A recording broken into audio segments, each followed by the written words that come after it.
before I hit continue. I guess I didn't. Whoa.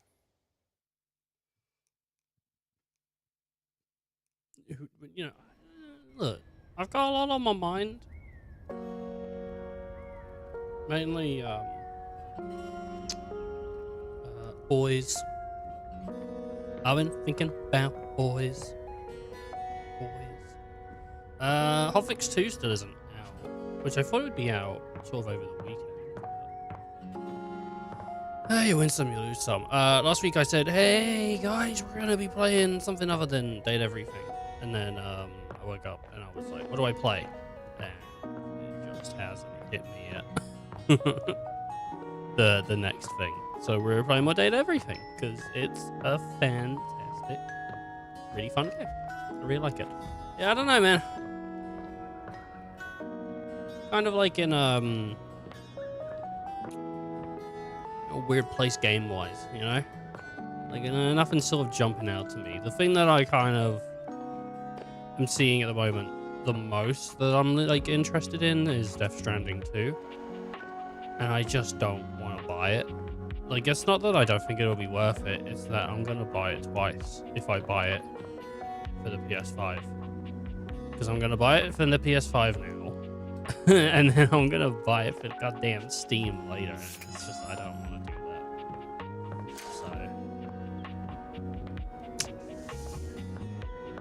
So it's the way it is. Let's go date the toaster. I don't think I've met the toaster yet, so let's go and start dating the toaster. You hear her before you see her. A charming musician with literal coils of curly hair that swing cutely as she paces back and forth in your kitchen. She's clearly absorbed in something. Ooh, she she's appears cute. to be talking to herself. She's cute. Look at her little bagel bracelets and her toast. Yeah. Hi, Mira. Look at all these crumbs. I'm gonna be writing some great music soon. I can tell. Because of the crumbs. She's got Pop-Tart earrings. That's cute. Because the crumbs make you write good music. Is that how it goes? I don't know. Is that... Maybe that's how it is? It is so hot, by the way. It is so hot. I don't know how hot.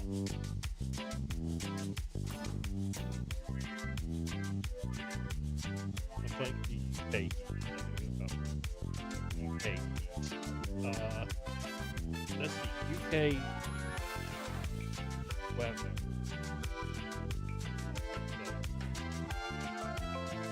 It says it's 31. Alright. 31? Okay. Oh my god, it is such awesome life. What's like UK average temperature? Average temperature of the UK. What's the average temperature? 9 to 18. And it's like 31. It is awful. So sweaty, dude. It's been like it for like the last few weeks, but I hate it. I hate it. But it gives me a chance. Sorry, I know we should have gone into the toaster here, but it gives me a chance to say, stay hydrated. This is water. This is water with a bit of juice in it, but it looks kind of pure, but it's got a tiny bit of juice in there, and so that's. I have iced tea, so that's. I mean, that like all that together, that's quite a bit of liquid. I just want people to stay hydrated and feel good, okay? So please do. I'm at my most creative when I'm a little messy.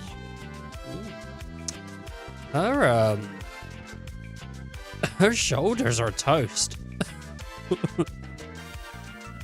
I like how like her skirt and shirt is like the metal part of the toaster, and everything else is stuff that goes in a toaster. You need a writing partner? You know, musician writing starts parts now? with a cute little yelp, placing her hand on her chest. Did she not see I was here? Hi! You can't sneak up on me like that! You never know what's gonna pop out of these slots. You gotta be careful. I mean, I assume it's whatever I've put in there. I'm not even gonna get started on you as a writing partner. What? I know that, like, I don't know you at all or anything, but Uh-huh. I am pretty sure you're not up to the challenge of writing with me. I have, like, really high standards. Okay. Well, I mean, like, I'm pretty cool. I could write a song about something. She picks up her guitar, striking a glamorous pose. What is her pick? What is that? That's it's like an apple slice. I don't know what that is. It's like a crouton, maybe. I don't know. I'm Miranda Dulce Tostadora, lead singer and guitarist of Miranda y las Migas. Do, do, do, do. ¿Qué tal? Miranda. Okay. I was like, I don't know how to. We're the best musical group around here by a lot. You're not. Well, I mean, Johnny Splash.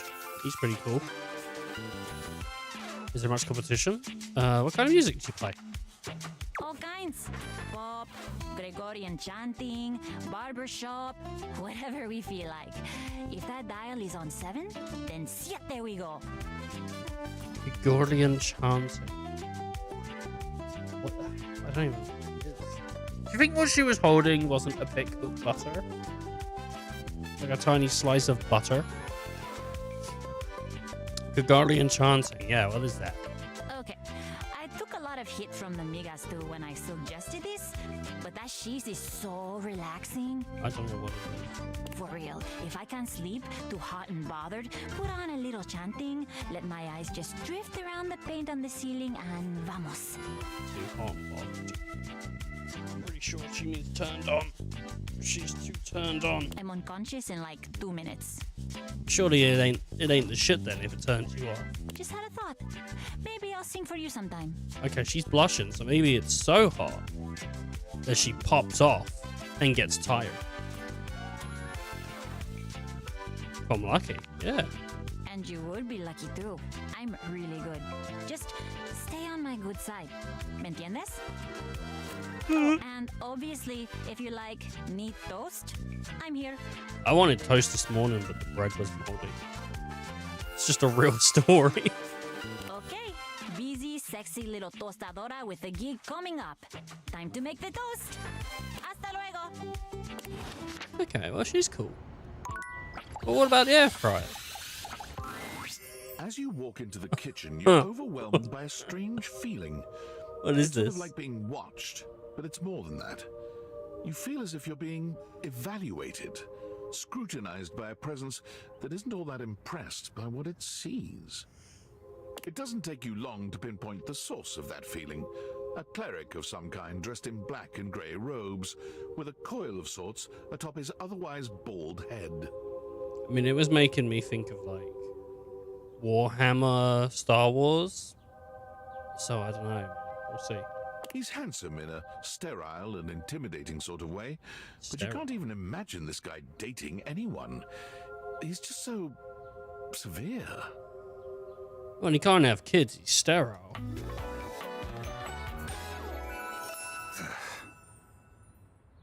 Ferrara Errol. What? Does he not talk? Like, he didn't introduce himself. Friar Errol. Is he gonna? Yeah, well, it's hot. It's a hot day. You know? I can't do nothing about that. And you shine. Spiritually. Oh, there we go. Look at that. We're off to a great start already. He enjoyed that. No, like physically. You gesture to his bald, shining head. Ah, fuck. I was just trying to give him just a straight out compliment, but then it turned into a goddamn, like, you know. I attacked one of my own.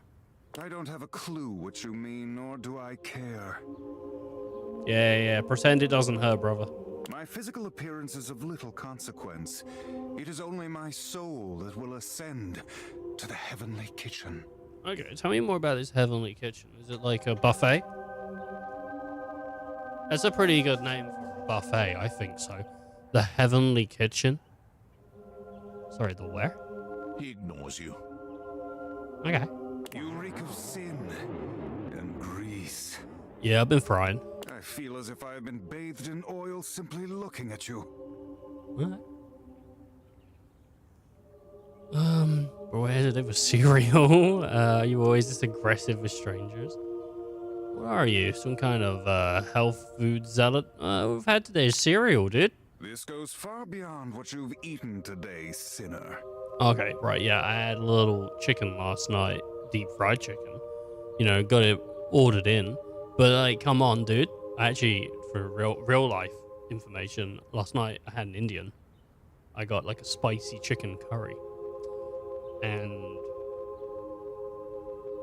it was too spicy. It was advertised as creamy with a little spice. And I can't handle even a little spice. And so, should have got a korma. Should have got a korma. Love a korma. They're great. Your soul is tainted from years of blasphemy.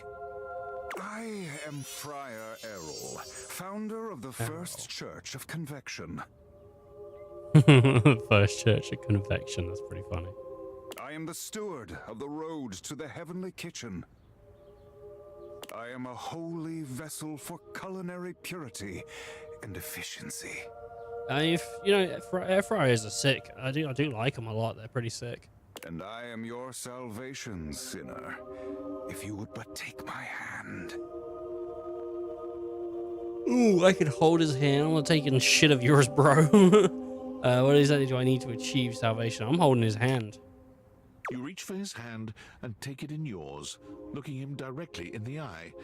He doesn't seem to know what to do at first, glaring at you in a surprised and uncomfortable silence. I'm about to join a cult. Today's the cult stream, dude. We're joining it. Eventually, he extricates his hand from yours, wiping it on the front of his robes. All right, man. Don't have to be rude like that, bro. I just spat on it a little bit.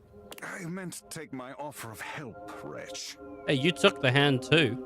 But it is not yet too late to save your soul. First, you are to confess your sins to me, the steward of your culinary soul. Second, you are to help spread the gospel of convection to any as yet unsaved. New dialogue options for everyone. And finally, you are to keep your soul pure and free of oils and impure heat. Yeah. The path to the heavenly kitchen is blessedly simple and attainable, even for those as impure as you. I don't feel like I'm that impure, you know? I mean, I bought an air fryer from the first point, right? Surely that's worth something. Is our Lord not most maybe it was generous? a gift. I love air fryers, genuinely.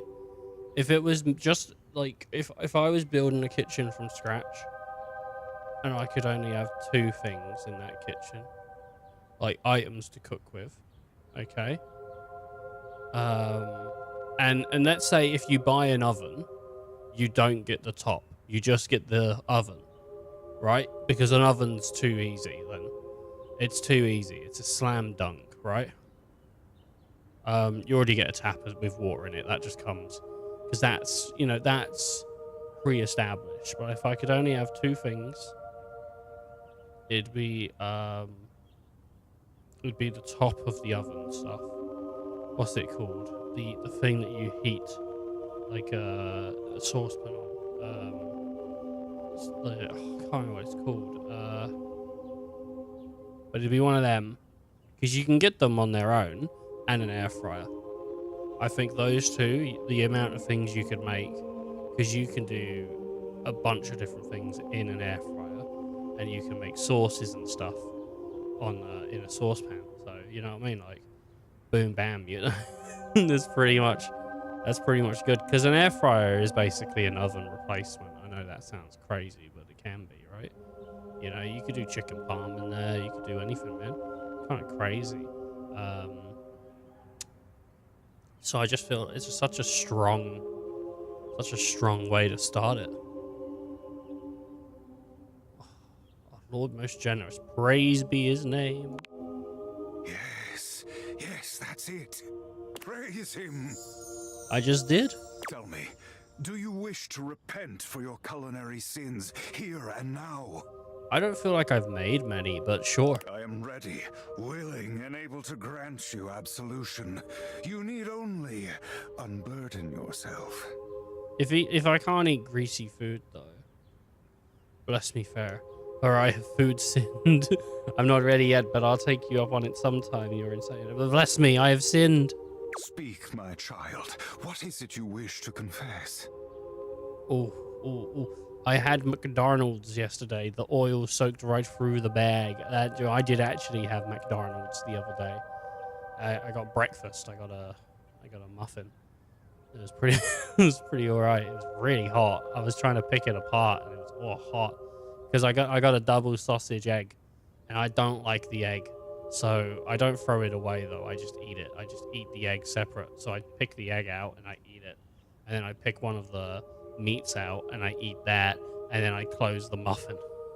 It's just weird because I don't pick apart other food, but I do like that. And then I'll close it so it's like muffin and then one sausage, because I feel like, right, this is me, I feel like when there's two sausages in there, two sausage patties in there, right, I don't feel like I'm eating or tasting two sausage patties. I'm just tasting one sausage patty in the bread. You know? Even though there's two in there, I'm just eating it quicker. So I like to take it out and eat one separately. So then that way, it feels like I'm actually eating two patties. Because it tastes like two patties. Like, they taste the same, obviously. But because I'm eating them at separate times, it's like, you know, one's finished. And I've got another one, rather than I'm just eating one big one. And that's how I like it.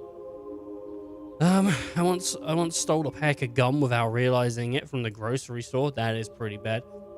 I'm gonna go with that, dude. That is not the sort of sin the church is concerned with. But I don't want to. I don't feel bad for eating greasy food. I respect the devotion to purity, but our Lord cares not about sins of property. Oh, well, no, I'll just go out and steal whatever I want. If you do not have food-related sin, specifically concerned with oil and improper cooking techniques, then I do not have any absolution to grant you. Is oil improper? Please come back when you have something of that nature to confess. I have duties I must tend to for now, but I will be here when you are ready. I shouldn't have messed around.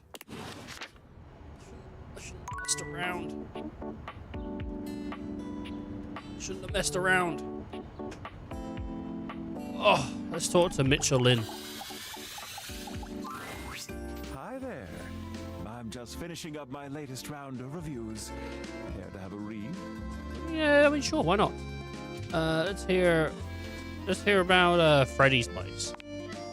Ah, yes. Freddy's Yummy Yeti. Dude, I love Freddy. He's great. So tell me all about it. Ahem. This rustic hole in the wall is, at first glance, nothing to write home about. Okay. Well, Freddy's there, so you better start changing that tune as soon as we see Freddy. But the frozen exterior belies an inner warmth that brings joy to the soul. Damn right. From the icicles hanging off the sign to the vintage ice cream box seats, the Yummy Yeti transports one to a magical frozen kingdom reminiscent of a time gone by. Ambiance? 5 stars. But what about the food? Yeah, you dare, my boy. While at the Yeti, we devoured 2 absolutely delightful frozen treats. And let me assure you, this isn't the kind of place you go with a full stomach. You'll want a single scoop of one of his unique flavors. And don't forget to save space for his one-of-a-kind, decadent masterpiece, the Everyday is Sunday. Food? 5 stars. You goddamn right it is. Service, of course, can make or break a new restaurant. How was Freddy's? There's fucking 5 stars. I'll tell you that right now. My lovely guest and I were tended to and immediately made to feel right at home. Yeah. We were never without our host's attention. He saw to it that we treated ourselves to whatever we liked. 5 glowing stars for service. You're damn right. You know why? Because Freddy's the bee's knees, man. All in all, well, dear friends, I must say that new ice cream joint in town is an absolute accomplishment. All things considered, Freddy Yeti has cracked the code. Or should I say, cracked the cone. Sense of humor in a food review. Do we feel it's necessary, you know? Is sense of humor necessary in any profession? And people were like, well, Ethan, what about comedian? That's not a job. That's a hobby. They need to get real jobs. Comedians. Your faithful critic can highly recommend it.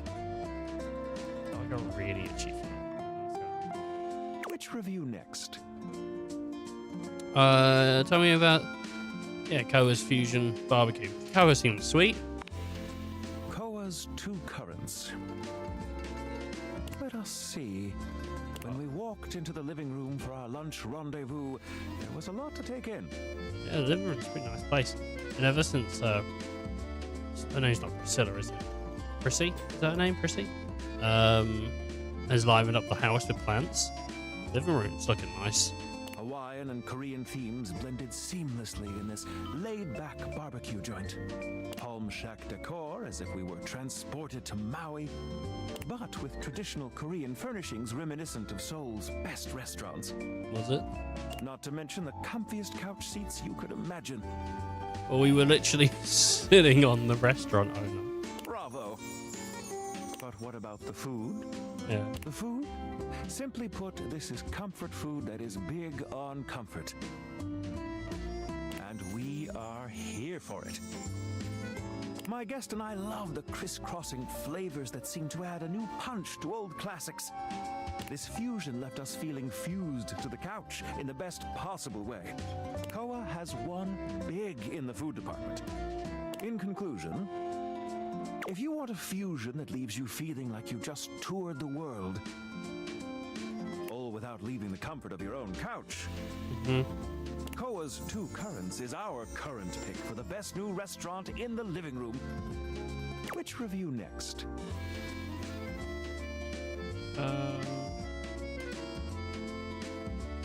Oh yeah, we have to go Daisuke. Sorry, I zoned out. Here's my review for Omakase Daisuke. He didn't give many like ratings. Like Freddy got a bunch of like 5s here, 5s there, and whatnot. But like, dude didn't get a bunch of like ratings at all. So The headline reads, "A traditional triumph." From the exquisitely understated decor to the traditional greetings at the door, Omakase Daisuke hits every single mark of a great sushi restaurant. Ambiance, menu selection, food quality, and value are of the highest grade. The at first glance hideous presentation belies sushi of the highest caliber. I've truly never tasted its equal. My guest and I enjoyed a wonderful and, dare I say, romantic dinner for 2. And I can recommend this restaurant without a shred of hesitation. he said the decor wasn't very good, but that was sort of how he was when he came to Daisuke anyway. And he was like, "Oh, but the sushi takes the main plate." So Omakase Daisuke receives 5 out of 5 stars. if everything's 5 out of 5, is anything 5? You know what I mean? Like, if everything's fantastic, is anything fantastic? This new kid on the block is here to stay. Now we come to the most important review of them all. Your guess? Me? Our reviews of one another. Yeah, okay. So, what do you think of me?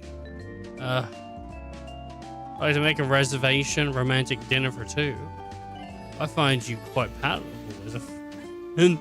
I'm afraid your 5-star rating Is it all I can suffer?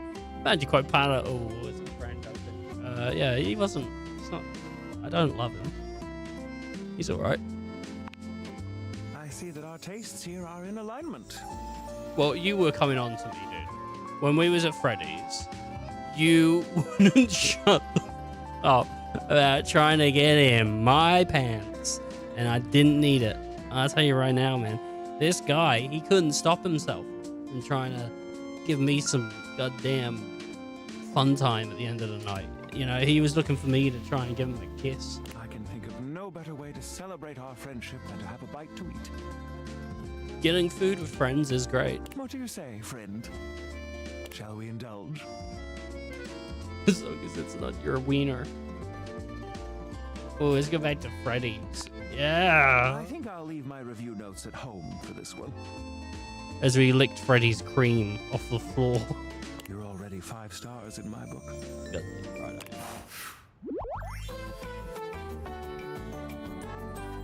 Foodie friends! I don't know what his legs are, but they look like chocolate. Foodie friends. I like that. I'm into foodie friends. All right.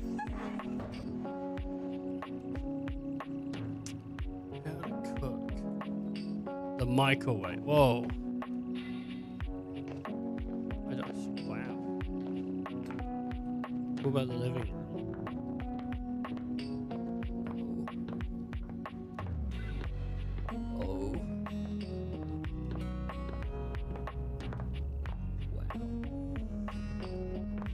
Okay. You know, I haven't eaten much today. I say that, actually. You know what? I did have porridge, but I feel full. I feel so full. Yesterday, we went out for dinner, and then after dinner, I was like, oh my god, I feel so full.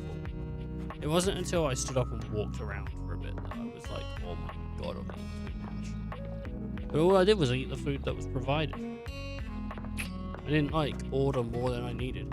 I had a martini last night, though. I tell you what, that was pretty good. Martinis are pretty nice.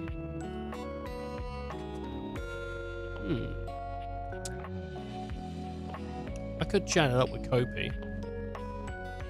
I actually haven't spoken to her or them all that much. I've just used them to find Nightmare for the most part.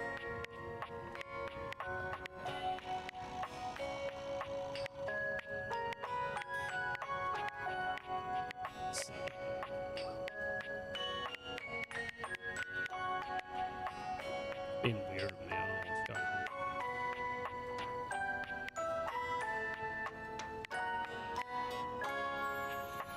on.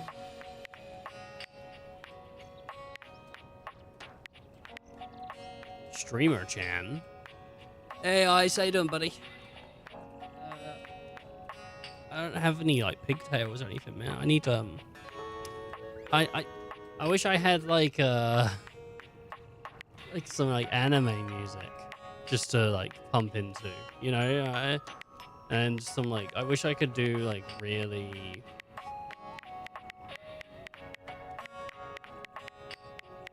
I wish I could just come straight and do, you know, like my mind went straight to, I'm trying to think of the words. What is it? Like idol? I wish I could do some idol stuff, man. Streamer Chan. That's right, it's Streamer Chan. How you been? You had a good weekend? I could go speak to whoever this is. If we do the kitchen.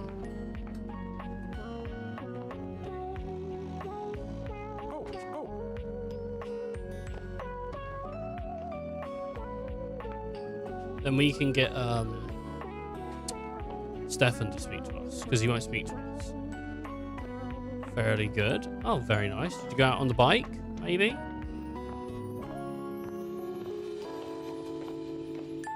The time on the bike.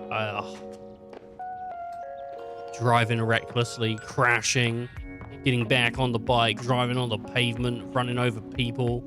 Old guy on the floor. Help! He's fucking dead now. You know, maybe like that. Yeah, all of that. Fucking sick.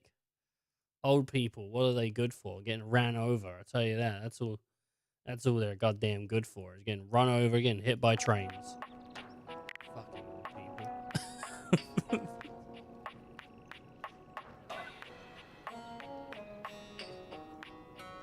Some people think I don't like them. I should do my first maintenance soon. Oh yeah? You had kids, you gotta pay maintenance?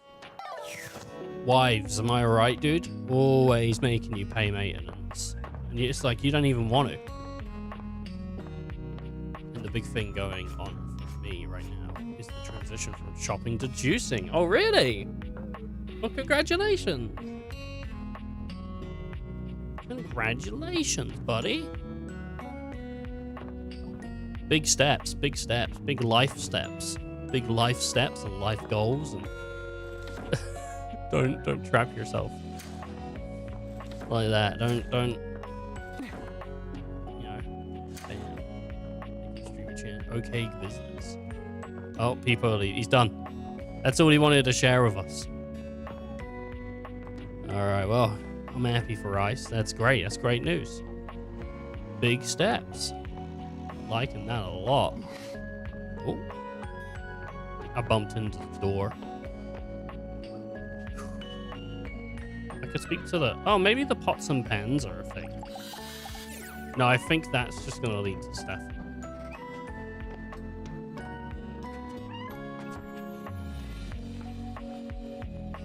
What about the tap? You're used to seeing mostly people-shaped objects with the Dateviators, but clearly the sink-headed figure before you is, well, not like the others. This guy's giving me a sinking feeling, I'll tell you that right now. All the time in the world wouldn't be enough to comprehend whatever is going on with this guy. Which part is his mouth? Is it the plug? You can see that he's got a sink for a head and the clothing and posture of a beleaguered stand-up comic, but your inspection is cut short by his disturbing screams. Screams. Help me! Hello? Can you hear me? This guy's pretty great so far. The first thing he does is scream at you. Hey, what's wrong? Listen closely. There isn't much time. Nothing is as it seems. He keeps getting waterboarded. That's the issue. Oh my gosh, what's going on? I'm not who I appear to be. No! Stop that pop-up screen! Sink. My name is not Sinclair, it's Martin! Martin Applegate. Martin Applegate. And I'm not a sink. I'm an insurance claims adjuster from Turkleman City, Florida. Hey. Turkleman City, is that even a real place? Of course it's a real place. Do I look like the kind of guy who would lie to you? Alright, Martin. Martin Applecare. What would you want me to say? You're a talking sink. No! That's just what she wants you to think. She? Who's she? Who's she? Allow me to explain. Uh-huh. Oh, no, it's Sudsy. What a cutie, though. Look at him. He looks like a Happy Garfield. A strange creature that looks and sounds like a soapy little dog jumps up at your legs, yapping and barking. Down, Sudsy, down! Keep your bubbles to yourself, you little devil! Tray, Sudsy? Right. Go to your tray. Sorry about that. Before I begin telling you my tale of woe and Temple's Shirley, Okay. let Sudsy out, okay? When he gets like this, I just get really flustered. Hey, man, is your dog gonna pee in the bathroom? Is your dog gonna pee on my bathroom tile? I'm in the kitchen. More flustered than being transformed into a sink. Alright. Okay. Okay, bye! Sink you next time! Well, okay. I wanted to hang out with Sinclair a little more, but sure. He seems pretty interesting. He's a sink. Hey, let's go talk to Money. Because Money's hot. Oh, hello, little wretch. Come to unlock some more fantasies. Oh, hello, little wretch. Come to unlock some more fantasies. Oh, hello, little wretch. Come to unlock some more fantasies. I wanna talk to Money. Why? I have to talk to the safe.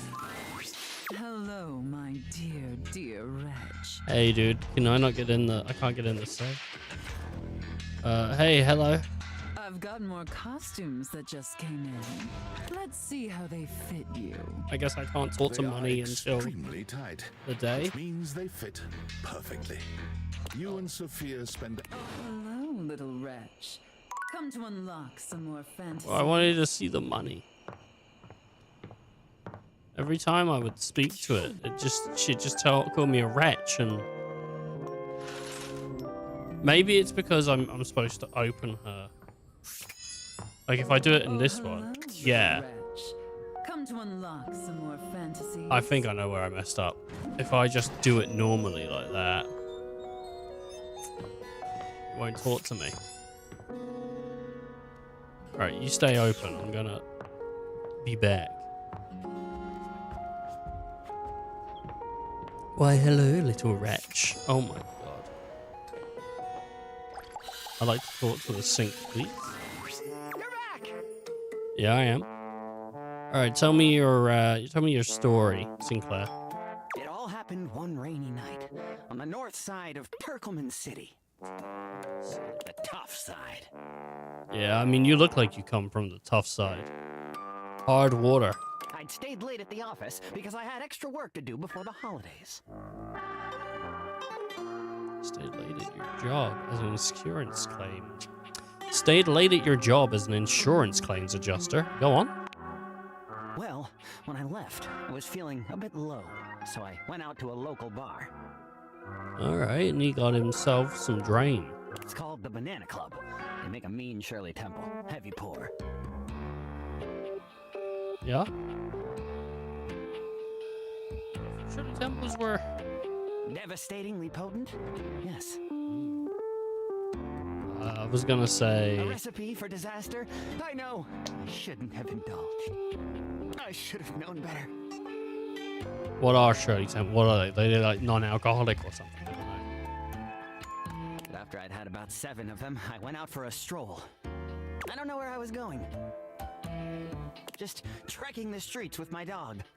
Suddenly, I came upon a fine dining establishment called the Questionable Dandelion. Okay. They've got an incredible buffet. Oh. Lots of strange ingredients from all around the world. They're always trying new things.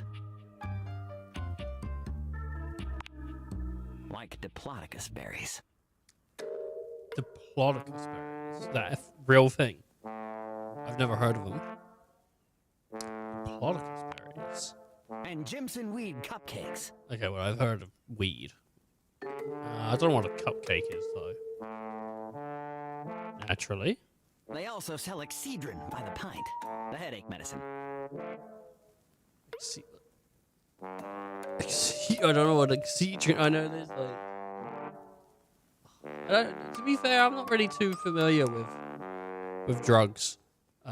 Like not even prescription drugs. I don't really take pills very often or anything. I don't get headaches that often. Okay, well, it sounds dangerous. I'm tracking this, I think. Anyway, I ate my fill and went on my way. That's when things started to get weird. Okay. Well, up till now, it's been a typical Friday night, I'm guessing. No! Not at all! Okay, so going out for drinks and having... I can't remember what you did. It was Thursday. Oh, okay. Alright, forgive me. I was walking around, or sort of drifting, or rather, floating, or... Mm-hmm. I guess you could say I was making my way about town. Aimlessly, you see? As you do. Okay. Would you please just get to the bloody point? Alright, I'm getting that. You're very perceptive. Not really. I thought it was a Friday, man. I pride myself on it. So what happened? Well, I came across an alley I had never noticed before. It was dark and had a rather threatening look about it. Yeah. So naturally, I went down it. Okay, well, it's all going down. What anyone might do. Okay, yep. I wandered down the alley and came to a door lit by a red light. I opened it and found a long hall, at the end of which was a sort of booth. Okay, you went straight into the booth. And in this booth was a fortune teller. She was wearing a fantastic red shirt, not unlike the one you're sporting. Yeah, she's got the DLC. Although it could have easily been more of a chartreuse. If I can't tell, I'm tone deaf. Oh, he's back. He's back. Fortune teller. Yes, her name was Vagabonda the Sinclairius. So she was a sink as well. She was wearing a fantastic red shirt, not unlike the You one just you're said sporting. this, man. You just told me this. I'm sorry I keep harping on the shirt, but it was absolutely fantastic. They really love red shirts. And She spread out a deck of strange cards and asked me to select one. strange how? Like tarot? Business cards. Oh, okay. Alright, which one did you pick? I chose at random, and the card I picked turned out to be the Ace of Spades. Like the song. Wait, I thought you said they were business cards. The Ace of Spades is a bespoke shovel manufacturer based in Crumple, Michigan. Okay, I mean, alright, yeah, I should have seen it coming. It's pretty good name. The owner's name is Ace. Oh. And he has the ability to do fire. Should have known. He does great work. Vagabonda snatched the card back from me and said, "Not that one!" Turns out she had her rewards program on the back. 12 stamps and you get a free spade. Probably shouldn't have had that one in there. We agree! Besides, she only had 2 stamps.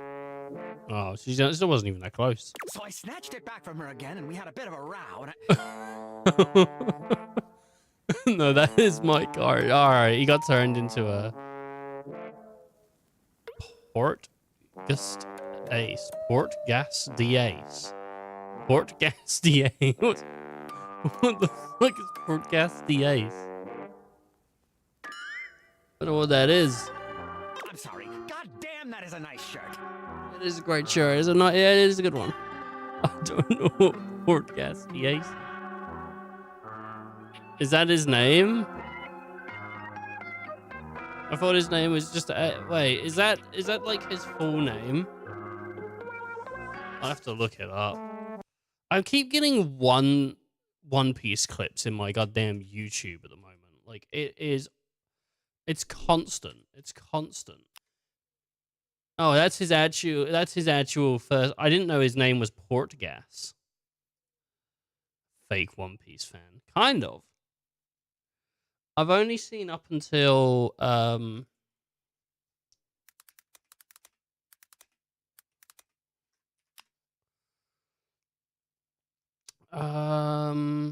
only seen up to episode like 516. So, and I don't really remember that much of it. So yeah, kind of. Ace was cool though.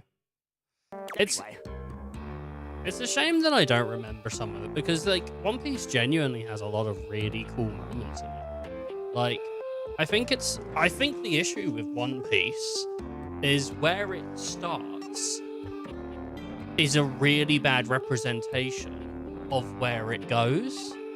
And so, One Piece has some really, really cool storytelling moments, some really cool fights, some really, like, it's genuinely got some, like, really interesting things going on for it. But if you start watching it from the beginning, it feels really goofy, and it is goofy, and I like that about it. But it isn't like it kind of sets you up in a different path to where it ends up going, you know? I think Dragon Ball probably does the same thing. Like, if you watch Dragon Ball, by the end of it, it's such a different mood than where it starts. Because I know people that hate One Piece. They're like, oh, it's not worth my time, it's shit. And I think One Piece is great. I really like it. I just haven't like watched it in a while. I binge stuff. I think people, I mean, if you see me talk about stuff on the channel, the way I watch things is I binge them. And then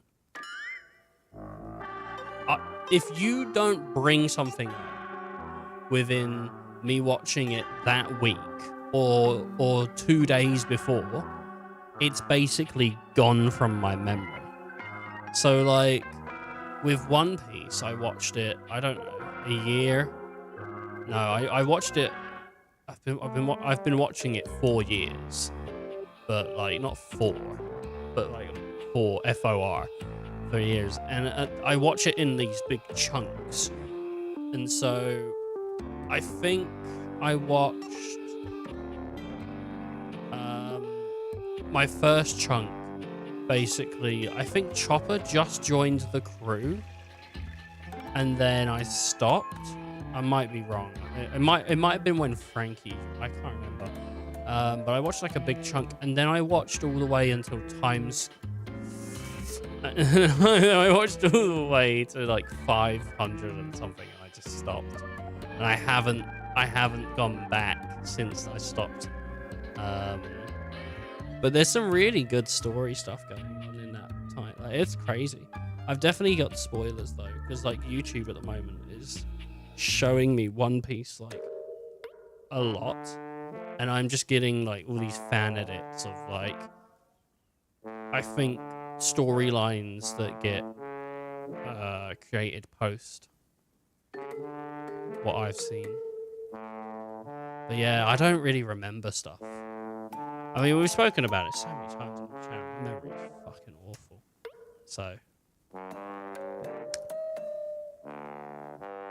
So yeah, I'm a fake One Piece fan. Guess that wasn't a very good start to our fortune-telling session.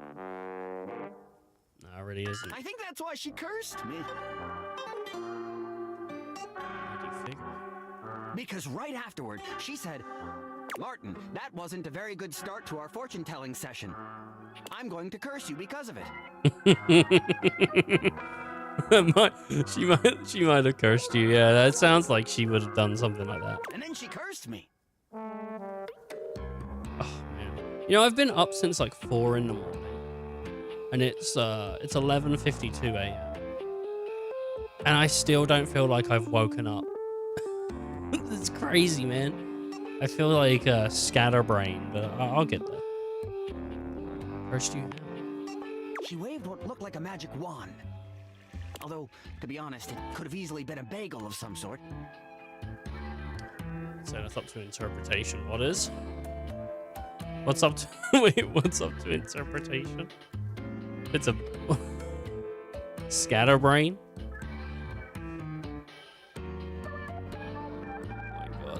And then said, Martin, I doom you now to become a detestable The curse? Alright, I didn't know if we was talking about game or One Piece still. I think it's a pretty bad... He got cursed pretty quickly. He basically tried to snatch a business card out of this lady's hand and instantly put a curse on him. Oh my god. But then again, yeah, no, maybe it isn't a curse. Maybe he was always a sink. I don't know. He's going to become a dateable object. I transform you thusly, so that you may go home and think about what you've done. Oh no. Go home and think about what you've done. Am I to understand that you may have confused a wand for a bagel? That is correct. And then you became a sink. And then I became a sink. Alright, man. Now you find me as I am, trapped in this porcelain prison. I was on a porcelain prison last night, if you know what I mean. Ooh, boy, shouldn't have had that taco. All I want to do is return to my old life. I've never had the shits from eating Taco Bell. I've had Taco Bell many times, and it's never given me the shits. But that seems to be, I don't know if like America just has bad Taco Bell. I've never had a burrito and shit myself. You know, maybe just a bunch of Americans have a weird form of IBS that only they don't know with Taco Bell, but that seems to be like an American joke of like, oh yeah, you'll shit yourself if you eat it. I never have. To stroll the streets of Turkleman City once more. Burger King does that to me though. If I eat Burger King, I've not had Burger King in my life without then having diarrhea. It is without fail. If I ever get bunged up, I will just go get myself a Whopper. It will work. Not a care in the world. Oh, how I long for it. Please, won't you help me? I mean, yeah, he seemed pretty chill. Sudsy and I would be oh so grateful if you could get to the bottom of what's going on here and return us to our proper forms. Will you? I mean, I'll do everything I can, yeah. Whoops. Oh, I'm fresh out of bits. I don't know what I said. What did I say? I don't know what I said. Are you known as that guy at the local Burger King? What guy? The guy that shits himself? Yeah, I am. I'm the Turder King. No, I mean, like, can I have 5 minutes? Oh, I haven't been taking minutes on this meeting. Have you? No, I've not been writing them.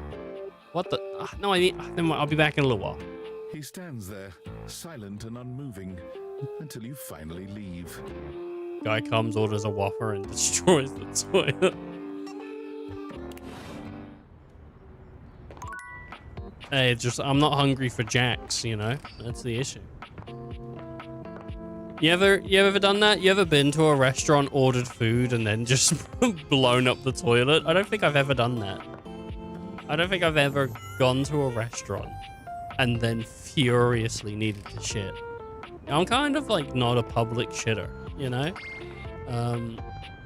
I don't like using public toilets for anything, but I will wee. I will wee in a public toilet.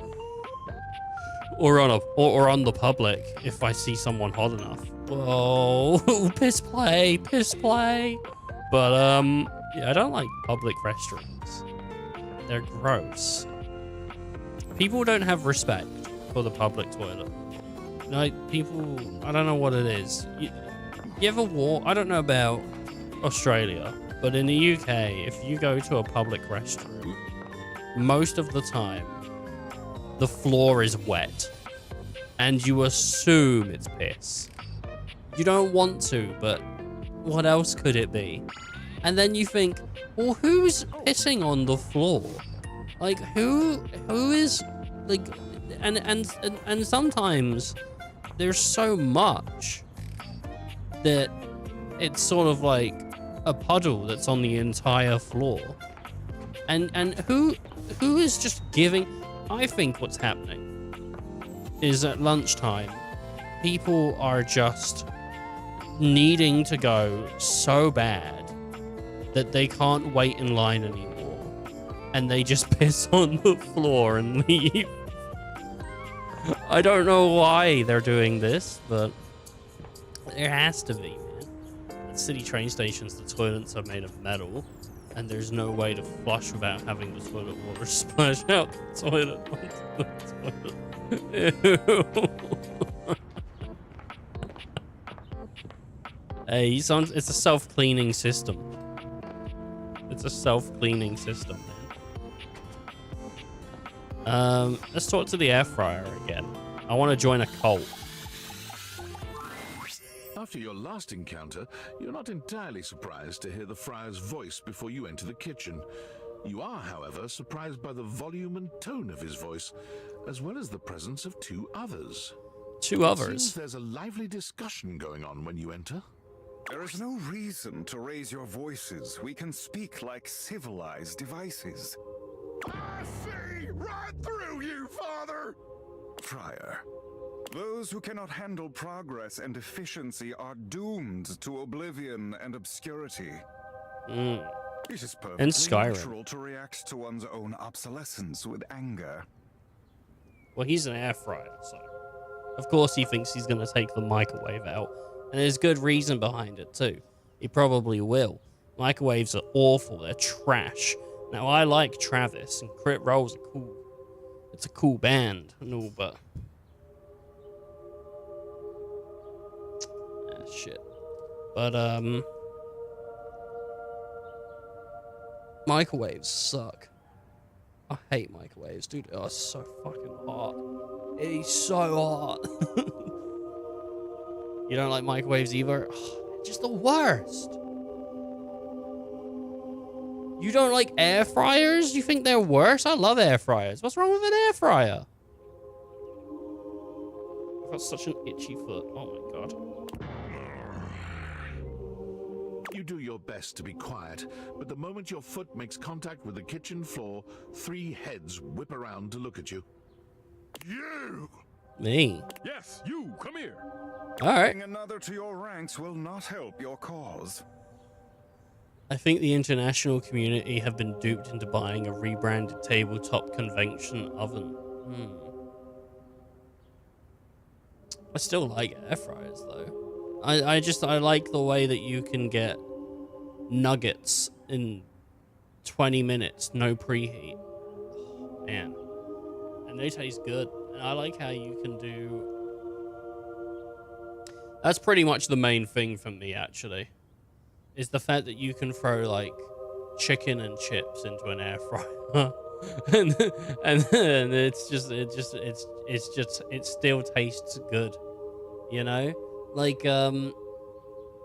if you put something in a microwave for 20 minutes and you nuke the shit out of it, it's just gonna come out wet and tasteless. Not wet, because how microwaves work is it heats up, like, water particles, doesn't it?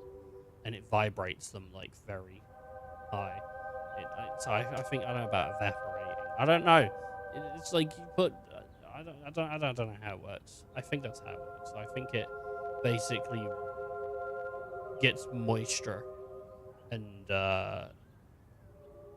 vibrates it very quickly. I don't know. But air fryers are cool, man. You can get shit crispy from an air fryer, and you don't have to use oil. I love an air fryer. You shut your goddamn fry hole for just 1 second! We're obviously not going to settle this going around in circles like we've been. So, you're just in time. All right, man. All right, time for what? I've only tried to educate these two on the sorry state of their souls. Only? You're insulting the culinary arts and our entire existence. It gets me real heated. Before you came, I was educating these two misguided souls as to the state of their spiritual affairs. For a time, Stefan's way was the only way we all knew. Luke brought innovation in the form of eliminating oil, it's true, but his heat is unevenly applied, and if not wielded carefully, can dry out and destroy most anything. I think microwaves are terrible. I ain't about to let you speak for me. They zap the flavor out. I don't know how they do it, but it's bad. If you insist on spewing your lies, only do it quickly so we might return to the subject of salvation. Deep breath, Luke. In and out. Trust me.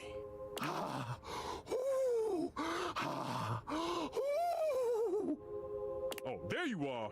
Beautiful. Just like that. I'm gonna go first, so I don't lose my goddamn cool and forget what I was gonna say. Sure, buddy. Go ahead. Look, microwaves a real versatile tool. Eh. Time was you couldn't enjoy a meal without wasting away over a hot stove. No offense, Stefan. Some taken. But go on. I revolutionized things. Housewives in the 70s could feed their families without so much hullabaloo. I can handle anything. You want it, you got it. Baking a potato, I got it. Boiling water, oh, I got that too. That's not a bad use case for a microwave. Nuking some dino nuggets or pizza rolls? I'm your microwave! Yeah, but I'd just rather put them in the air fryer. Literally all things you listed taste better in the oven, though. I gotta admit, you saved my bacon many times over the years. I fucking hate microwaves. Except for boiling water, the air fryer does all of that faster and cleaner. Oh, I'm gonna talk about... I think I'm gonna support the oven on this one. Though I do agree, you do the first and the second is correct. Not the first and second, the first and the third is correct. They're real, you know?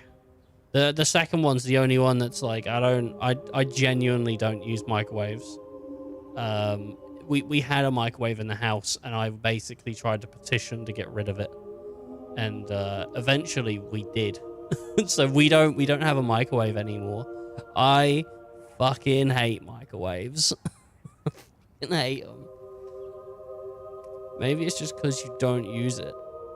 No, it's because every time I have used it, I feel like they're shit.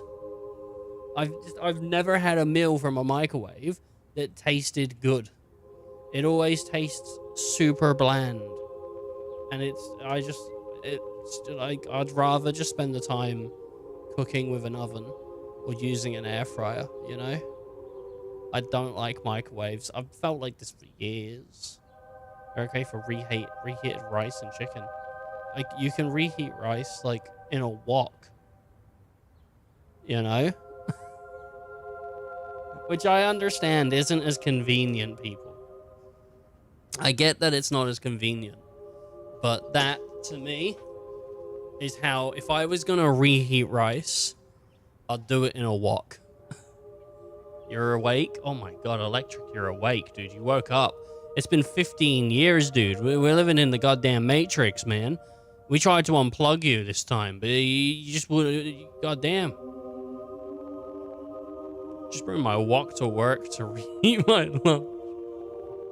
That's a different use case, but if I was gonna go to work, I just wouldn't bring something that needs heating. Unplug? Damn, I see how it is. Have you never seen The Matrix? Do you not know what The Matrix is?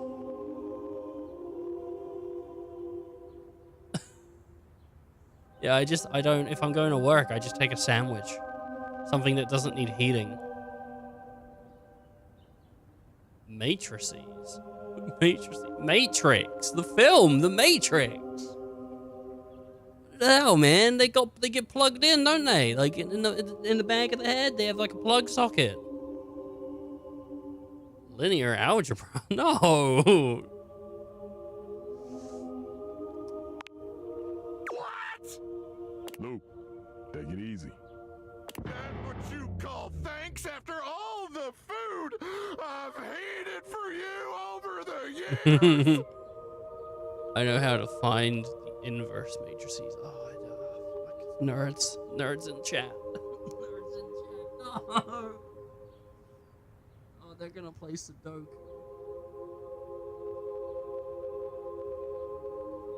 Know how to work out the determinant of a 4x4. Of fucking course. No. I may be unable I to don't know what boil they're talking water, about. but I can prepare those things faster and 10 times better. This guy's linear algebras. I don't know what they're talking about, man. Luke, calm down. And Friar, wait your turn. You'll have your say in a minute. Look, I think we all know microwaves have their uses. Even I can admit that. Even if I would never use one. But there will never be a replacement for the stove. Ever! Since the dawn of time. Since man first learned to put flame to meat, there has always been a need for stoves. And there always will be. No matter what fancy gimmicks they come up with, there will never be a replacement for the good old-fashioned heat of a stove. For the versatility of pans and utensils one can use with the stove. Yeah, I think stoves are pretty sweet. Okay, so it takes a modicum of effort for the user. So you'll have to do dishes after. Is that all food has become to you? A series of inconvenience to be avoided? In most cases, yes, actually. It is kind of inconvenient doing the washing up. But it's gotta be done. It's gotta get done. Oh, now who's getting heated? So, it takes a little effort. It's always worth it. Always. Yeah, Fry makes restaurant quality food without effort, though. It's true, the best meals in my life have been cooked on the stove. I had thought you knew better. And that you are used to something does not mean it is superior, or that it always must be the way forward. I'm with Stefan and Luke. I'm not with Luke. I quite like Fryer, and I quite like Stefan. Luke's alright as a character, but as a cooking utensil, put it in the bin. No! The stovetop is eternal. They can invent 10,000 cooking gimmick machines, but no one's ever gonna invent anything that can top the stove. Enough.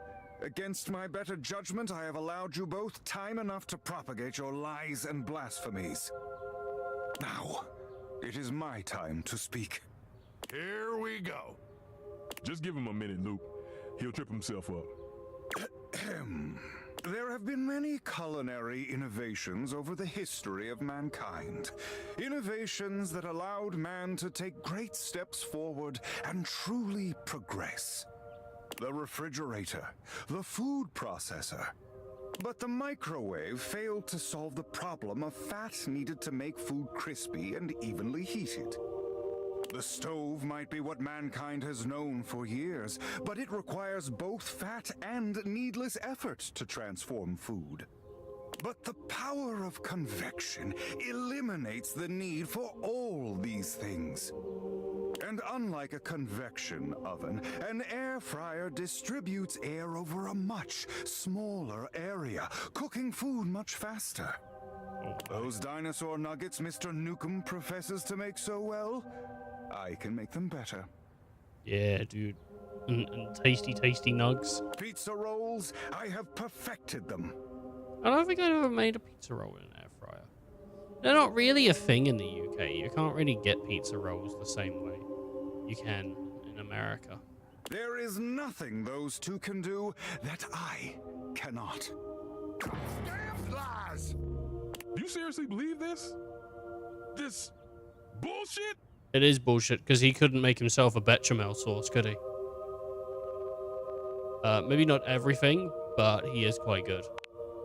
Hardly the ringing endorsement of the truth I should have heard, but it is a start. Well, I mean, whip up a fucking sauce then, dickhead. Well, there might be some hope for you. Can't heat rice and chicken. You down. I think you could, though. I think you could. You just gotta put a layer. You gotta get like a layer or something. You want to buff that fryer's ego? That's your business. We're done here. Yeah, whatever. Let's go. The path of righteousness and truth is a lonely one. Can't heat but I'm pasta. I used to think you walking it could. alone. You couldn't cook it, but you could heat it. Still, you will all see. It may take some time, but I am confident. But I never asked. Did you have a good weekend, Electric? You have a good one, bud? I don't know. Maybe, you got really into poker, playing high stakes, won a bunch of money, lost a little bit. Who knows? I think that's his typical weekend. Man strives for progress, efficiency, purity. Sooner or later, everyone will get on board, whether they like it or not. Alright, man. Seem awfully confident. If you understood the beauty of convection the way I do, its grace, its purity. I wish you could actually fight back with some use cases where it is like, yeah, well, what about this? You too would be confident. Typical arrogant But air I do not need fryer. anyone to take my side. What's right is right, even if I walk my path alone for now. I love the air fryer. Right? You got a chip on your shoulder, right? Those two disrupted my ministry. If you'll excuse me, I must catch up on some things. More like ketchup. You will return, yes? More like mustard on some things. I live here, so yeah. See you later then. The friar busies himself muttering a prayer under his breath, turning away from you and paging through what appears to be a manual of some kind. Alright. Well, we could talk to the toaster. She's pretty rad. Is there a drawer here with knives and forks? Oh, there is. What happens if I try to talk to the knives and forks? You find Daisuke where you left him last time, staring intently at dishes on the table. Okay. Unlike the last time, however, he has a list in one hand. Working hard or hardly working? What's up, nerd? Hard at work, I see. Not hard enough. There's much to do, and my injuries have slowed me down. Your injuries. In addition to inventory and keeping track of all the dishes, I'm also in charge of deliveries throughout the home. Unfortunately, I am unable to do much in my current condition. I prefer to work alone, but an assistant would be invaluable in this moment. Let me help you. It's my fault you got hurt to begin with, is it? You wish to right this wrong? I don't remember hurting him. Good. I have preparations I must first finish. Return to me again and I will give you instructions on delivery. I don't remember hurting Meantime, Daisuke. Perhaps you can help me wash these dishes. Isn't that what the dishwasher's for? Dishy? I trust no one but myself with such precious items. I didn't know there was a dishwasher. Unfortunately, I must trust you with them for now. Do not disappoint me. Alright, man. Sure thing. Please begin then. You pick up the dishes and begin to wash. As you work, you feel Daisuke's eyes boring holes into you. It makes you feel... Nervous. You treat the dishes with such care. It is beautiful to see.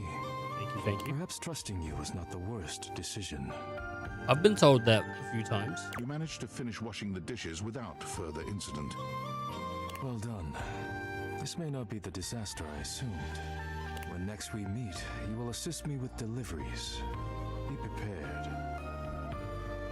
I'll do whatever it takes to make things right.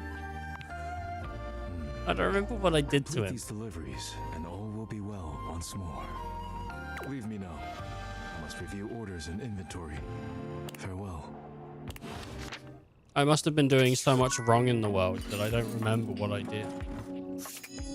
It's become an issue, right? The toaster. Hey, back to Hey, what hear up? me sing, huh? Oh, 100%. What you got?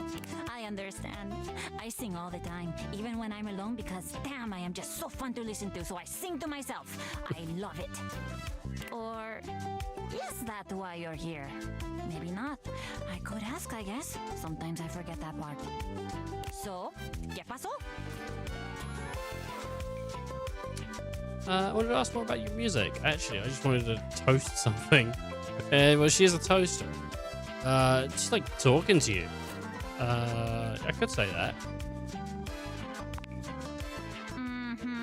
I'll bet you do. I'm so much fun. How could you not like talking to me? Yeah, What yeah. do you want to talk about? My first instinct is music. Always. But for you, I don't know. I might be willing to get a little more creative. What about toast? Oh, I know. What was your favorite concert you've ever been to? Oh, That is about music. I know. Why? Why do you keep doing this? I don't know how many times I'm gonna have to tell you to leave me alone before you get the picture. what's going on here, guys? Is maybe Stefan got a little crush on Miranda. Miranda's pretty cool. I wish I had some popcorn right now. Sorry, what's happening? Continue to break my heart. You, my darling, are a toaster. You are a fine appliance with a long and prestigious history. Is it a long history? Like, I feel, have the toasters been around for a long, long time? I mean, they've got to have been around for a while, right? It's... I don't think I've ever been alive without a toaster. When was the first toaster? Really, well, if I had to hazard a guess, the first toaster was in the 1940s. Yeah? That's my guess. 1940s, the first toaster, I reckon. Anyone else want to put a guess down? When was the first toaster?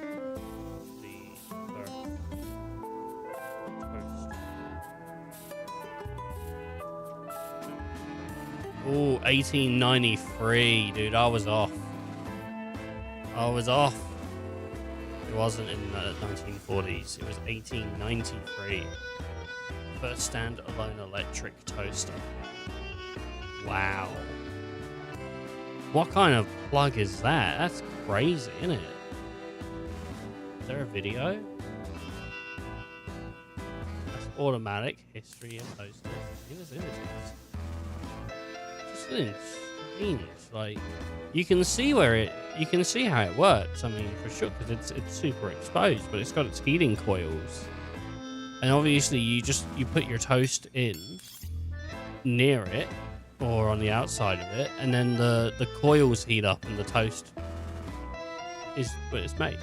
But it's kind of crazy. Oh look, there you go. It's like sort of wow.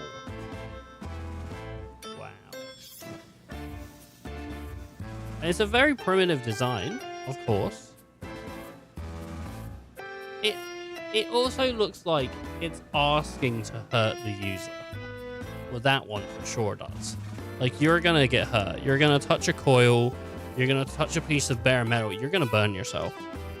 But in the pursuit to getting toast, you know what? Like, it's not the worst.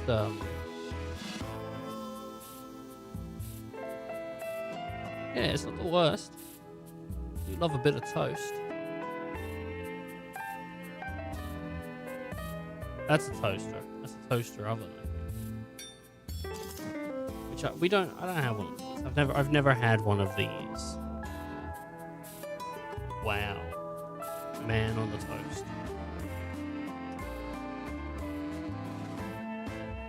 But I was off. I thought 1940s. It was actually like 60 years before that.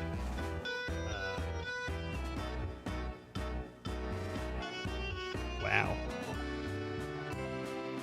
Why do you insist on denigrating your lineage? Sullying your ancestral heating elements with this string strumming? Tell me, what must I do to bring you back to your true self? I swear, if I wanted to live in a telenovela, I'd move into the living room with Telly. Somebody give me a call? I'm just down the hall. This is the first time I've seen the TV. Pretty funky design though, isn't it? Look at that. Like, the hair is the television. Pretty cool. No. No. Stefan, don't get me wrong. I'm really grateful for how much you seem to care about me. Also, please notice the generosity of spirit I'm displaying. That I'm assuming you care about me and not that you're just a great big nosy Botinsky who can't keep his burners off of other folks' courts. Botinsky. I do care about you more than anything. Well, not more than Bechamel. But you and Bechamel are running a very close race. But Leia, I am completely capable of deciding what I want to do with my time and my talents, and I'm really getting fed up with your constant do better, Miranda, do different, Miranda. No, just stop. Enough already. What if it's not his, what if he's not, like, romantically interested? What if it's, like, his daughter? You know, who knows? I don't mean to interrupt here, but I'm also here. Yeah, tell him. Here's news about pirate software. He said something to do with oh, he was on a podcast. Because he put like an apology out or something, didn't he? Where he said he said he got like too heated or something. Apparently, people are turning against. Then Dr. K was right. No, it's just another one of these like. It's gonna happen every once in a while. He probably didn't even have that bad of a take. Pirate Software. News. Pirate Software under fire after opposing EU game preservation. Oh, right. Yeah, no, this is what it was, I think. So people are probably taking it as I think what he said basically is that it annoys him when people say, now obviously I haven't seen the video. I'm just I'm assuming here, so I might be wrong. Do your own research, and I can't be asked to look into it.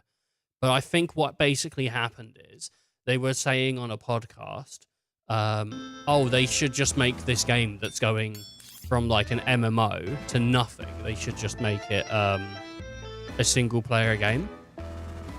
And I think he basically said that he's sick of people just saying it like that and being like, oh yeah, well, it's really easy to just make it single player. It's easy. And he said, well, actually, no, it takes a bunch of work, and it's fucking annoying that people don't acknowledge that it takes a lot of work to do that.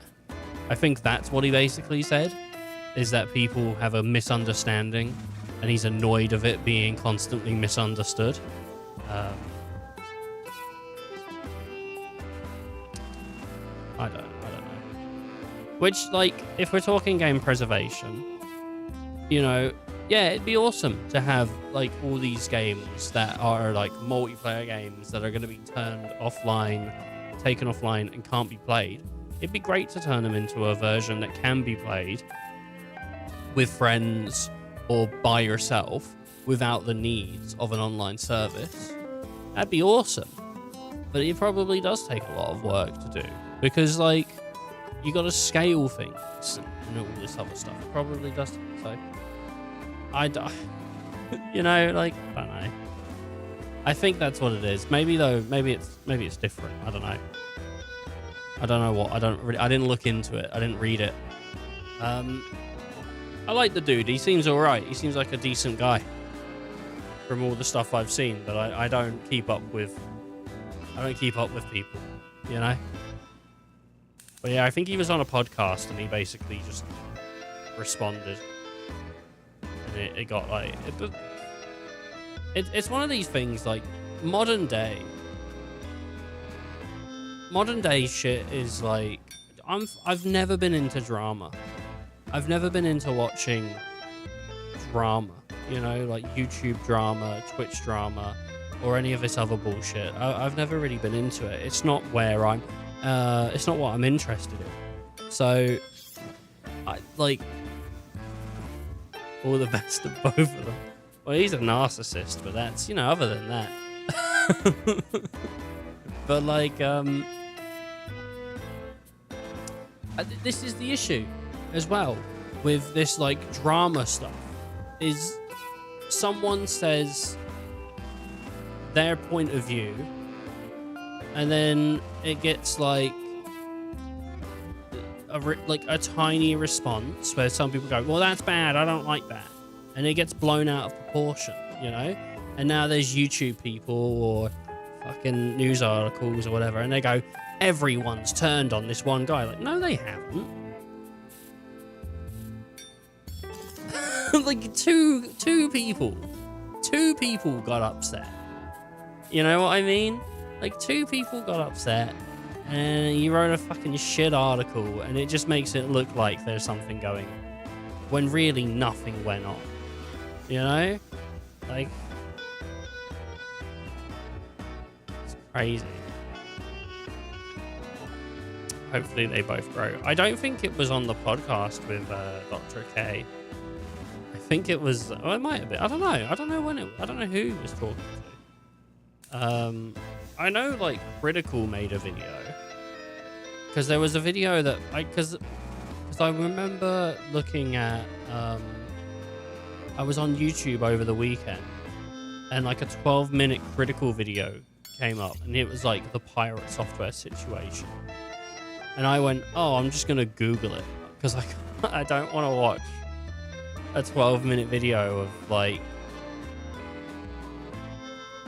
It's just like misinformation, you know. Like I'm not saying Critical doesn't make good videos. Critical's a pretty cool guy.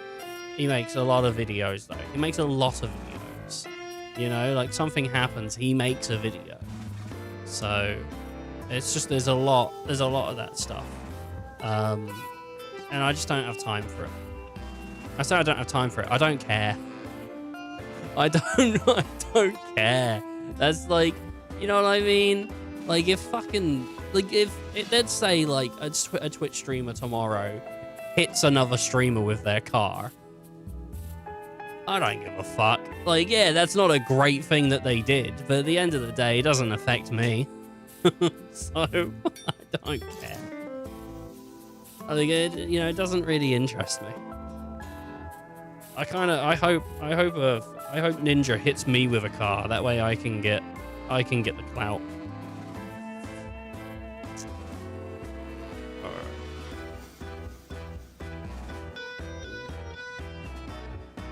Yeah, tell him, Miranda. I will. I have. You have no idea.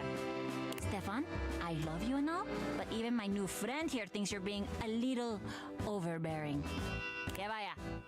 Music is a completely valid and awesome thing for me to spend my time on. I love it. And I'm sorry, but I do love it a lot more than making toast. Toast is just my day job. It's not what I love. It's fantastic for me to focus on what I love. My music. You do agree, right? Oh, 100%. You do what makes you happy. Exactamente. I see that once again I have taken my cake out of the oven too early. And soft, gooey on the inside, and inedible. Perhaps I should try again. And perhaps I should accept that we'll never see knob to knob on this. I hope we see knob to knob. You know I love you anyway, right? Of course I do. And trust me, you're gonna love me even more when I write a song about you. Ah, yes. I'm sure I will. Well, goodbye then. Simmer on, my dear.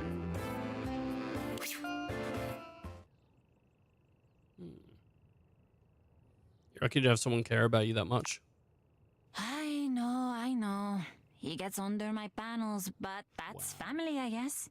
And now, que vaya. I am very busy. Come back later, maybe.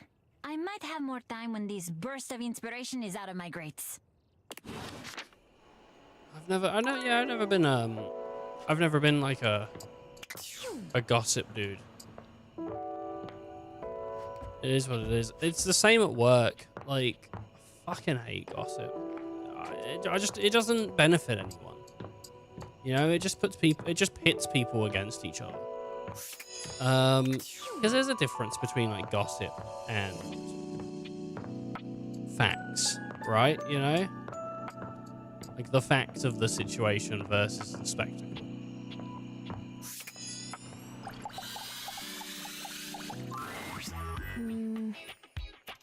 Monique, hey there. One moment. Okay, the numbers are the same, as they always are. Were you counting yourself?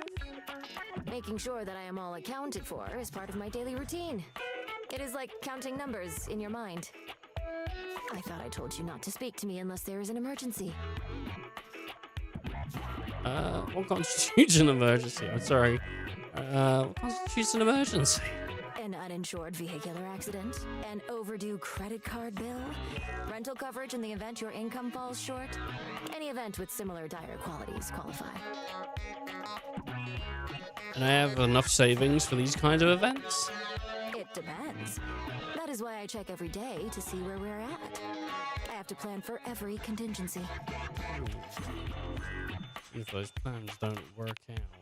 then I have plans for that as well. Oh, cool. Is it boring to think about depressing what ifs all the time? Well, having fun is a luxury I provide for you as well.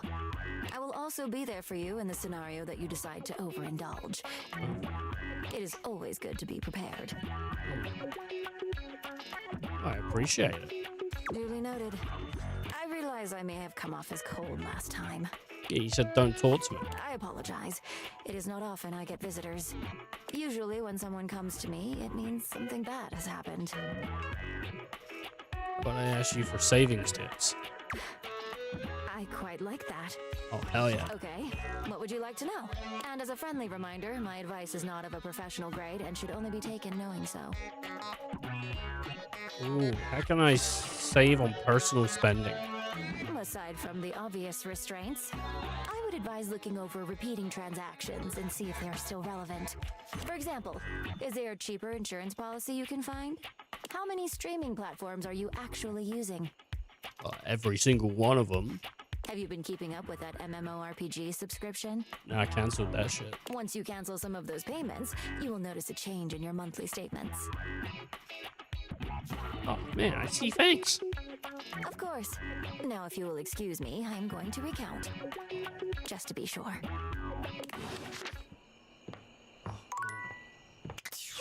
There was a point where I thought, man, I'm going to return to 14. And now it's getting to the point where I'm like, I don't know if I ever will, actually.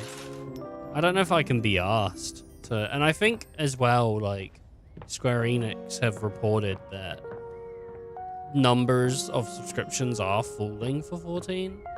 And I don't know if that's like because, you know, Dawn Trail, the end of the old story, start of the new one, and it's just like, you know, falling off or like what. But I mean, at the end of the day as well, I mean, like, you know, I feel like a lot of those subscriptions were COVID, post-COVID, you know, lockdown, let's play 14. And a lot of people hung on to it. Because I think that's when I was sort of playing. Is when I basically could just sit down and play 14 all day, basically every day. So that's kind of what I did for a while. Oh yeah, baby! Alright. Let's talk to the air fryer. You. I have been waiting for you. Oh hell yeah, baby. Me? You. I am working on outreach plans for the church. Mm-hmm. Every time I try to ask around the house about sinners in need of saving, I am insulted, turned away, or even shunned. And I am used to this, as preaching the truth is a truly thankless job. But I cannot do my job without some modicum of help. What can I do to help you?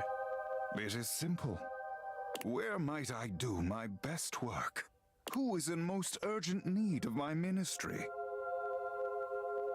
Folks in the kitchen for sure. Luke and Stefan for a start. Nobody needs your lectures. Everyone. We'll just go down the line. I admire your ambition. Yeah. Yes, perhaps I will simply approach the task from room to room rather than on an individual basis. There's still another thing I remain uncertain of. While his message of convection is perfect, I am not always perfect in my delivery. Tell me, what would be the best way to reach those yet lost in the shadows of oil? Lost in the shadows of oil. Air fried food taste test. Yes, that's it. You gotta show people that you still taste good. They may argue all day about principle, but they cannot deny the truth of an air-fried French fry in their mouths. Warm, crispy, convenient. Yes, very good. I must return to my duties shortly, but before you go... He hands you a pamphlet of some sort.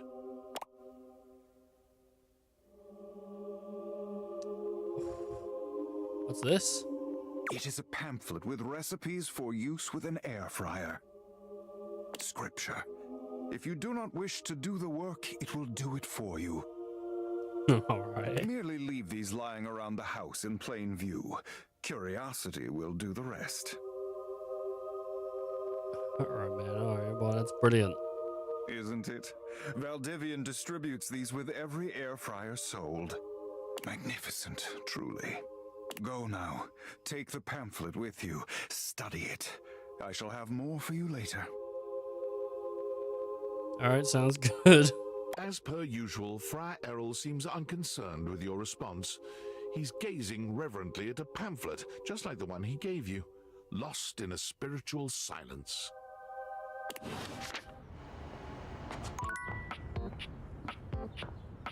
All right, she's back with the scoop.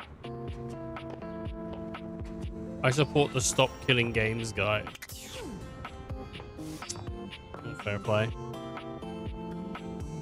I don't think I haven't watched it, so I don't know. I can't really comment. You know what I mean? I haven't watched it. I can't really comment. Though I very much doubt that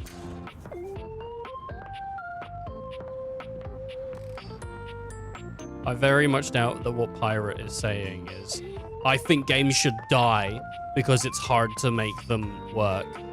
I don't think that's what he's saying. I think he's probably just saying it's a lot of work and people seem to trivialize the work. Though I haven't seen it. I don't know. It's easy to be misconstrued. And especially about something that you're passionate about, you know? And also, like, this is a guy that just spends a lot of his time making games and then on stream talking about games and trying to give people tips. Like, overall, he's very pro, you know, do it yourself and whatnot. Like, he's always trying to convince people to follow their passion. So he's obviously going to have some opinions. But, yeah, you know, hey, look, it would be cool for all games to just be playable, for sure. It's annoying when cool games get lost due to, I don't know, services being shut down or compatibility issues or something like that, but that's the way it is.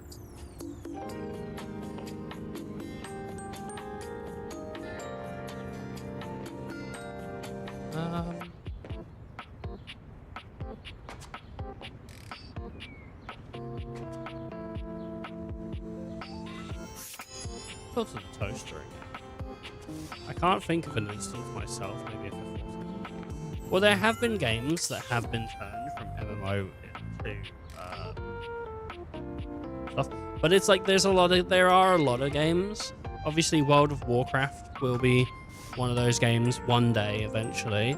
The same with, I mean, there are private servers for stuff like that now, though, that people can make. Not officially, but 14, FF11. You know, we're talking like what, maybe original EverQuest, any of like the Perfect World games, they were MMOs.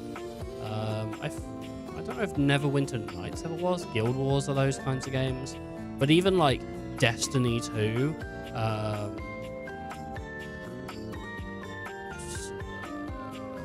trying to think. What was any? I don't like it when games you have to be connected to play it as a thing. Like, there's a few, I think, Sony games. I don't know if Helldivers might be that. You have to connect online for them to play it. But that's Sony.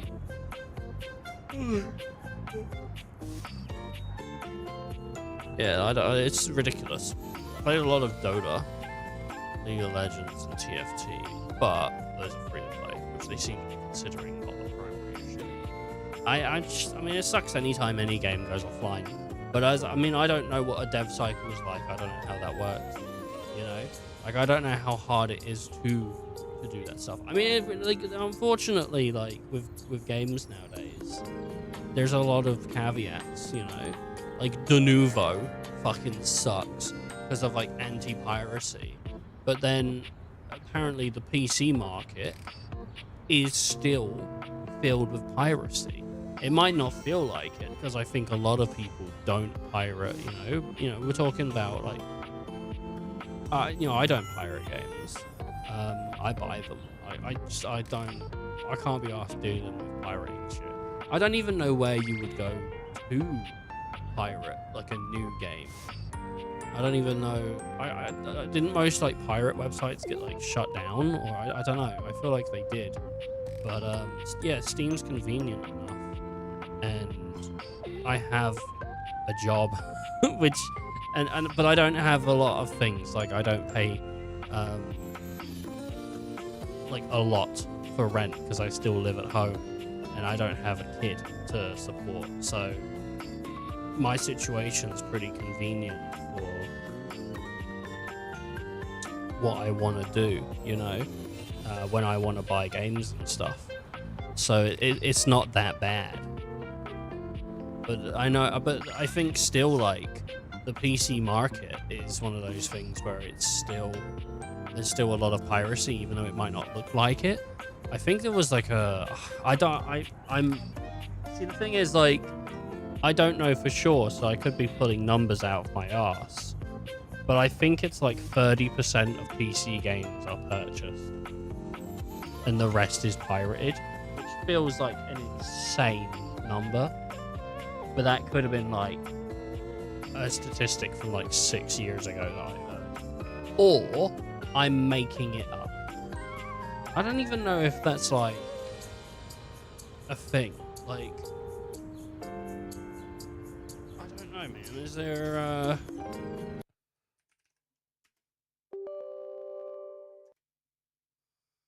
maybe there is.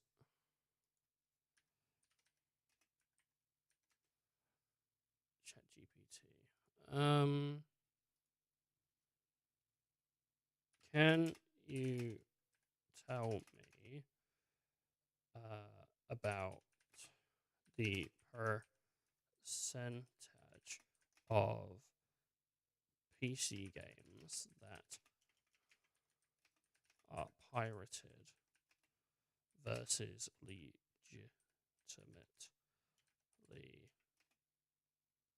purchased? And cite sources. Just to try and get something. All right, it's citing some sources. About 35% of PC gamers admit to pirating at least one game. Oh, there we go. Oh, okay. I did put site wrong. Had a guy recommend me to pirate RDR2. If you want to, man. You do you. I mean, Red Dead right now is probably pretty cheap because Steam sales are on at the moment. How much is it right now? It's a pretty alright game. 15 quid. I mean, it really isn't that much, especially for the size of that game. 20 bucks. Real world usage, high end estimates. So 2016. Here we go. 2016. I knew it was 30 something percent, but I didn't realize it was 30% of pirating. I thought it was 30% were purchased, so I got that wrong. But that's pretty okay. But this is not the same issue that you can get on PlayStation or Switch or Xbox, because obviously it's harder to pirate on those. It's much more involved than it is on PC because you just get an executable off of fucking pirate shit or whatever. Why 93, 95? In 2012, Ubisoft CEO stated that only 5 to 7% of PC gamers pay for titles, implying the rest are pirates. However, those figures only reference specific titles or internal DRM metrics, not an entire PC gaming market. I mean, even then, it was probably just bullshit. I don't know if he was. I mean, I don't know. Maybe it's an opinion. I don't know. But like border context. So recent general statistics note roughly 10% of all gamers admitted to illegal downloads over a 3-month period. In the UK, 4% use only pirated games, while 12% mix legal and illegal, leaving 83% playing exclusively legitimately.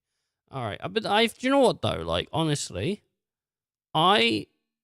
this is a bit of an issue But if you don't have money and you can't support and you want to still play, you got, you know, and you figure out your shit, you know, like if you want to like if that's your way of doing it is pirating, and you can somehow support devs in another way. I think this is like the issue, man, is like if you're going to pirate a game to play it, right? And you enjoy it, at the very least, what you can do is tell a friend. Say to a friend, hey, by the way, I really liked this game. You should check it out. You know, like it's not like a perfect solution, but it's better than like clamping down and smashing people for enjoying art in a way. And it's like a mixed bag, but this, I think this is I don't see this as like a legit issue, because this is like basically getting a demo and then going, I didn't like that, so I don't want to buy it. Or I did like that, so I'm going to buy it. Because I've heard people do this. I don't think any of my friends do this that I know of personally, but I have heard in the past of people like pirating games to see if they liked it or not. And then when they found out they did or didn't, they would then buy it or not buy it. This is just buying games, you know. They should just protect themselves better. Protect who better? Pirates? 16, but yeah, I mean, like 30%. But I mean, this is one of the issues, like, that devs don't want to put things, because like, what is like, are there any statistics for console piracy for current gen console piracy? Soft modding. 2005 Macrovision survey, I don't know what Macrovision is, found that 21% of Xbox and PlayStation players used pirated games. That's more than I thought. Within the group, 43% downloaded over 15 titles a year, and 73% bought the games if not freely available. Ooh. So I mean, there's really, I don't think there's any, because they'd have to release statistics, but even then it'd be skewed, right? The game companies.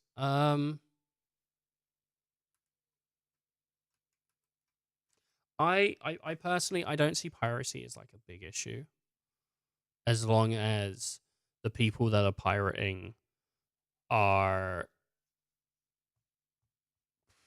using it, you know, like to. It depends on the reasons. It depends on the reasons. If you don't have money and you still want to play games, like, fucking go for it, you know? That's not me giving you permission, but that's like how I feel. If I make a game and you want to play it and you can afford to buy it and you pirate it, then that's a dick move. But if you can't afford to buy it and you want to play it and you pirate it, then that's fine. If you want to pirate it to try it because you don't want to buy it until you try it, that's fine. I think. You know what I mean? Like, it's situational. They get their money from loot boxes. Loot boxes suck. Random shit sucks. So like piracy is like a weird thing. It's a topic. It's a topic, man.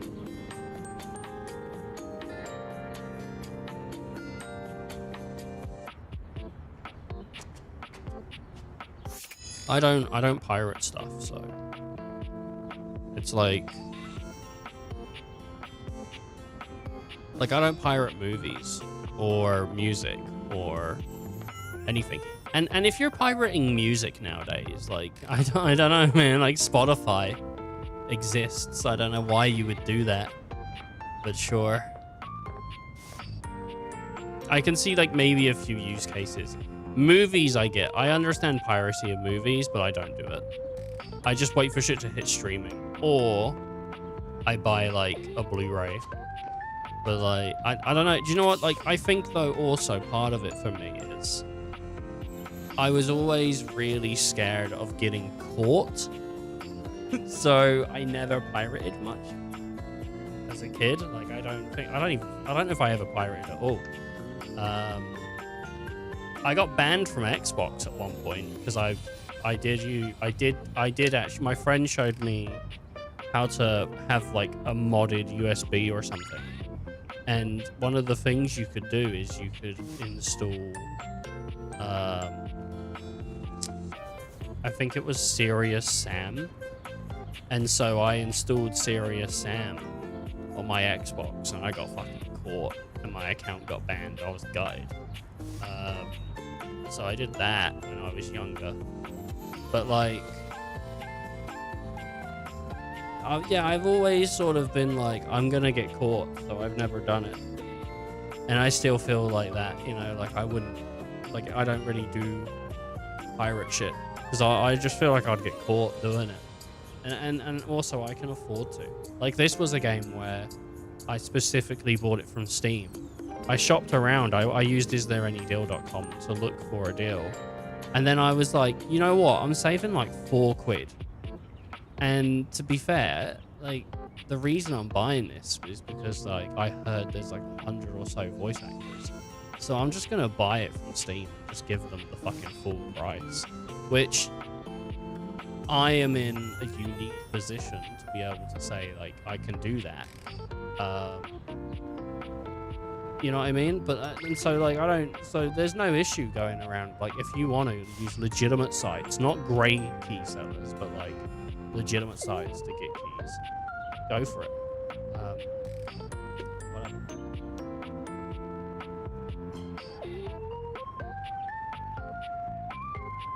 Often beats a bunch of MP3 files. For what? Like, you know, like, who uses... I feel like the only time you have music on a computer now, physically, is if you're editing something, or if you're putting it inside, like, a GTA music file so you can listen to your own music. Like, otherwise, like, surely you just pipe everything through Spotify nowadays, right? I mean, I'm sure maybe there's some other people out there that are just listening to music off their hard drive, but I don't even know if I have any music on my phone. Like, physically, I used to have a lot of music on my phone. I used to listen to music and download podcasts to my phone and listen to them off my phone. And now I exclusively use Spotify. So it's kind of crazy.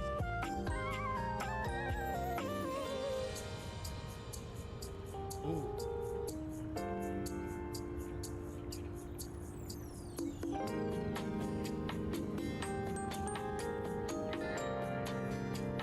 Is my shipment? Oh, 1 sec. I'm going to be right back. I just have a delivery outside that's worth a bit of money, so I'm just going to go grab that. I'm going to be back in just a moment. Ampion! Ah! Hey, Tony Hawks. We could do an improv right now. I shoot you with a gun and you die. What do you do next? What is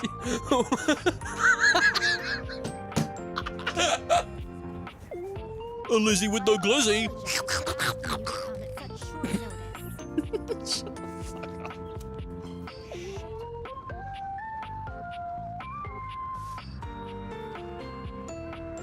That's a good looking chicken. Such a meat lover. Enough said.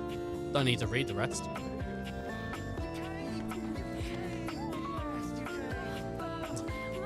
My wife's never done that. That's the aim. That's my new. Hey boys, what's up? I love cum. Whoa, nice ass.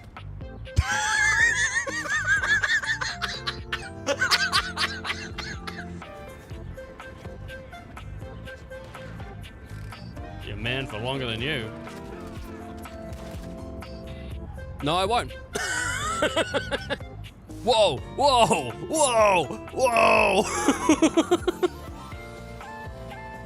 Fuck you. No, no, no, it's still standing. No, please. Not me. No, not me. No, no. My ears don't work like they used to. Now they use batteries.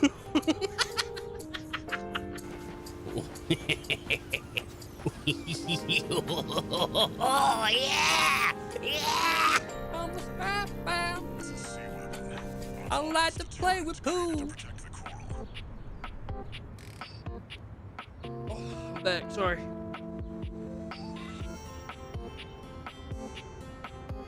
Sorry if I do seem a bit like, out of it today. I woke up at like 4 in the morning. I said it earlier, and I think I'm just like a little groggy. So, but you know, it is what it is.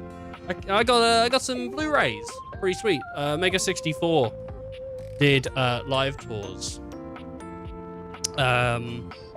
years ago, and they filmed them. And then, so they did, I think they've done 2 tours, and I've spoken about Mega 64 a few times. And I like them. And I was like, man, I kind of want to get those tours, but they don't sell them anymore. And then recently they were like, hey, by the way, we just reprinted our tours. And I was like, oh shit. And so I bought them.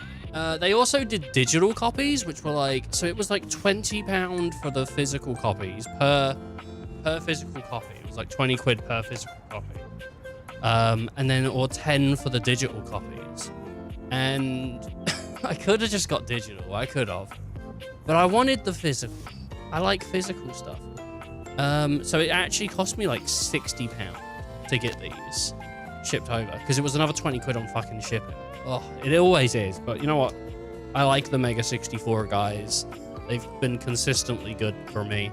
And they also, I wear a lot of their clothing. Like, I have a lot of their clothes. But like, they just seem like decent guys. So yeah, I bought their live tours. I've never seen them, so I'm gonna watch those one day. Probably never. I don't know. It's not. I don't get round to doing shit. I want to though. I want to watch. I'd have to like do a thing.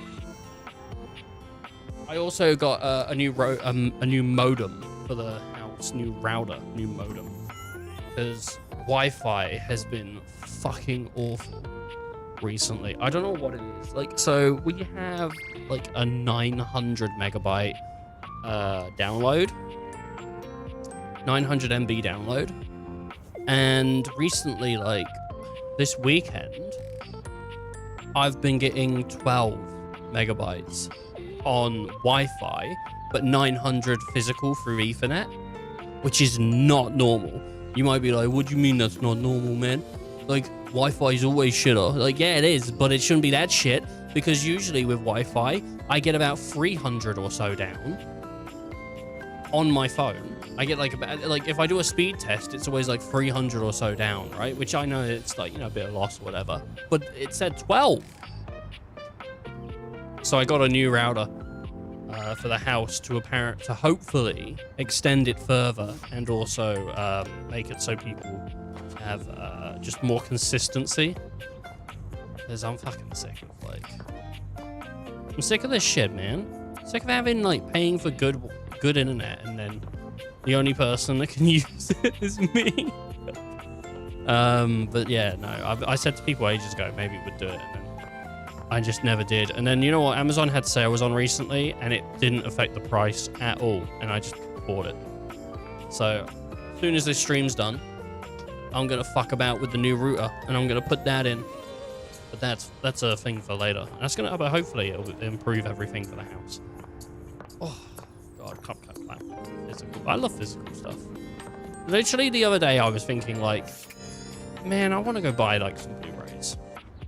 All right, we can talk to the toaster. Let's talk to the bin. Icy loves the bin. Oh, it's you. We took a long break just to chat. I'm cool with that though. I'm cool to just chat. I don't mind. I nearly just played Minecraft today, so it would have just been like, hey, if anyone wants to chat, I'm just fucking crafting, so, you know, I'm cool to chat. Yeah, it's me again, man. Are you always this happy? Yeah. I try to be positive attitude. It's good for you. Sometimes I am, sometimes I'm not. Oh, Hey, whatever I you said gotta tell something. yourself. I said something about excellency. Nice to see you too. I don't know what I said. What did you bring? I'm trying to bring you some good conversation, but that's a two-person sport. I said, hell no, excellence is lame. Damn, was I supposed to bring something? Was I supposed to bring you Having something? trouble coming up with another reason why you'd be talking to me. I just like your company, dude. You don't like this guy? And on the inside, I'm Dolly Carton. No, you like Lucinda Lavish, and she is beautiful. She just shows up randomly, though. It's Dolly Carton, like Dolly Parton. Are you? Oh my god. Has anyone ever told you you're weird? Ugh. Like, I tell myself that, but I'm thinking I'm normal nowadays. And everyone else is just normal. And we all think we're weird. So it's kind of weird. I feel like being weird now is a social statement that everyone wants to be weird. But actually, what used to be weird is just normal now. Does that make sense? If loving her is weird, I don't want to be. Not that. That sentence sure got messy. Yeah. Guess I have something here I can throw out. Let's see it. Got a chopstick. I found an old parking ticket shoved between the sofa cushions. A bowl I found made of a curious admixture of lint and hair. That's pretty cool. Weird is still weird. I feel like the only guy that's weird nowadays is Al, you know? Mr. Yankovic. He's the only weird guy. Gold mine. Where'd you find it? Oh, I found it in the bathroom corner behind the toilet. Weird shit back there, man. Yeah, those get good. Somehow the stuff under there gets huge. It's like it's sucking on radiation or something.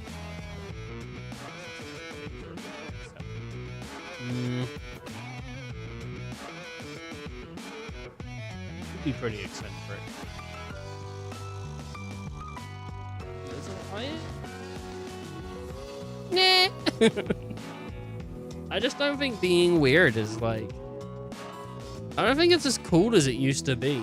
I think it used to be cool to be weird and shit. And now it's just like everyone's weird. You know? Like this guy likes hot dogs too much.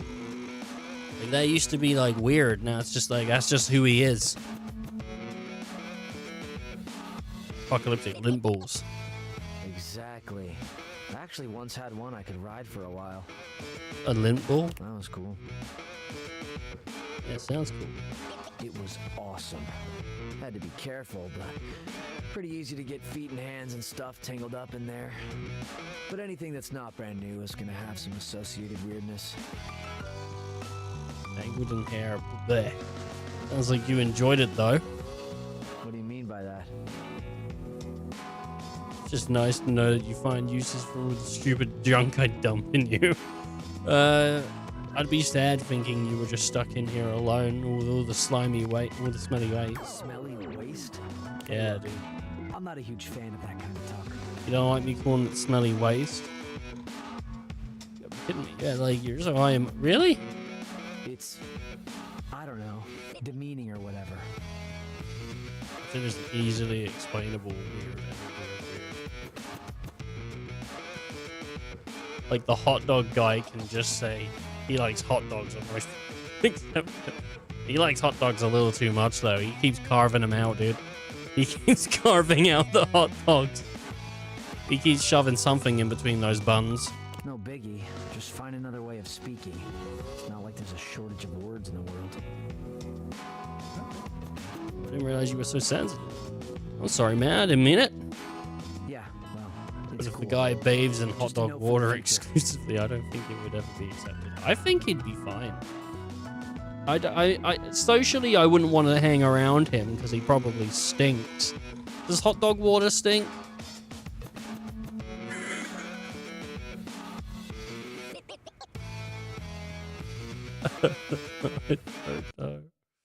I don't know, man. Theoretically, would it be harassment if I gathered a lot of hot dog water and disconnected my neighbor's water supply and hooked it up to a giant vat of hot dog hot dog water. So every time he showered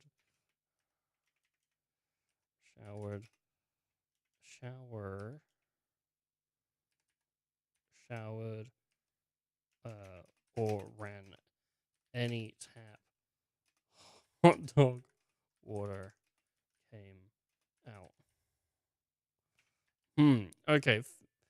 I wrote, theoretically, would it be harassment if I gathered a lot of hot dog water and disconnected my neighbor's water supply and hooked it up to a giant vat of hot dog water so every time they showered or ran any tap, hot dog water came out? Theoretically, yes, this would absolutely be harassment. Also, possibly criminal mischief or vandalism, tampering with utilities, which is usually a felony, health code violations, hot dog water isn't sterile, civil liberty for emotional distress, property damage. Oh my god. In practice, would they have any legal recourse? Yeah. What legal recourse would they have? Also, my neighbor is one of those,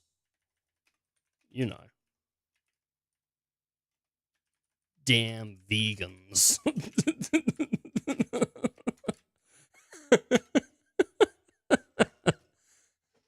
Is this a clear-cut case? So you would be flooding their pipes with processed meat broth. You'd also be violating the sacred tofu temple of a vegan's household. It makes it worse, legally and ethically. Here's the legal recourse your vegan neighbor could pursue. Criminal charges against me. Utility tampering. Interfering with water systems is often a felony, especially with a municipal supply. Vandalism. Introducing foreign substances into someone's home water system. Trespassing or breaking and entering. Okay, well, civil lawsuit. They could sue me for intentional infliction of emotional distress. Vegans aren't just avoiding meat. Okay. Nuisance, property damage, medical. Wait, nuisance. Wait, what is the least crimey crime I could commit and be sued under nuisance? What is the least? Now that's a respectable question, like a true broccoli eating. What the hell, man? To commit the least crimey act possible. You can still get sued under nuisance law, which is a civil, not criminal issue. Nuisance basically means interfering with someone's use and enjoyment of their property. I don't know, Ethan. This doesn't look good. I haven't done nothing yet. Wind chimes of doom. Hanging up massive, obnoxiously loud wind chimes right by their window. Not illegal, not dangerous, but highly irritating. Civil nuisance, possibly. Really? Plant something weird but legal. Planting a big patch of stinky flowers like crown imperials or durian saplings right by the property line. Just because it's stinky. Passive light warfare. Melting a bright motion activated. That was a thing in was it what was that show that was a thing in? I can't remember because they wanted a deck. And then the neighbor put up a huge bright light. I can't remember what it was from, like New Girl or something. Playing weird music at reasonable volume. Set up a speaker and play ambient crow noises, polka or spoken word slam poetry at moderate volume often. Not breaking any noise laws, if kept at daytime or legal decibel values, can still be considered annoying enough for a nuisance claim. I think I could be taken to court for having the window open and streaming. I think I could. And I'd win that case, though, because it'd be like, he's just in his house playing games. Oh, it's not even that bad. It's fine. I'd come out with more money than they'd be a loser. Lights lost for scented candles or incense that produce strong odors. Okay. Could I be sued for nuisance if I slept with the neighbor's wife in hot dog water while releasing wild badgers into their garden and making sloppy, wet sandwiches, which I keep in in their fridge, because mine is broken. Are there any well-known cases of this variety? Yeah, we might have to look that up in a second as well. Yeah. So that escalated faster than a badger in a bull pit. Let's break down the spicy meat. So the hot dog, water, infidelity, fridge trespass, badger mayhem. Sleeping with their spouse in hot dog water or not. No, not a legal nuisance, but definitely a personal one and could destroy lives. However, some places still have alienation of affection laws. Wow. Alienation of affection? I've never heard of that. Alienation of affection is a common law tort abolished in many jurisdictions. Fuck off.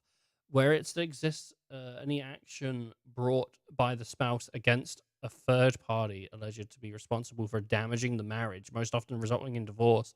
The defendant of the alienation or affection suit is typically an adult or a... So you can sue someone? Oh my god.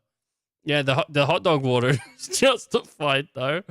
Laws where you can be sued for breaking up a marriage. Rare but real. North Carolina, you can still do. Wow. Wild badgers in the garden. Unleashing wild animals. Definitely a criminal offense. Animal endangerment, property danger, public safety risk, civil trespassing, nuisance, and negligence. Damn it, dude. Badgers are not cute when cornered. Oh, no, dude. Making sloppy wet sandwiches using their fridge. Using their fridge without permission. Criminal trespass. Could you imagine getting done for trespassing because you made a sandwich in someone else's house? Possible theft of utilities or space. Yes, nuisance if it smells, leaks, or attracts rodents. Okay. What are some examples of notable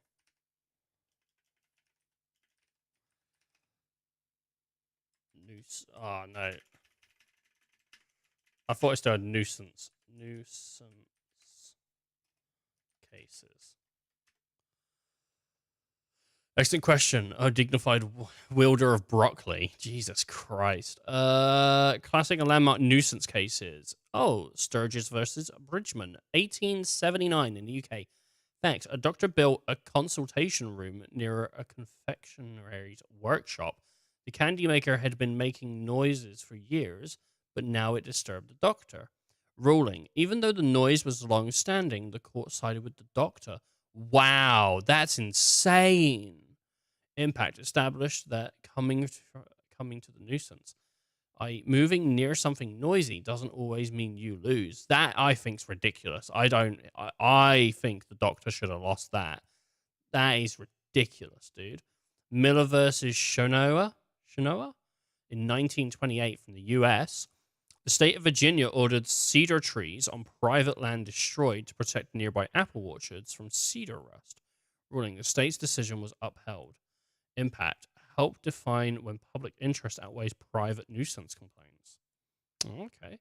Modernish and weird nuance cases. Boomer. So, is there anything from like modern years? Not really. The 1992 State versus William, which has modern petty madness. A man kept 80 plus chickens in a suburban backyard. Noise, odor, and feathers everywhere. Declared a public nuisance. Reinforced that even a hobby farm can be a nuisance. Need more zany ones. What's a really crazy example? Oh, here's one. With the bonus, the zombie deer farm. Yes, really. Case, a deer farm in Wisconsin was accused of housing animals with chronic wasting disease, zombie deer disease. So neighbors said it was a health hazard and an ecological risk. Ongoing debate shows public health fears can escalate. What's a really crazy example? There we go. The flaming hog manure case in Iowa? Something like that you would say? Borman and the Board of Supervisions in 1998 set up. A group of farmers built huge hog confinement facilities, which included massive lagoons. No, lagoons? Yeah, I don't know. Full of pig waste. The smell was described as a blend of burnt hair, rotting meat, and sulfur dripped in failure. Then they started spreading the waste as fertilizer across nearby fields. But wait, there's fire. In a stunning twist, some of the methane gas from the hog waste caught fire, like a literal fire filled by pig poo. Fire, stink, blah, blah, blah, the ruling. So the court sided with the neighbors, recognizing that the property rights are the right to enjoy their land. So why is it legendary? It's not about a legal act. It's about an unbearable smell, danger, and flaming feces. It shows even legal farming can become toxic, flaming nuisance. Here's a runner-up. The Mozart music torture case, California. A wealthy homeowner put outdoor speakers on his roof and blasted Mozart and classical music 24/7 at full volume to drive away homeless people from public sidewalks near his house. It didn't just affect the homeless, it drove neighbors insane.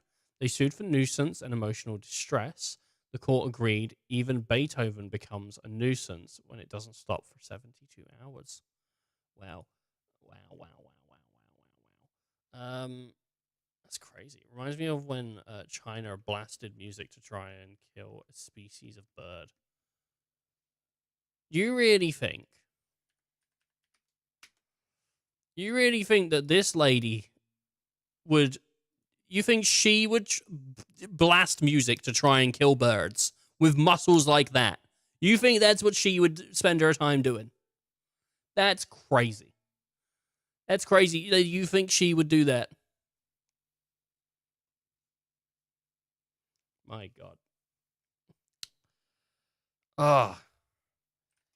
If I moved into a trash can on a street named after seeds, could I get sued for being a nuisance? For pests campaign. Okay, scenario recap. You move into a trash can on a on a street named after seeds that say Pumpkin Seed Lane. You live there, presumably like Oscar the Grouch. Okay, well, it did pick up on the reference, but there were stronger opinions about broccoli and legal nuisance. Short answer: yes, but only if your presence causes actual interference with others. What is there? Is there any legal reason I couldn't use a trash can as a legal residence? I mean, like, the noble pursuit of trash can citizenship. Let's dig in. You, like, all right, okay. Let's see. Yes, technically can live in. Yes, technically can live in trash can. Yes, technically can live in a trash can. Oh no, it doesn't say yes. It says you technically. I just read it wrong. I was like, what the fuck, dude? This thing fucked up, but it does say you. All right. But you absolutely cannot claim it as a legal residence in any form of way. Here's why. Right. So how many square meters is a trash can? How many square meters is a trash can? Floor area. Let's say I buy a. Let's say I buy like a. What, like free.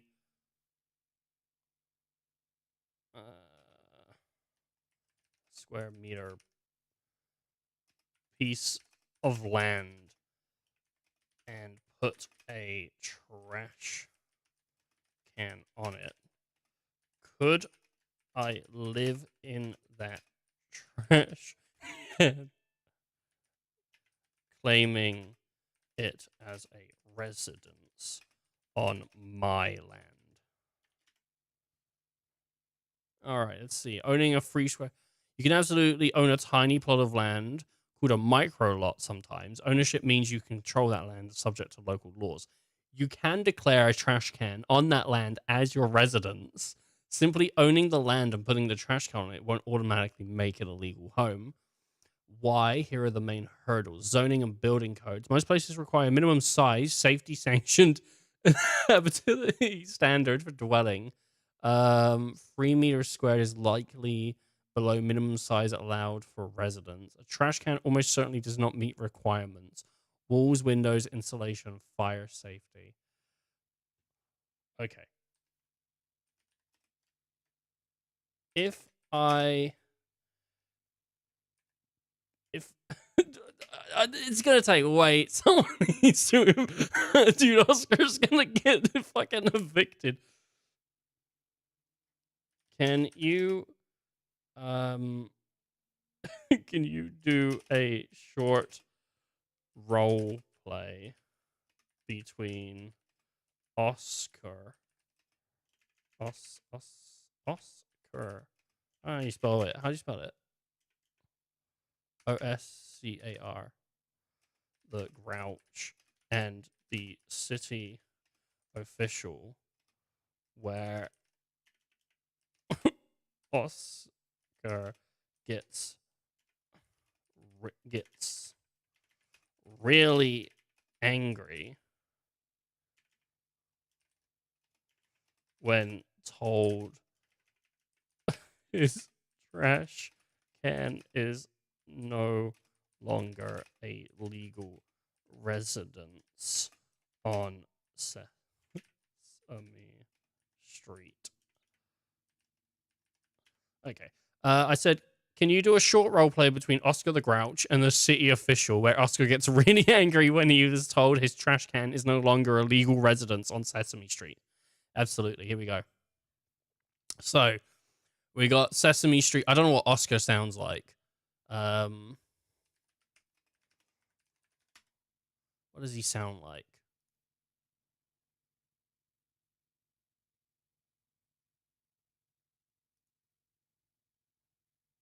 Oscar the Grouch here to tell you to stay home. I don't want to see your smiling face. I don't want to smell your pretty perfume. Oh, I don't want no. to be anywhere near you. Hey, this social distancing thing is He's kind pretty of a handsome. Grouch's dream. Anyway, for everyone's sake, just stay home, will ya? Well, yeah, I don't know how you would even do that. I don't want to, I'll try, but I don't know. It'll be a grouch. Mr. Grouch, I'm sorry to inform you, but the city has deemed the trash can no longer a legal residence.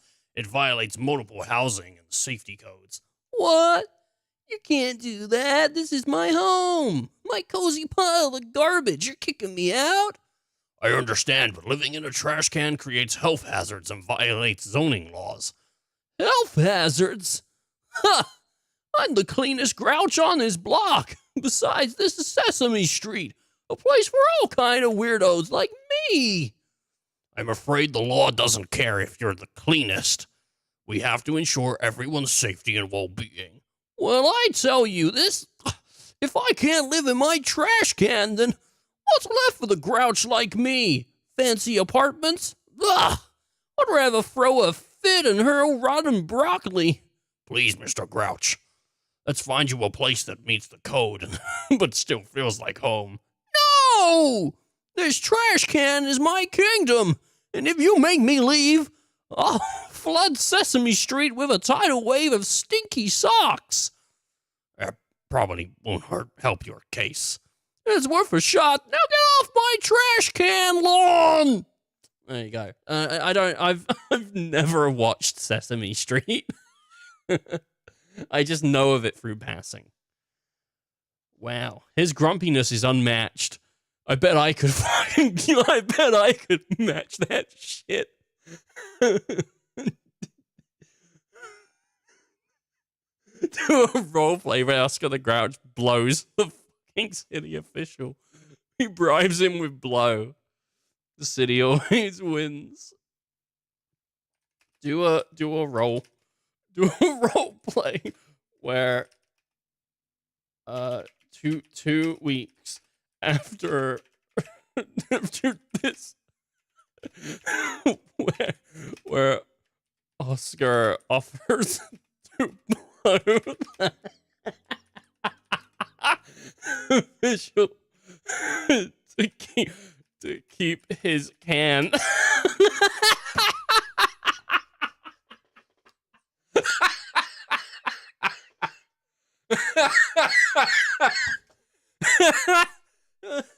It's not. What if it did it though?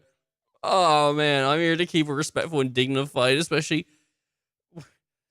It seems dignified to me. Well, what's wrong with what I asked? I totally get that you're coming from a bold nonsense place.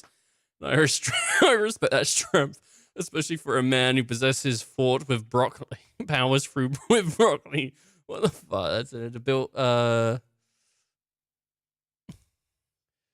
theoretically, if you was going to do that role play, which you've explained you won't, what would it look like?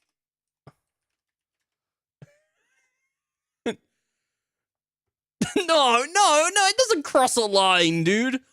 Oh, can't even watch Oscar the Grouch blow a guy nowadays. Can't even talk about Oscar blowing a guy nowadays. What has the world come to?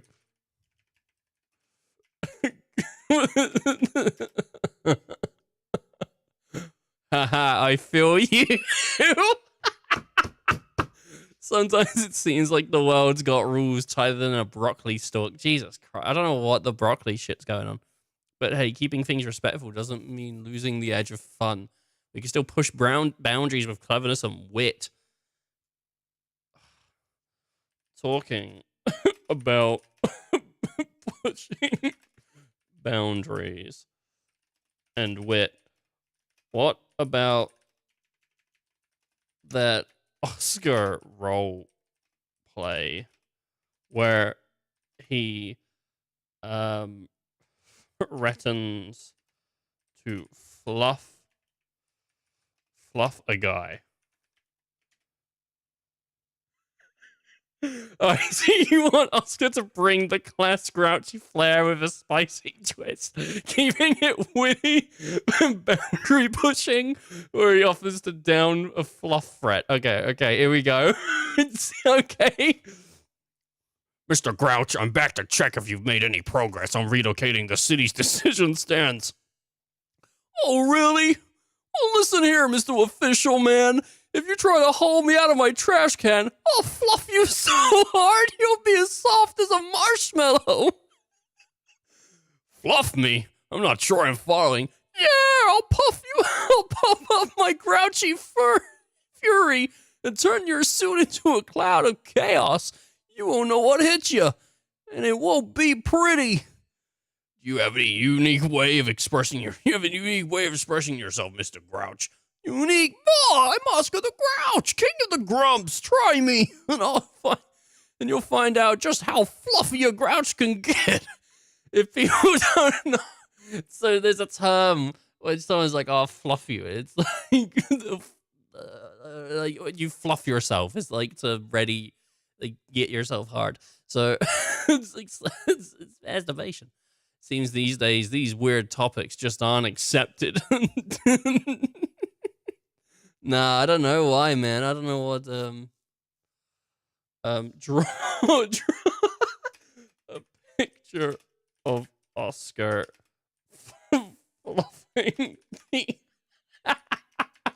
city official. No sepia tone. There's no way. It's fine. It doesn't know what fluff means. It's fine. I think. Oh my god. Could you imagine? I want to know what it thinks it means when it says fluff, dude. Oh.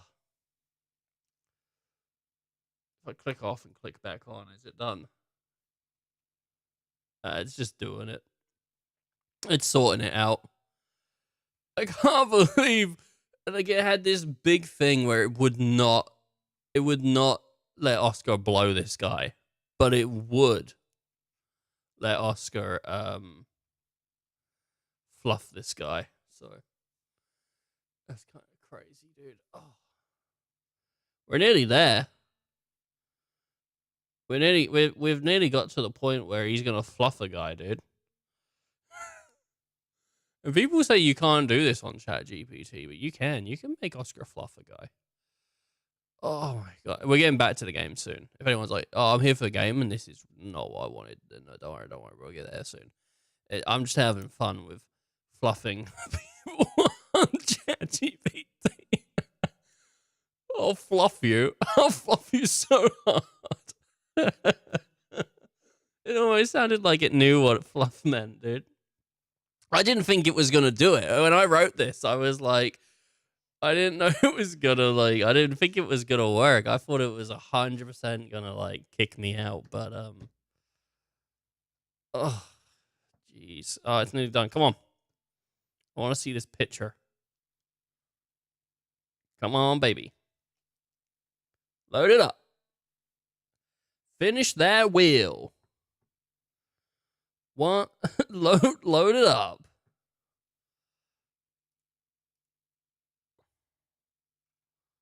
Finish that. Nope. It's pretty good with Muppets. Wow. It's offensive. Oh, God. Have they got it? Oh. Oh, my God. There's Oscar fluffing that guy, dude. That is pretty good. Oscar's a cutie, dude. Oscar's a cutie. Look at him. That's pretty good. That is pretty good. Have you seen, I don't know if you play with AI too much. Have you seen this thing? character AI. Character AI is pretty fun. You can like, I just want to look at it. Can we just get to the website? Oh my god, you can go. There's a bunch of characters on it, and it's pretty cool. You can talk to like who did I talk to the other day? I talked to Bobby Hill the other day. It was pretty funny because King of the Hill. Oh, all right. The game is here for some reason. I don't know why the game is not here.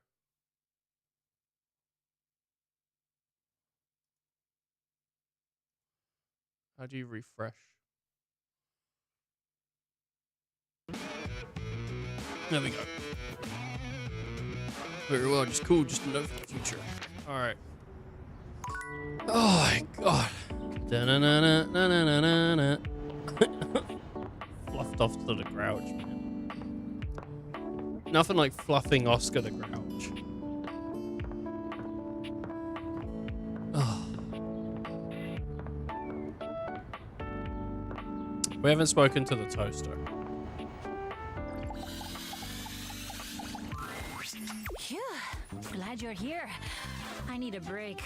Alright. I have been thinking about this new song I want to write, and it's super fun, but it's also super exhausting. It's not about like a guy fluffing someone, is it? Like, I kind of feel like my coils are gonna uncoil or something, and I'll just be like this really sexy, talented metal puddle on the floor. Alright, yeah. It's weird. That is weird, because I don't know, I mean, a sexy toaster. I mean, she is a pretty sexy toaster, though. Totally get it. I can help. Don't turn into... Can I help? Don't turn into a puddle? I totally get it. Can I help? Don't turn into a puddle. You can totally help. Oh, wow, this is actually great. Usually I write all my songs alone, but for some reason, this one is just not coming. Alright, well, I can help with that. You wanna be my writing partner for a sec? Oh, 100%. I've written so many songs. Yeah, let's go. Attitude on point. Love it. Entonces vamos. Okay, so I'm gonna ask you some questions. You ready? Of course. Perfecto. Now, where did I put my notes? Gotta be careful with them so they don't incinerate. Ah, here they are. Okay, when you think of love, what's the first word that comes to your mind? Hot dog water. A broken heart. Mi amor, I'm so sorry. That's the worst. It's pretty good, actually. Great material for songs, though. Let's Yeah. see. Broken heart, love is broken, like you can't fix it. A love so irreparable, like a... Fix it with a screwdriver. Like a burned bridge. Ooh, like a fiery passion that died horribly. So dark. I'm totally into this. You've got a serious dramatic side, you know that? Guitar playing toaster's pretty creative. She's hot. She's a pretty hot oddity. Or maybe I'm just a good writer. Okay, let's not get cocky now. Not in the toaster, I wouldn't got it. It'd burn. We still have to write the line. A fiery heart, we burned as one. But look towards the morning sun, blazing up till we were done. Like how like that toxic love can seem so fun until it crashes and burns and you're standing there like, what happened? Yeah, I love toxic love. That's my favorite kind of love is toxic.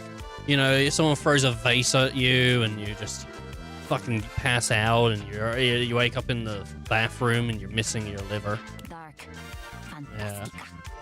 Songwriting can be really hard when you're alone. And if I go to anyone, I go to the migas. But I don't know. This song is a bit more personal.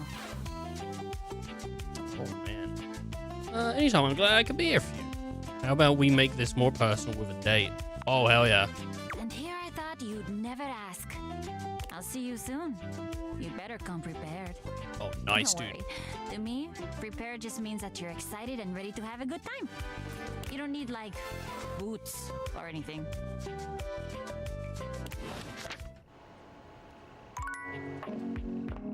Oh, man. Well, there we go. I confirmed a date with the toaster. That's pretty good.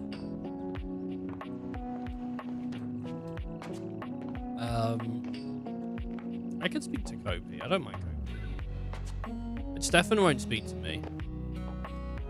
I do want to speak to Money. Maybe I think I'm already like friends or something with Holly though, right? What am I with Holly?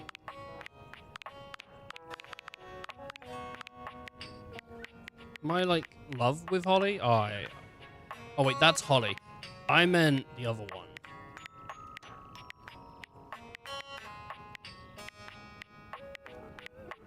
Zoe. Yeah, I'm friends with Zoe.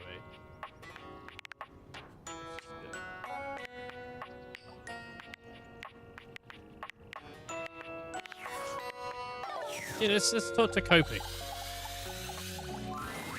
It's my favorite customer. What can I get for you today? I don't think I'll have any coffee. I just wanted to have a chat. Oh, all right then. No problem. We'll see you next time. Oh, okay. That's not how that works. I don't know how you. I thought that's how you spoke to Kopi. You said I don't want to drink. I just want to talk to you, but I guess not. Oh, hello. Hey, I was just talking with Will. Like the guy with the demon. Who is that? Will No, Will. Oh, like when I die, Will. Here he is. Yeah. When you perish, these will be the items and their values that you will bequeath. I wish you'd bequeath on me. In bed tonight. Fucking gross. You should name a next of kin, if you had anyone worthy of that. Oh my god. I'm working on it. I'll leave it all to you because you're so lovely. You leave me to me? That makes no sense. Alright. Moving on. I was speaking with Will in anticipation of your arrival. Well, because I'm going to die soon? Not soon, one must hope. I enjoy giving counsel. What shall I counsel you on today? Another reminder that my words are of my own opinion on your savings situation. Oh, how can I cut down on groceries? Cut down on excessive items like extra snacks. Okay, don't go fucking crazy. Also consider purchasing generic brands instead of big name items. You're more likely to find better deals at your local grocery store that way. Oh man, but the famous brands taste better. I cannot speak to that, but making small adjustments to your lifestyle is a step in saving money. Sometimes they do taste better, sometimes they don't. I am slightly uncomfortable with this many words at once. Most people assume the safe, Sophia, and I are close because she, safeguards me, but we are more like respectful neighbors. I am used to solitude. You should get out of the safe sometime. I cannot. It's too much of a risk to leave here. You know that. That's why you put me here. I'm not saying we spent. Consider it a work outing then. Yeah.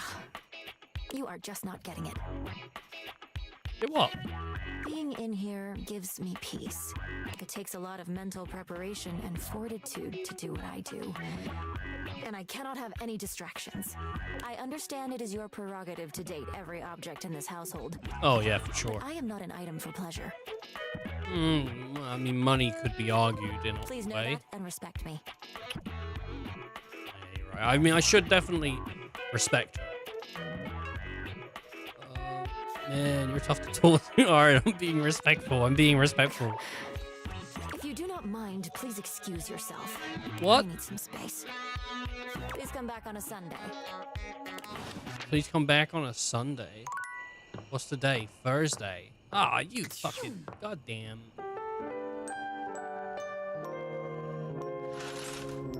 On a Sunday. It's fucking Friday. Some bullshit.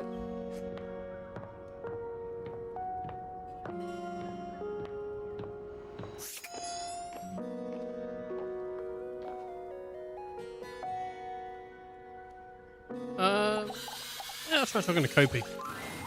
It's my favorite customer. What can I get for you today? I'll go with a latte. Sure thing. One latte coming right up. Kopi gets to work, grinding and pouring and mixing with an impressive speed. And voila! One latte just for you. Hope you like it. Is there anything you'd like to know about the latte? What is a latte? Oh, well, I thought it was just an Italian word for coffee. a latte is your pretty standard coffee. It's a shot of espresso topped with steamed milk with just a touch of foam. Some people think it's basic, but I think it could be a hard coffee to pull off if you don't know what you're doing. Maybe that's espresso. If you put in too much foam, you're going to be making a cappuccino instead. Definitely underrated. Yeah, you get me. We'll see you next time. There you go, big coffee. Nothing in that cup. There was. Oh, the hell was going on? It filled up. Wow. Tasty ceramic. There's Bobby. I love Bobby. Okay, so.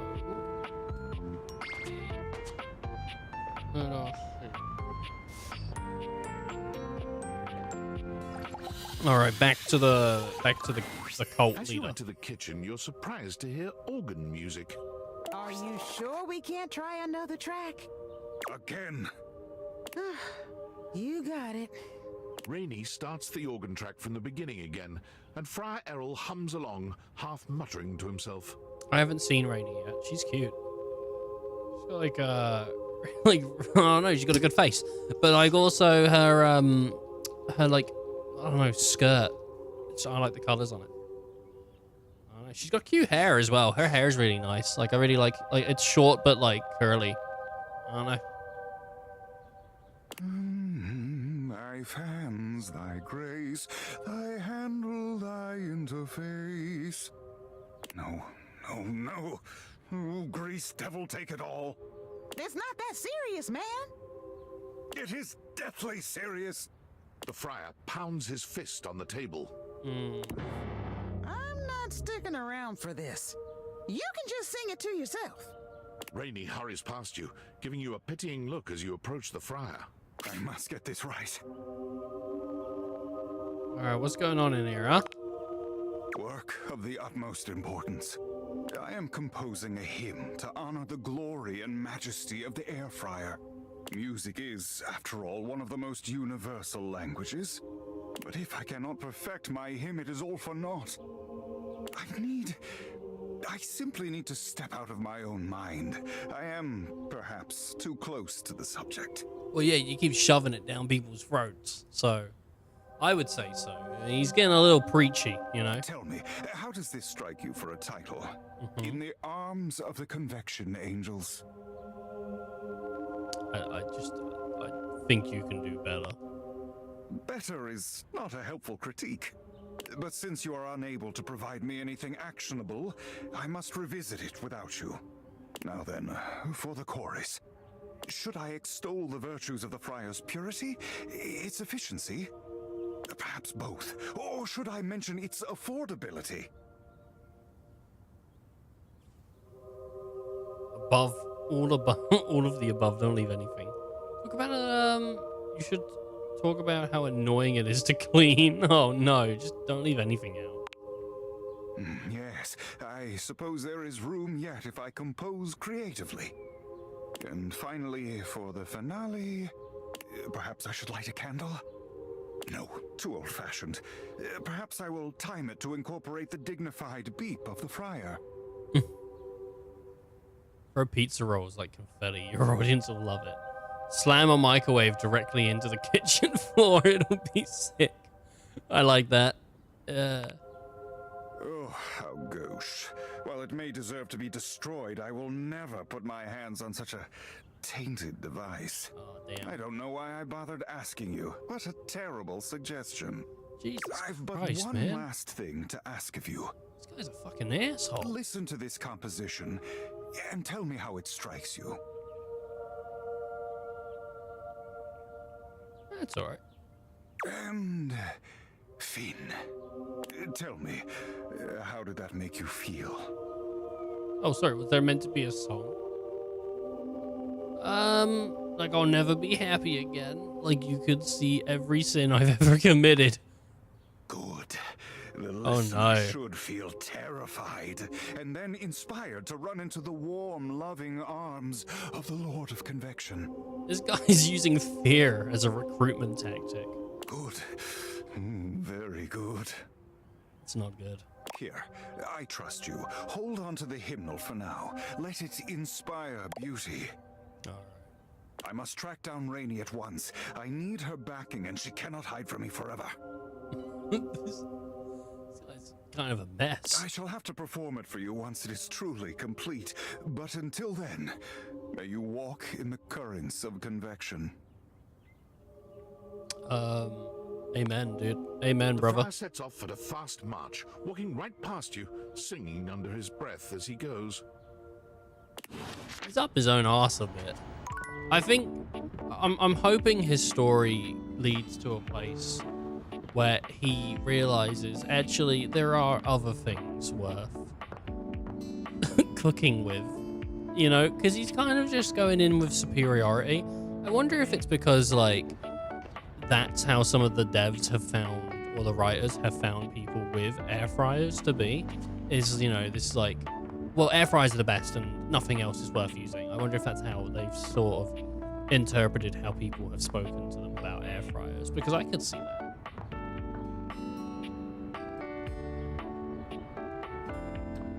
It is, they are pretty good. Tell you what, I love air fryers, but I also love rice cookers. Rice cookers are so good. So, get yourself a rice cooker. One day we'll get a pasta cooker. That hasn't been invented yet, but it'll be a thing. In the year 2082, no one will cook pasta without a dedicated pasta cooker. I've just been walking around. I think, did we already speak to the toaster? Hey, No. I know that like we talked about dating, maybe if we were feeling it. You're not feeling it? But I'm just not thinking that it's a good idea. It just doesn't feel right. Oh, I think okay. we're better off being friends, don't you? I mean, what did I do wrong? What did I do wrong? I want more than that, Miranda, and you know it. I want more than that, and you know it. I mean, we can be friends. Okay, I'm so glad. I think you really deserve to find someone special, okay? And I know they're out there for you. It's alright, don't worry about it. You know what? I think you're right. Thanks, Miranda. You know what? I think you're right. We have established this like multiple times. Of course I'm right. She put me in the goddamn friend zone. I mean, She put me in the goddamn friend zone. Like, that wasn't my decision. Alright, let's go talk to Mac. If I'm gonna get put in the friend zone, I'm putting someone else in it. Honestly, I wasn't entirely sure you'd come. Yeah, I know. But I come all the time. I mean, I know we saw each other several times earlier today when you were checking your work email, and then again when you zoned out on that viral video site for 3 hours, but I didn't really get to see you, you know? I just mean, I really appreciate that you returned to interface with me like this. I said I would. It was either this or 3 more hours of cat videos. I said I would, didn't I? Well, I know actually showing up probably wasn't easy. And I know there was some tension regarding how we disengaged from our previous interfacing session. Yeah, like water off a duck's back, whatever that means. Yeah, it's been tough. Yeah, but I'm okay. Yeah, it's been tough. I must say though, you are looking quite attractive. The last time we interacted with Mac, they basically said to us that they wanted to see other people before committing to me. They say absence makes the heart grow fonder. And when it comes to you, that's absolutely the case. Shit, I was gonna friend zone you. Look, Do you wish to know the truth? Yes. The truth is, I had dalliances, yes. But ultimately, that's all that they were. And no matter what I was doing and who I was with, I never stopped thinking about one thing. You. Oh. Oh, really? My CPU never stopped ruminating on the intricate way you organize your file structure, or the sensual way you clean your keyboard with that old Q-tip. And most of all, I never stopped thinking about the sweet, sweet way you double-click. I missed you.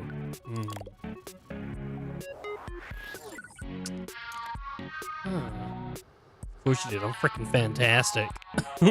But my question for you is, did you miss me too?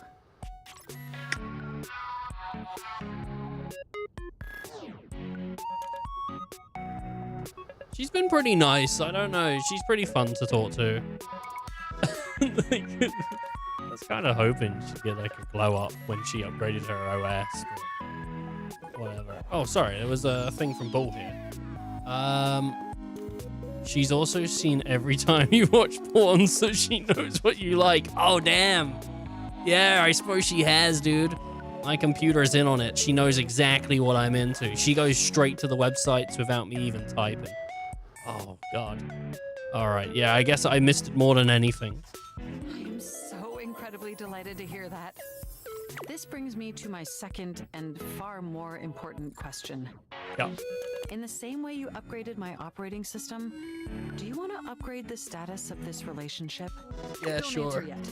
Yeah, why not? Think hard on it for a moment, and when you're ready, type your response into this programming terminal. Okay. Finally, the future I was promised. Thanks to AI, I never learned to type, but I'll try. I like that. Just choose an option and I will comply. Mind if I stroke more than just your keys? Time to force quit this. I don't know. I'll just touch more than the keys. It's all right. You want to be together? Oh, you're gonna make my CPU overload with excitement. I would break up with her, but she's pretty sweet. I think it'd be cruel. And then again, though, dating like 5 objects in the house is pretty cruel as well. It's true, we've been staring at each other for years, but it took this experience together to finally take our relationship to the next level. And I'm so happy to embark on that journey with you. All right, thanks, Mac.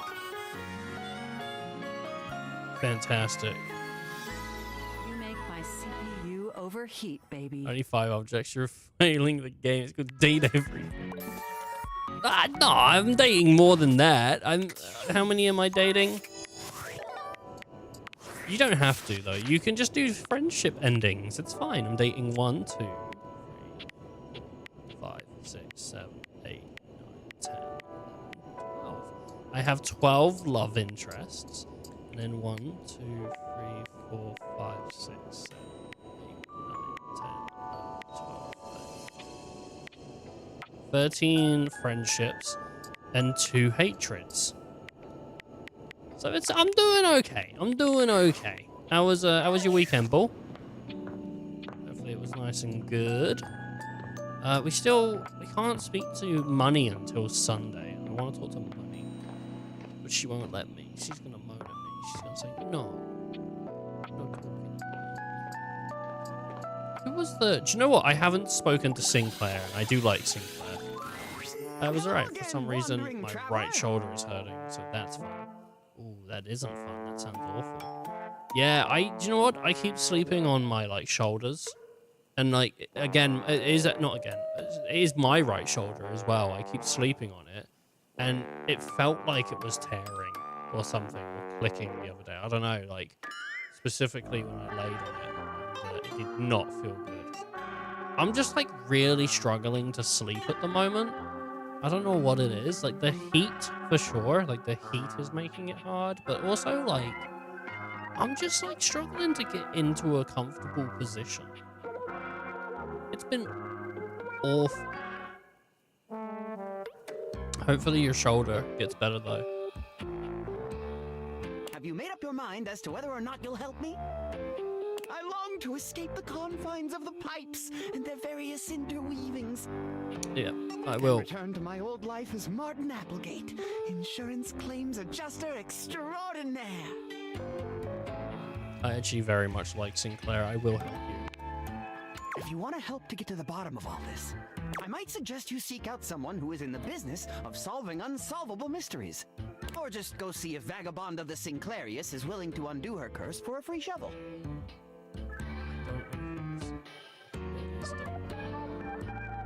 I do my best to help. I think I know just the magnifying glass. He stands there silent and unmoving until you finally leave. Okay, well then tomorrow we get to go speak to Ali Hillis. Or Maggie. In the game she's Maggie, but I'm 40 so something always hurts. It's more scary when something isn't hurting. Oh no. Inspires confidence. My mum's like shoulder is like destroyed at the moment. She I don't know. I think she had like ruptured discs in her neck or something. So that's basically just fucked. That's the issue with getting older. Is just shit just breaks and there becomes a point where the doctors just say to you, yeah, that's it for now on. That's it. Like, what is there, can you fix it? Nah, that's just broken. We can give you pills. Like, oh great.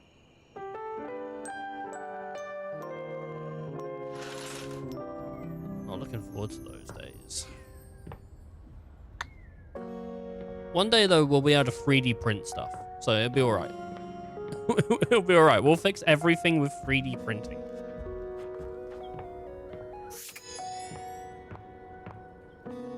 Hey, Maggie.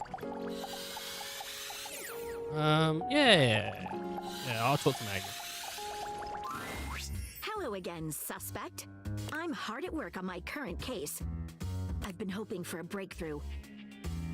Sometimes I get so wrapped up that I start seeing everyone through the lens of a mystery. Mm-hmm.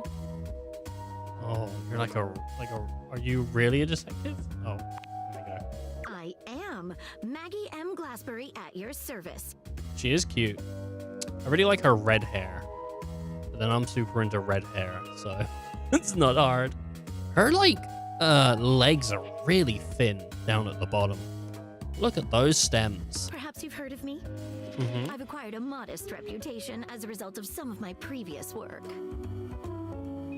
It's a couple of your best-known cases. Maggie puts her hands on her hips, positively radiating pride. I love how baggy her coat looks. Like, I assume... Did you get the DLC for this? Reading the description of it, you can date I do. I have that, yeah. You get a character called Lucinda Lavish, and she's pretty good. She's pretty great. And then you also get a guy called Micro something. I feel like his name is Microtransaction. But yeah, I did. I picked up like the when I bought this, there was the regular version, and then I think that was 30 quid, and then for 35 there was like the supporter kit or something like that, and it came with the DLC, and I just bought that. I just bought it straight out. But it also, it comes with like basically this thing where it gives you a red shirt that gives you extra stats, and I took that off. Because I didn't want to just gain stats for nothing, so... but the characters, you still get the characters. It's basically, I think the DLC says you get like this character and so and so and that. And it sounds like you get like 4 or so characters, like an extra 4. But I think it's just maybe, I might be wrong. But I know Lucinda Lavish is like 8 or so characters in one character. She's great. Lucinda's great. That's been Icy's favorite character. It's also probably because she's got a rockin' bod. Why, it was I who solved the mystery of the missing sock. Ooh, that was you? A brief interview with the Stackables and a chat with Dirk was all it took to sort that case out. The sock was in the depths of Harper's hamper. Oh, that's not really that hard. It wasn't missing then, really. Someone got to the bottom of it. I also cracked the caper of the self-generating dust rabbits. All right. That does sound awful. Really, where do they come from? Static electricity. It causes particles to accumulate around pieces of hair. Your hair, to be exact. They form undisturbed, in-dead air pockets. That's why they hang out under the couch. My hair? It's probably my dog's hair. You and I both know you don't have a dog, dear. Shit. It matched the evidence, and I ruled out every other possibility. By the power of deductive reasoning, I determined that you were, in fact, the culprit. Oh, not me. No getting around you, I see. I pride myself on that. Mystery you trying to solve? Lately, I've been taxing my lens to the utmost on a very interesting case. I'm trying to get to the bottom of a mysterious love letter. It was delivered to Dorian last night. Right. Ooh. Before that, does the name Martin Applegate mean anything to you? I don't know where you heard that, but I can't talk about it with you. At least, not yet. You're scratching the surface of something stranger than you can imagine. Maybe I'll feel differently later, after we've gotten to know one another a little better. Alright, well then, understood. Tell me about Dorian's letter. At approximately 2 a.m., an unknown suspect dropped off a letter for Dorian. Upon opening it, Dorian discovered that it carried clear romantic intent. Ooh. I mean, it's Ben Starr. Who doesn't have romantic intent for that man? That is to say, it was asking him out. It described how his protective yet gentle presence had won over the writer's heart. Makes sense. He's sturdy. If interested, he was to write back as soon as possible. Sounds good so far. Here's the catch. The letter wasn't signed with a name, just a monogram. Though he might be hesitant to admit it, Dorian was quite taken by the letter. That's cute. He isn't certain whether he wants to write back until he knows more. Yeah, because you don't want to date someone that's ugly. That's the issue. All right, okay. If you'd be open to it, I'd love to help. You would? Mm-hmm. Yeah, let's get into it. I've never worked with anyone else before, but I think this could be good for the case. Well, start by giving me whatever clues you have. What are you waiting for? Clue me in. The case is pretty thin. Oh. But we've got a couple of clues. All right, what we got? First of all, the paper the note was written on was somewhat interesting. Edible paper. Second, although the letter wasn't signed, it did have a single initial on it. Finally, I think Dorian might have a clue for us. Okay. So, what was with the paper, huh? I have it here. Semi-transparent and very thin. An M. Huh.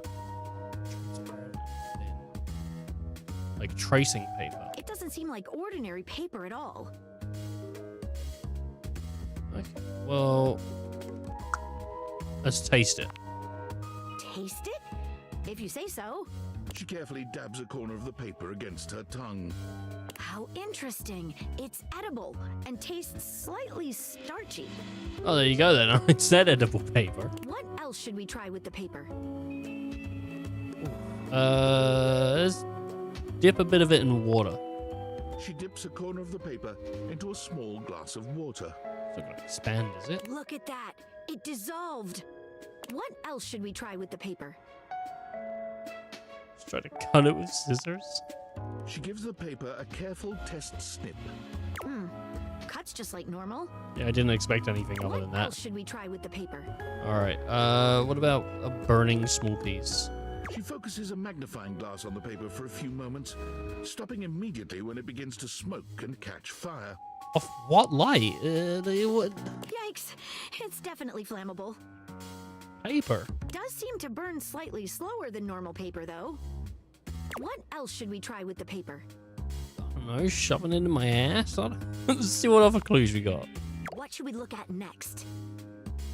Alright, the initial written on it. A stylized letter M. Yeah, I don't know. My mind's saying Marigold, but there's no character called Marigold.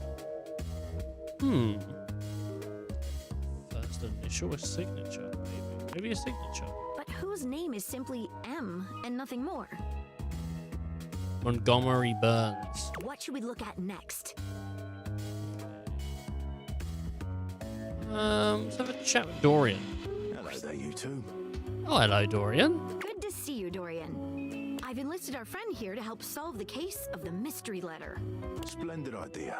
Can you repeat what you said to me earlier about the smell you noticed? It smelled like rancid dog piss. Right. Well, when I first opened the letter, I caught the faintest whiff of what I think was truffle. Okay.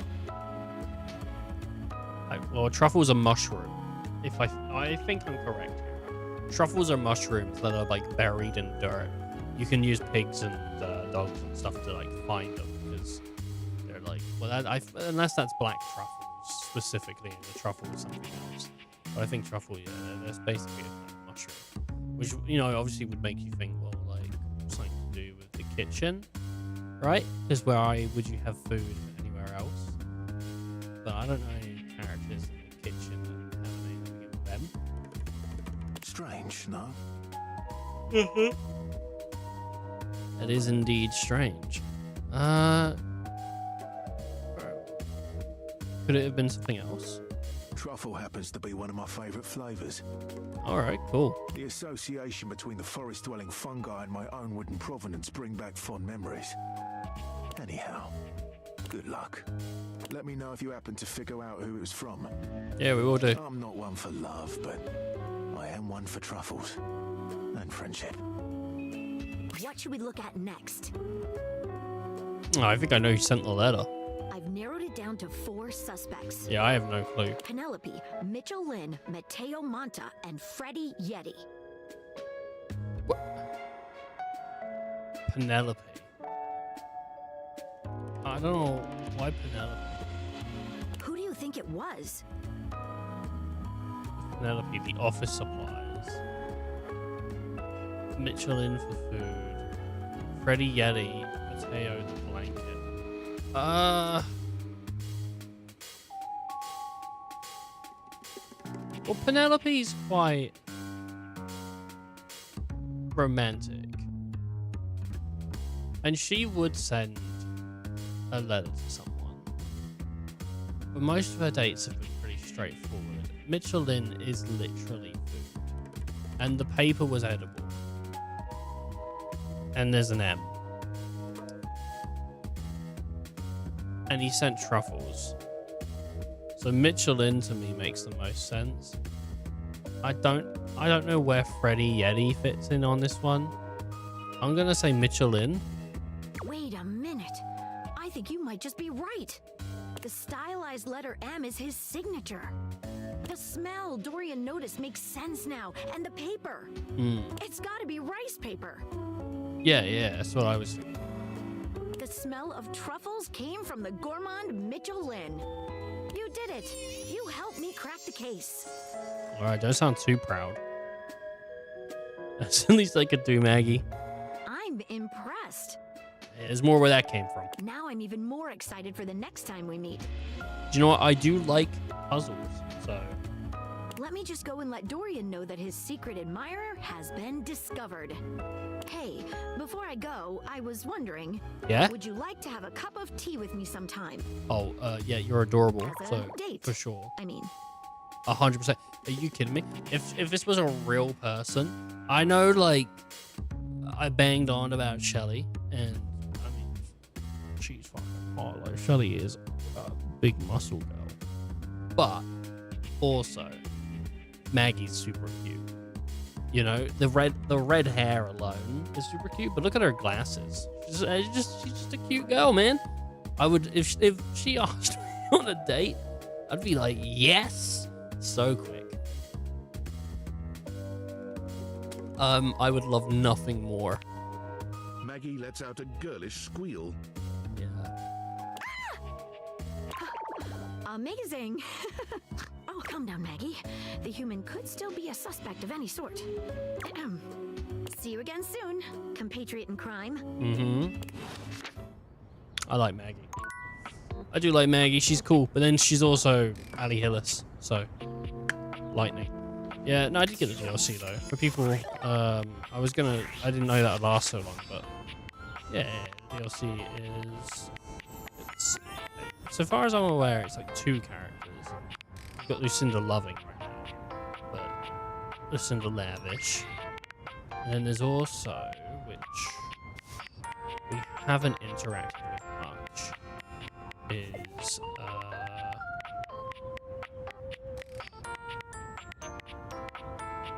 Mikey Transaction. He's pretty cool. Pretty cool guy. It's a really good game. It's such a like a standout game. It's so chill as well. I don't know. I told my friend. I said to my friend, I said, "Hey, dude, you should play this with your girlfriend. Like, you two should just play it together. I think you'd both really enjoy it." And I saw him play it over the weekend. And then when I checked, I was checking Steam today to like boot this up, and apparently he has 17 hours on it. And so that's pretty crazy because I have like 25 and he's pretty close. And he definitely started playing it like, I don't know, 5 or so days after I started playing it. So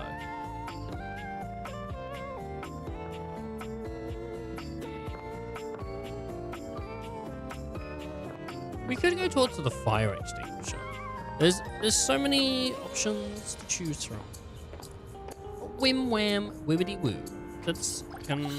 I think I haven't. Alright, let's go talk to the cultist. The last few times you've heard Friar Errol before you've seen him, but the friar is unusually quiet today as you approach. The smell of something fried fills the room. It soon becomes clear why, as he's got his head down reading something from a book, is what it would have said. What it would have said. What you got there, bruh? A treatise on air-fried chicken. It is riveting. It occurs to me that perhaps I have been approaching this task incorrectly. Uh-huh. You and I know that convection is the superior way to cook, but it seems that merely touting the superiority of a method of cooking is not enough. You gotta prove it, man.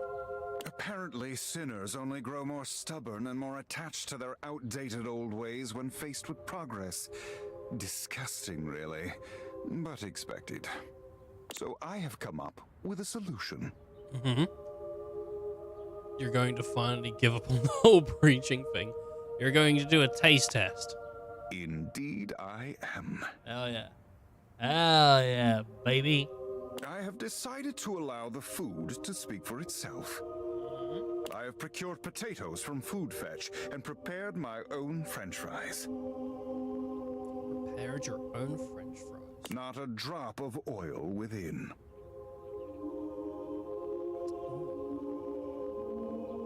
Oh, how delightful. Isn't it? I should have started here. Friar Errol walks over to the counter, returning with a covered dish. He lifts the cover, revealing some very sad, very dry-looking potatoes. Behold, air-fried French fries. Not a drop of oil has touched them. Sometimes oil was alright though, you know. And I honestly, like, a little bit of oil, I'm not against it. Beautiful, aren't they? They're definitely fresh. They're gorgeous. Thank you. All glory to our Lord of Convection. Praise his name.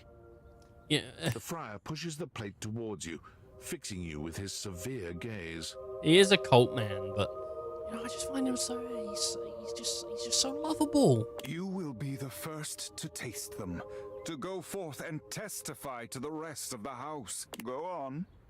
He looks at you expectantly. Okay. You can't imagine these are going to be any good, but getting out of eating them feels like more trouble than it's worth. What do you mean?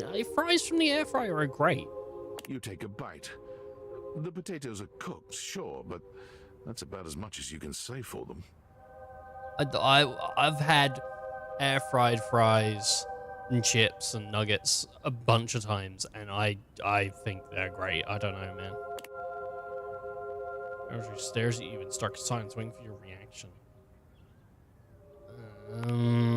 Excellent. Just as I thought. The friar covers the bowl again, pushing them off to the side. I will be taking these through the house with me, offering them to the lost souls I encounter.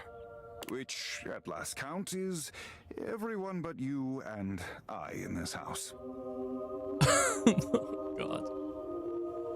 Don't count me among your faithful. Those are steep odds.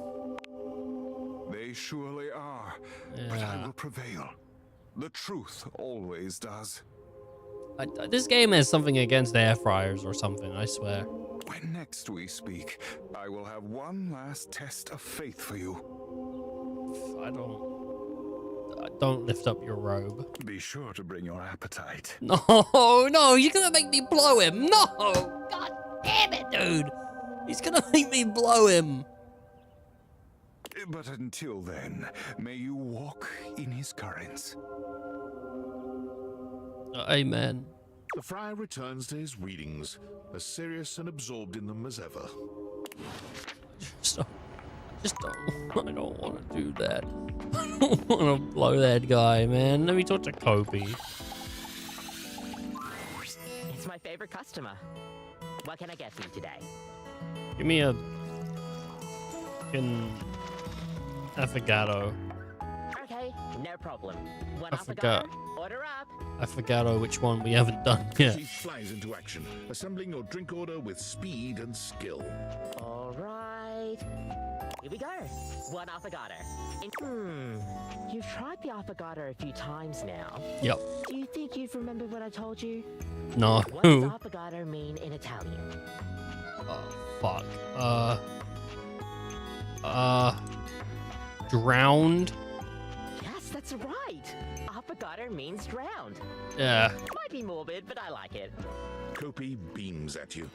I'm happy you remembered. Thanks, Kopi. Anyways, thanks for taking my little quiz. It's alright.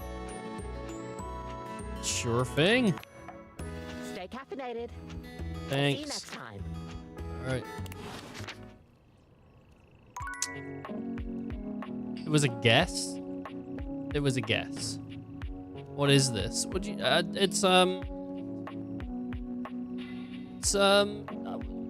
We were playing it the other week. It's date everything. You get a pair of glasses in the post that let you start dating objects.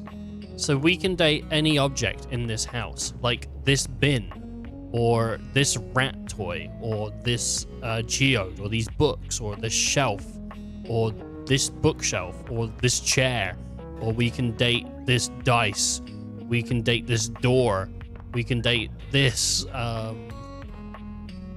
staircase.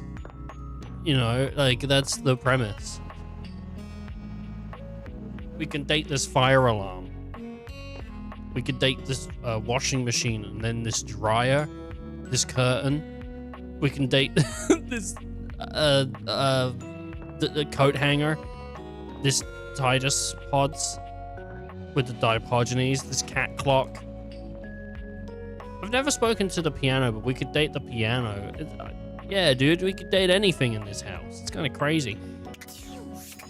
And it's all voice acted, which is insane. My lord, how you doing though? How you doing, dead man? You have a good weekend? You have a good weekend? Tomorrow I can talk to Money again. Well, you cannot date the electrical socket. Yeah, I don't think you can date the electrical socket, but maybe one day they'll add it. I'm trying to catch up on my sleep. My God, dude, I was talking about it earlier. Sleeping at the moment has been awful. It's been goddamn awful for me. It's been so hot here. I've been sweating up a goddamn storm. I've been sleeping on my blanket. It's so uncomfortable. It digs into my back, and then I wake up and my back hurts. But it's too hot to sleep under the blanket. And people could say, why don't you just take the blanket off the bed? And I could do that, but I can't be asked. So get a light sheet. I think my bed's too soft, which is a weird complaint, but I think I sink into it so much that it fucks up my my spine. It hurts sometimes when I wake up. I don't know. Sup, dork? Smile looking fresh today. Yeah, thanks, Doug. You get those teeth whitened? How did he? Well, the air fryer said he was gonna whiten them tomorrow. So, but yeah, my insurance doesn't cover dental. It might just be my new toothpaste. Nice. Oh, thanks. Teeth are fascinating, you know? Usually he's like a total dick, but he's being okay today. Did you know biologists theorize that teeth were originally hardened scales on fish that over time migrated to the mouth area where they aided in grabbing and processing food? No, but that is actually pretty interesting.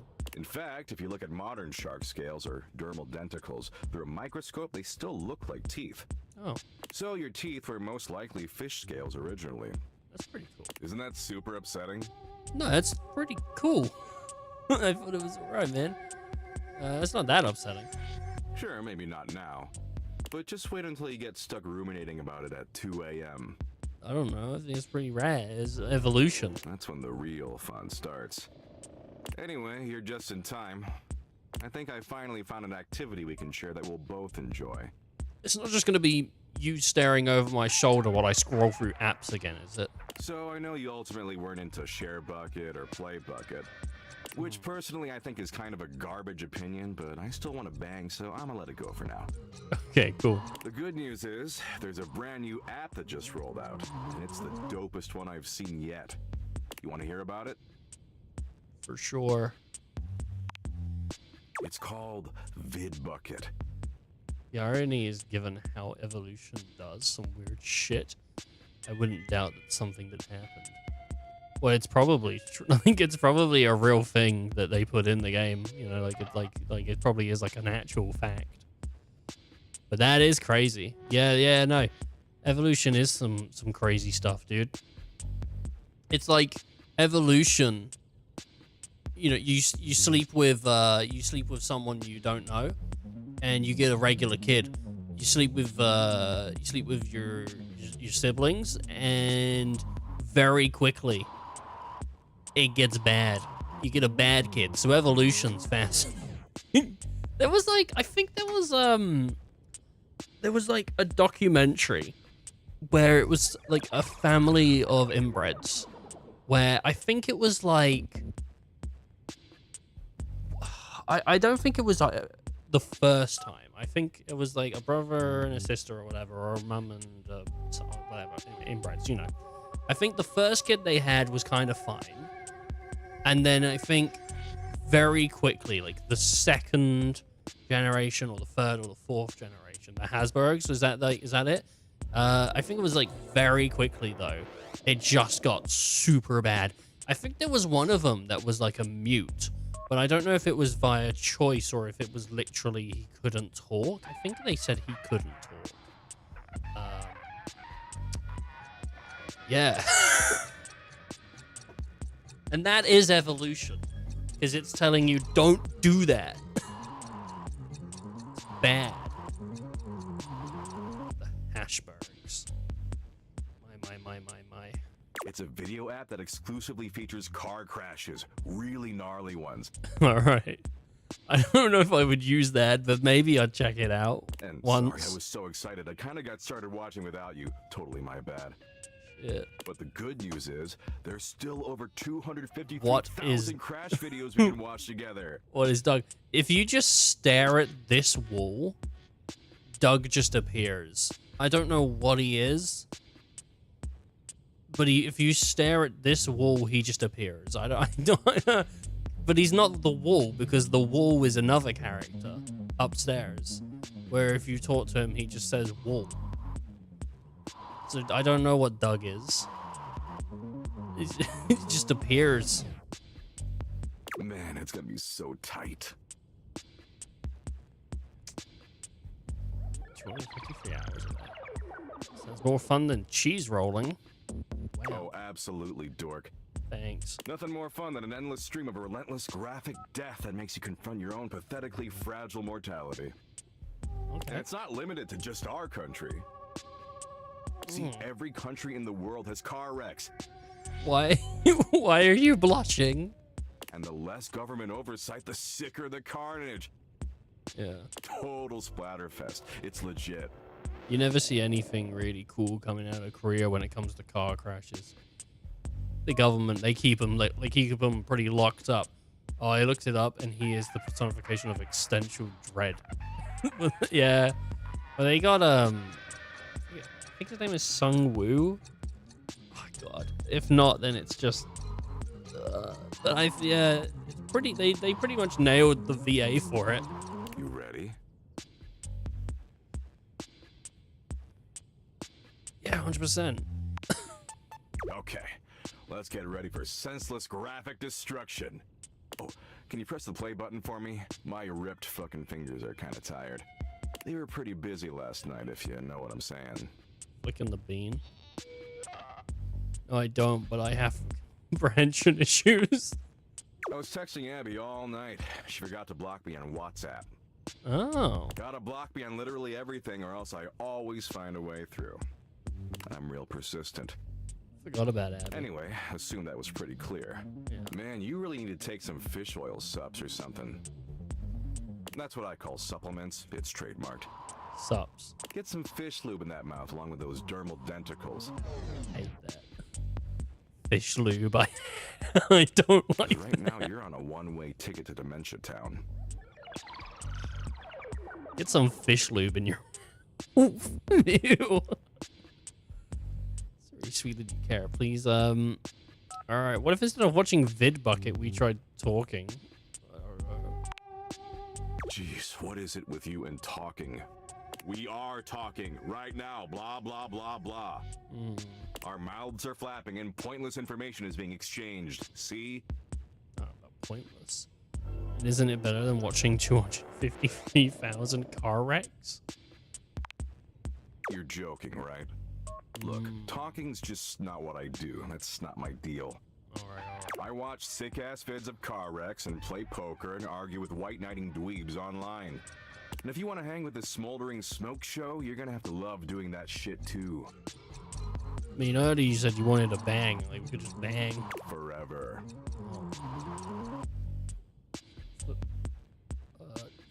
Alright, cool. Let's do it. Hell yeah, that's what I'm talking about. Now, are you finished? Because I've got a long list of meaningless crap I gotta get to. Yep, I'm finished. Great. Anywho, as much as I'd like to keep wasting time with you, I've got to run. We didn't watch any videos, There's though. a social worker on his deathbed I gotta visit 3 towns over. Apparently he's feeling peacefully content that all his awesome earthly achievements will persist long after he's gone. Oh, no. And I gotta explain that the literal second he dies, a nuclear holocaust could wipe away everything he ever accomplished, and he'd never even know. Yeah, but at least he wouldn't know. Like, that doesn't really... you know, it's not that bad. Baller, right? Hilarious. Yeah, you get it. Yeah. Maybe we can meet up later, though? As, like, FWBs or something? Sure, friends it is. No benefits, though. Wait, but I was nice to you. Don't you love me? Yeah, we could do friends with benefits. Yeah, sure. I've still got a lot of pointless apps to check out. And based on how much time you've already wasted with me, you're obviously pretty available. Yeah. And available is my absolute favorite quality in an animated meat puppet. I don't like that. Friends. Abby still won't answer her texts, so you'll have to do. I got benefits, though. I think I'm gonna get, like, money off prescriptions. Or something. Well, there we go. I would not have found that if someone didn't say to me last week, can you just stare at this wall? Such a crazy, like, idea. Can you just stare at that wall? My God.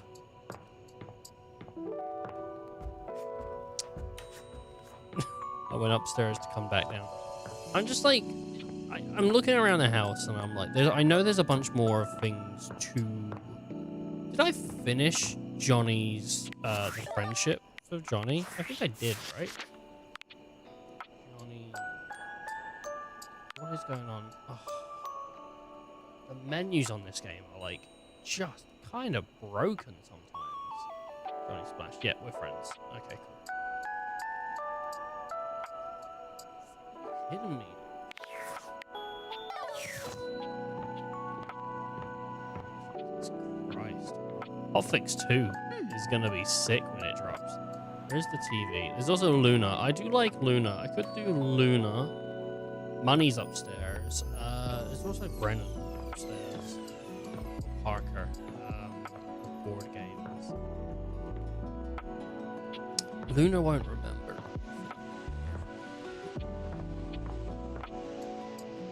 That's Lux. I already have a happy ending with Lux. You know what? Like, maybe Fire Alarm Go.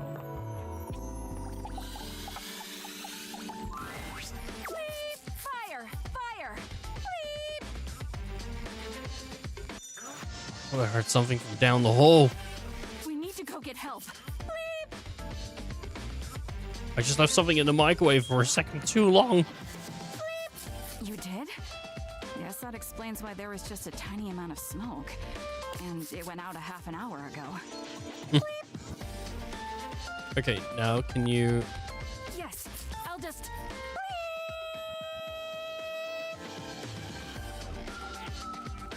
Tinnitus is a real thing, you know, dude. That should do it. Alright. So, what brings you to my neck of the woods? It's kind of funny that she just beeps, though. I just thought I'd stop by and see how you were feeling. No. Okay, I just have to know what the heck that noise is. What sound? I don't hear a sound. I feel great. You might be due for a recharge. When was the last time you took a break? A break?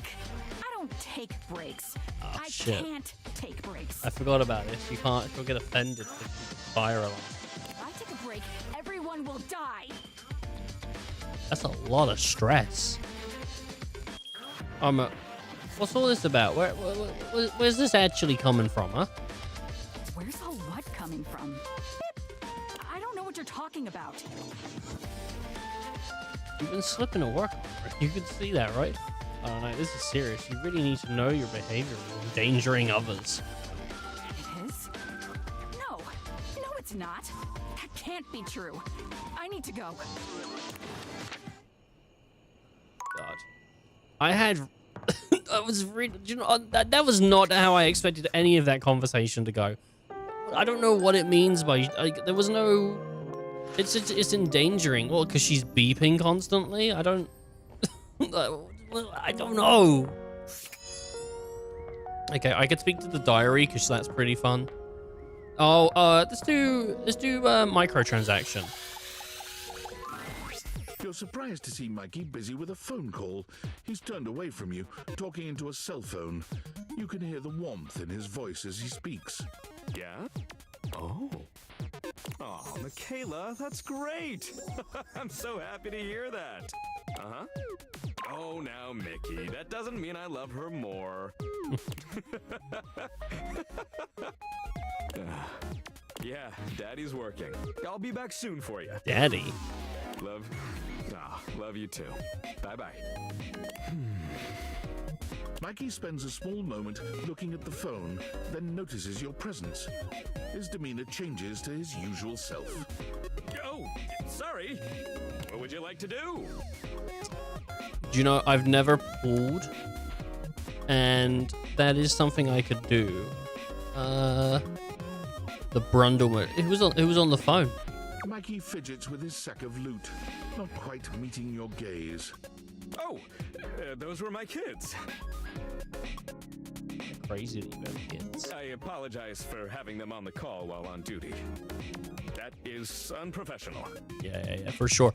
I think so too, and that's why you're fired. It's alright, man. I'm just curious, whatever.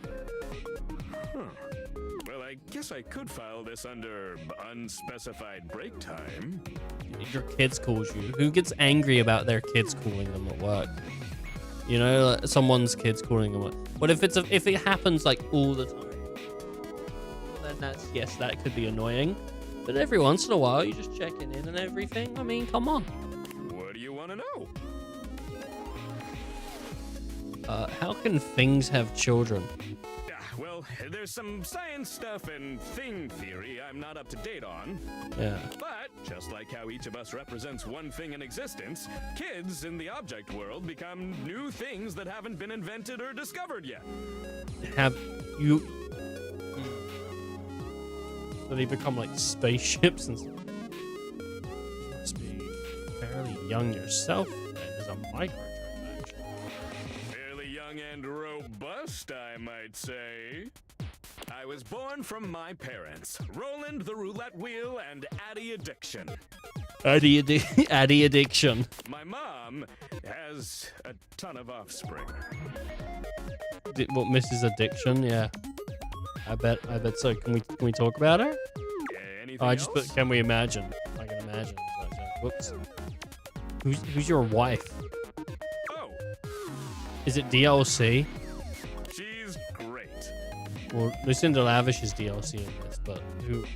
Anything else? She's great. That's it. That's all I get. How many kids you got? I have 3 kids: Michaela, Marco, and Mickey. Alright. I'll just say it's cute. They are! Anything else? What kind of things do you like to do with your kids? When we're together, we get into all kinds of trouble. Oh, like Homer, when Marge leaves. Finger painting, bird watching. Oh, and talking about what kinds of concepts they want to be when they grow up. Are you a good dad? Who is your favorite kid, for sure? I've got no favorites. Who is it, though? They are all equally legendary in my book. That's a bullshit answer. Anything else? Okay, enough of all this. I gotta get back to work. What would you like to do?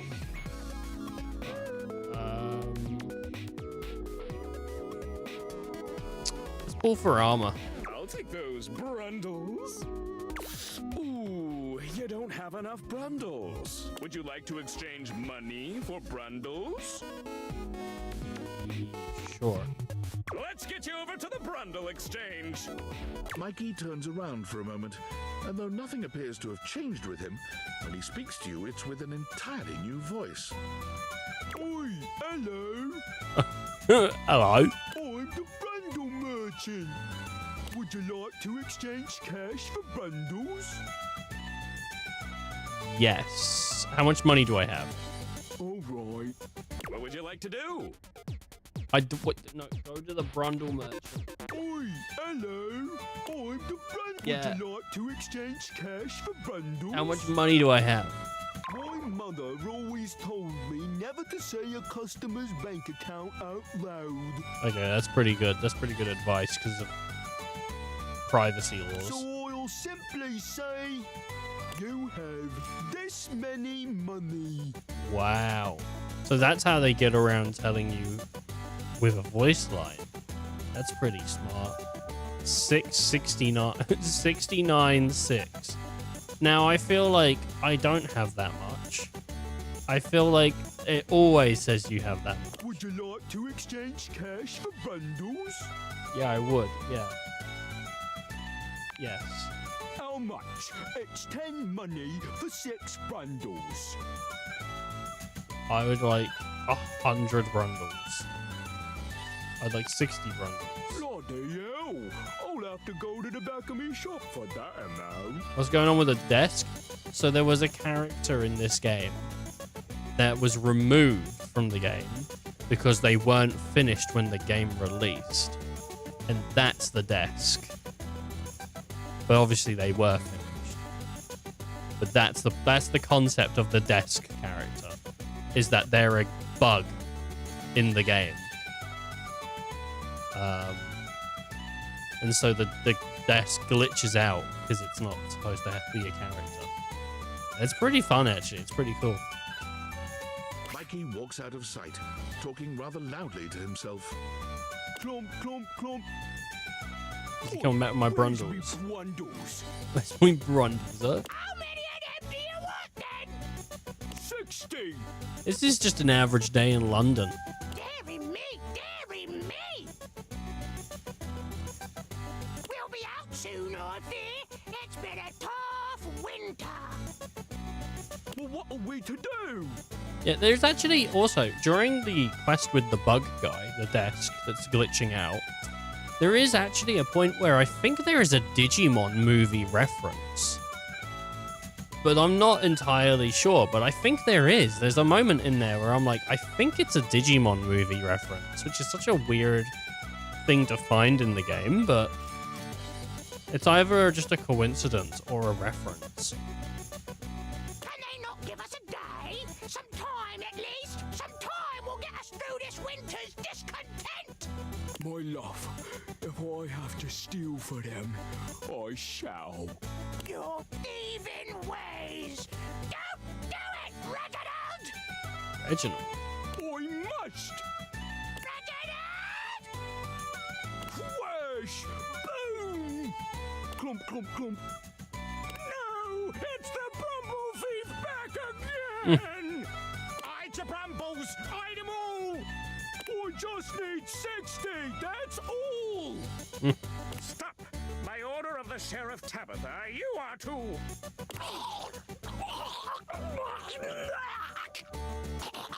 It's actually, I really liked his performance on that. That was crazy. It'll have to do.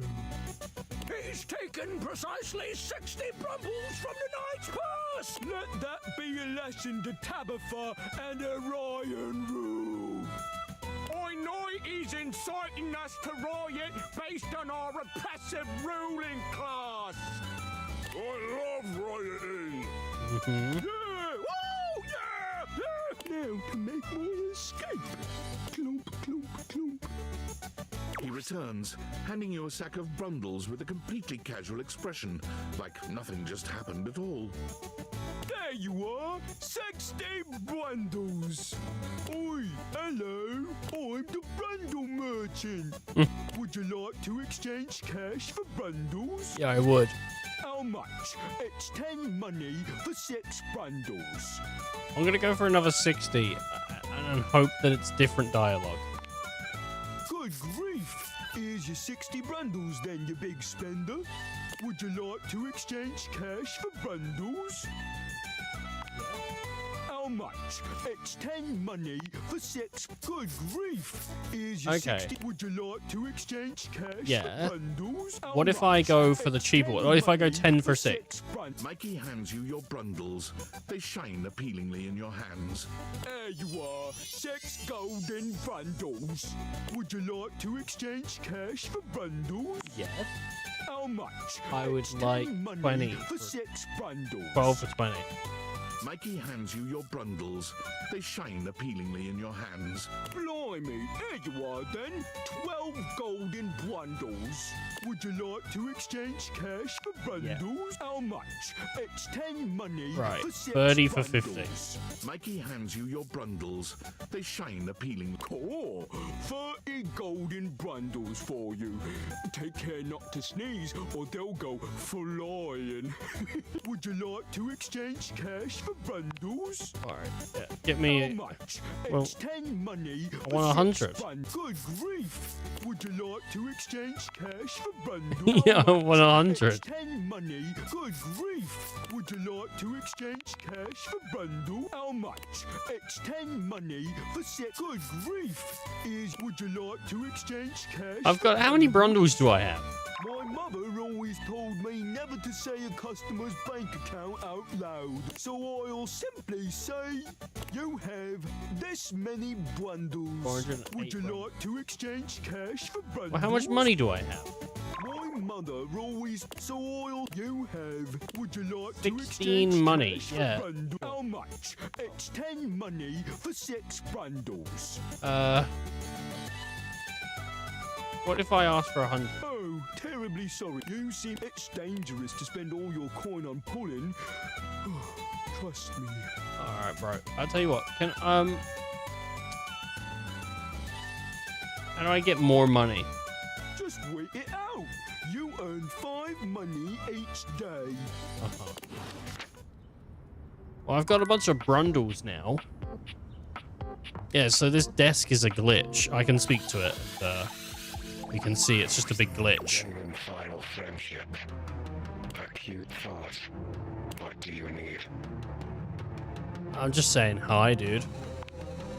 There is nothing more to talk about. Yeah, he's just a glitchy boy. We are upstairs, mate. We could just do like an upstairs day. Speak to the diary. Diana is fully absorbed in her own endless monologue when you find her again. Round and round the mulberry tree, round and round the mulberry tree. I ate a mulberry once. Actually, I had them dried in a trail mix with cashews and some cousin to chocolate. And some cousin to chocolate. Then I What? bought the trail mix at a different store and I chomped down and there was glass in it. Glass falling out of my mouth. That's pretty awful. I mean, she is like a dream journal or something, though. Have you ever chewed on glass? Oh. Finally, her gaze darts over to you. It appears you finally caught her notice. Some of the tattoos in this game are just so cool. I know she's like not really got her tattoos on display, but there are some really cool tattoos in this game. Oh, there's you there now. Ooh, are you there? Is that you? As far as I'm aware. Oh, hey, a little nervous to be back here, but I came. It's me. I missed your good gibberish. Yeah, it's me. I'm here. You're nervous? Oh, nerve us. Nerves is a part of us. Part of being in us. Maybe it's me. Maybe it's me that makes the us. Oh, I make you nerve us. Maybe it's Maybelline, you know? Which I get. I'm a goddamn broken fire hydrant. You should be nervous. Be careful. You're gonna get swept out to sea. Pretty crazy. I think I'm probably okay, but thanks for checking in. Thing is, I think we actually have a lot in common. That's possible. That's possible? That's enough crazy in the house. There's enough crazy in this house. I'm out. Wait, I think we have a lot in common. Huzzah! Really? Yeah. God, you poor animal. Thanks. You should run. Did you know that all 6 wives of Henry VIII thought they loved him in the beginning? All 6! Well, I imagine. Is that crazy? I don't know. I guess a king could have just said, "You're gonna marry me." You think one of them would have watched her sisters fall under the wheels of church, state and ego, and mad dashed for a foreign court, but no. Yeah, the last one's kind of crazy. That's because, like, you know, divorced, married. What was it? Divorced, married, survived. Or was it? No, what was it? I think it's divorce. Is it divorced, married? No, wait. No, it can't be divorced and married. I can't remember what it was. It was Is it right? Is it like divorced, beheaded? Something like didn't like all of his wives die except the first one? So like surely divorced isn't a step. I don't know, maybe I don't know. You should have seen me coming. It has to be you who runs. I can't move. And what am I if not here?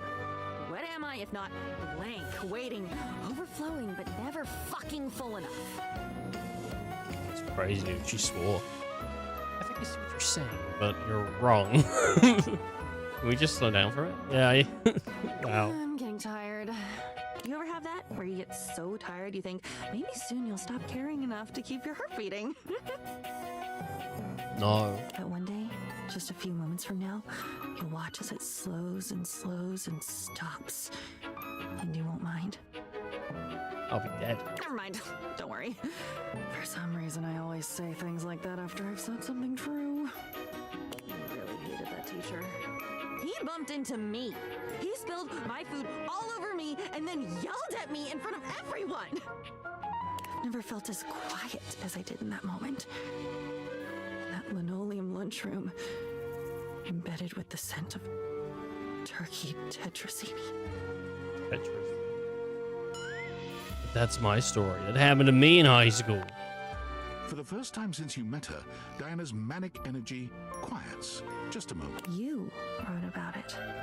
You wrote about it after it happened to you in high school. You're definitely like my journal, yes. You were in the lunchroom too? In the basement? In the basement? Yeah, I wrote about it. You did this to me? She's upset because I broke her. You put that in me? You put that story, that memory. Wait, I'm not that story. That story has been eating away at me, you know, like bleaching coral. Why did you? Why would you? Because I am not you. Because you were good at keeping secrets. I was that. I am that. I should be that. You got a lock on you, haven't you? Shouldn't a diary be the safest place? Safe, like a fortress with a great moat. Safe, keeping everyone out, so nobody can hear my screams from the inside. I feel like the safest place should be one of those padded cells. I'm shouting, I'm bleeding, I'm leaking, and I don't recognize what should be my own blood. Yeah, don't worry about the leaking. It happens with age. Yes, tell me, tell me! Oh, I feel like I'm nothing if you don't tell me. And then I'm nothing when you do because I don't get to keep any of it. But I'd never tell, I promise. I promise I'd never mean to.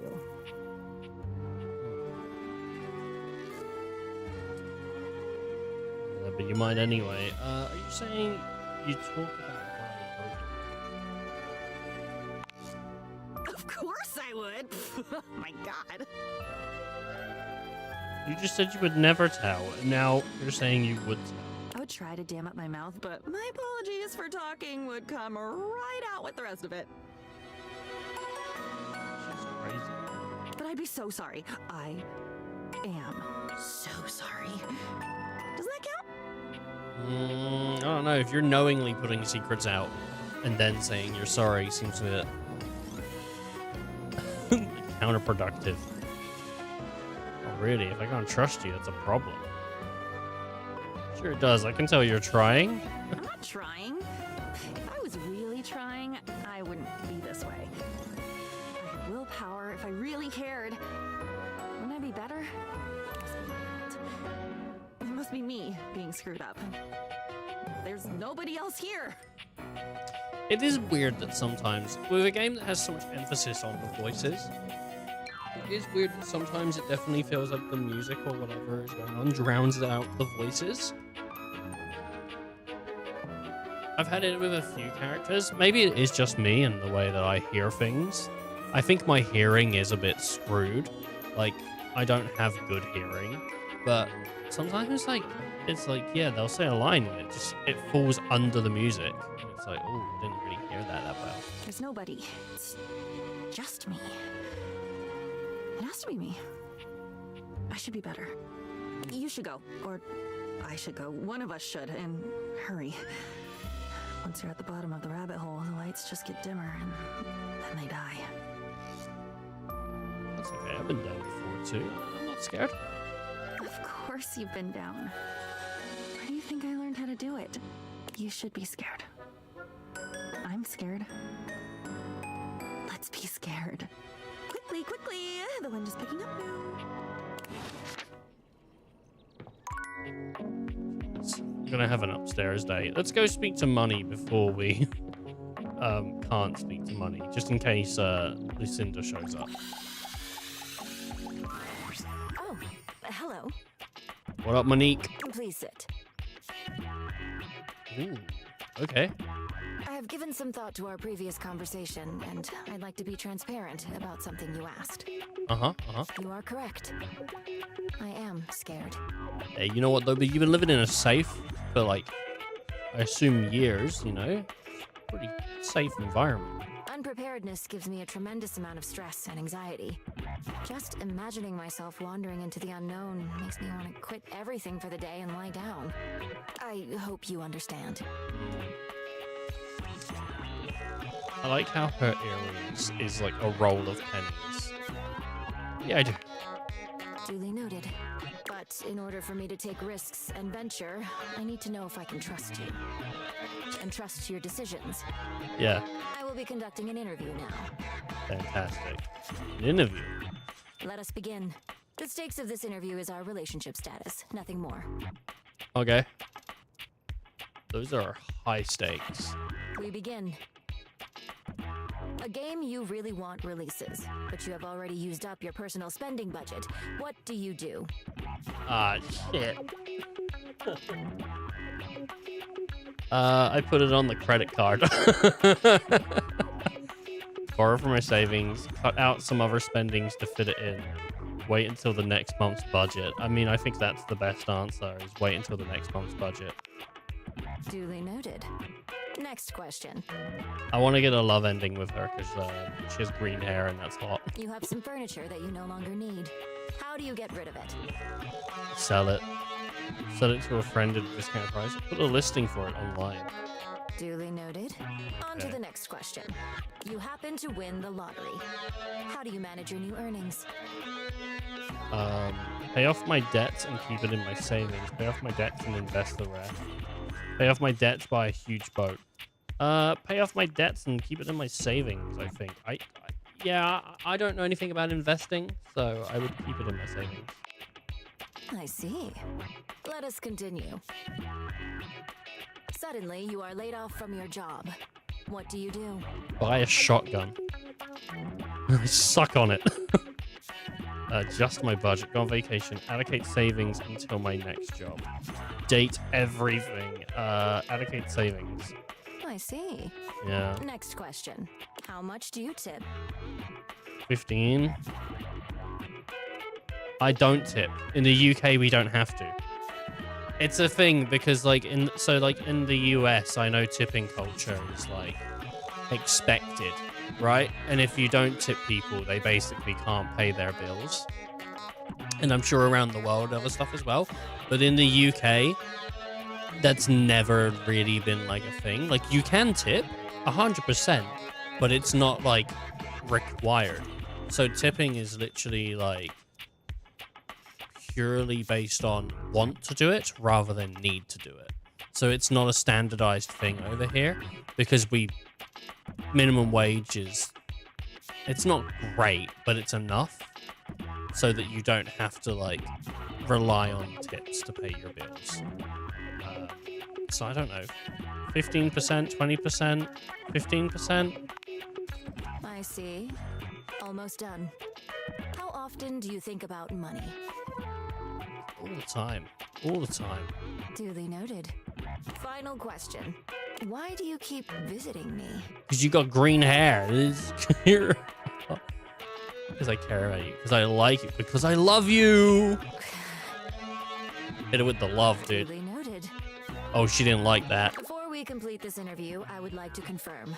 Are you satisfied with your answers? Yes, I'm confident. Shit. Very well then. I'm gonna get the friend ending. This concludes the interview. Thank you for your participation. I will review your results, which you will be briefed on during your next visit. Oh, god damn it. You told me to visit you on a Sunday, dude. I waited 3 days to speak to you. You bitch. You goddamn bitch. I can't. That's it. I'm gonna go talk to Tina Triangle. God damn it.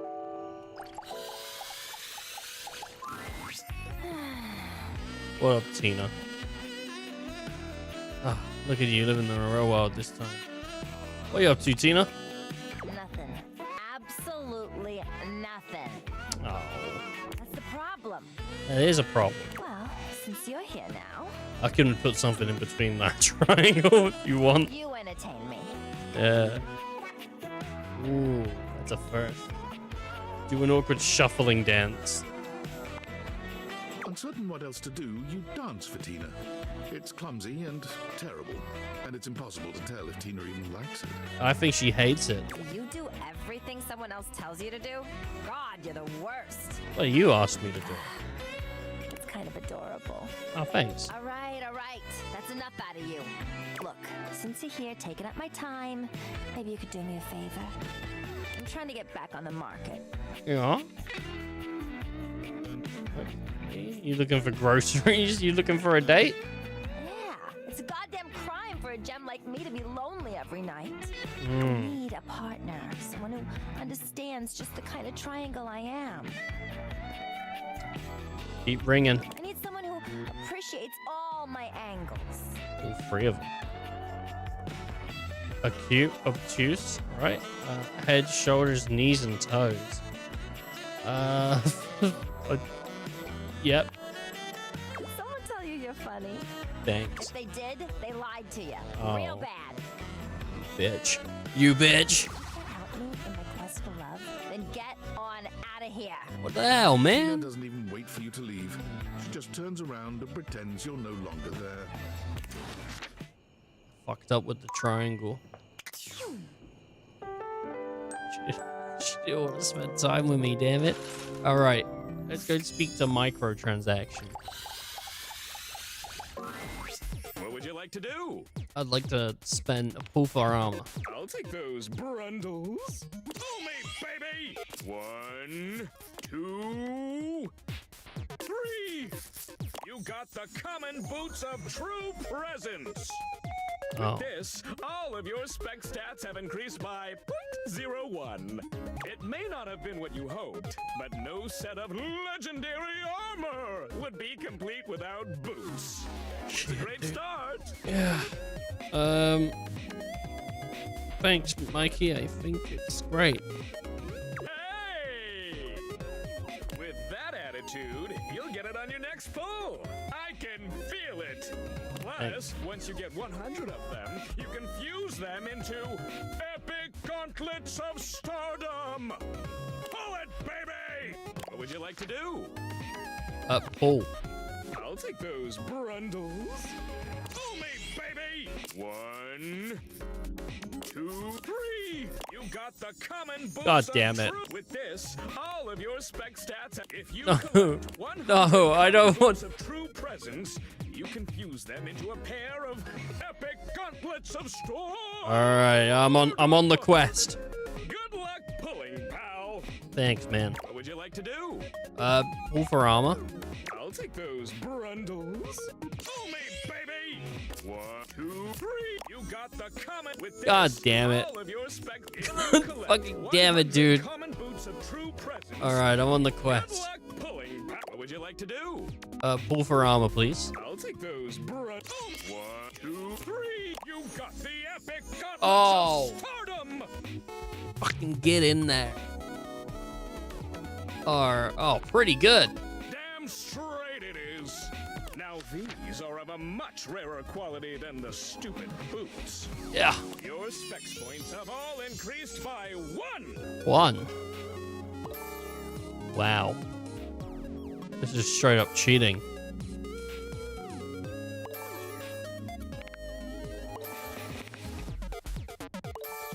Feel the energy. Feel the time you would normally spend talking with dateable objects melt away. I mean, I quite enjoy talking to objects. See you for the next one, pulling pal. What would you like to do? Kind of fucking done with this, honestly. I'll see you later. I always love saying hello. Hello. I love saying that. Nice. Yeah, right. I want to go talk to Money.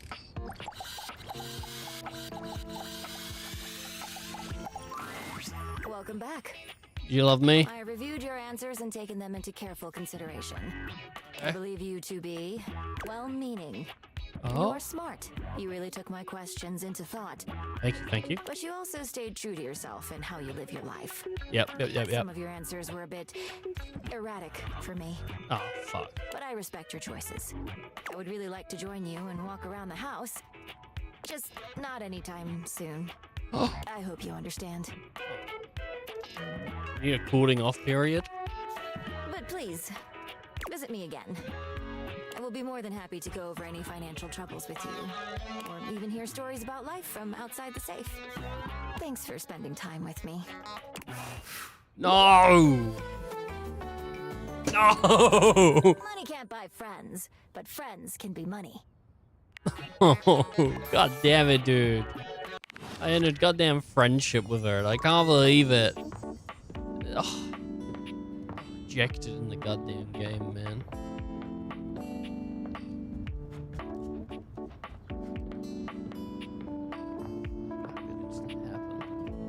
How could this happen? Oh, fuck. My legs, my eyes. Oh, fuck my legs and eyes. Make crazy noises. Okay.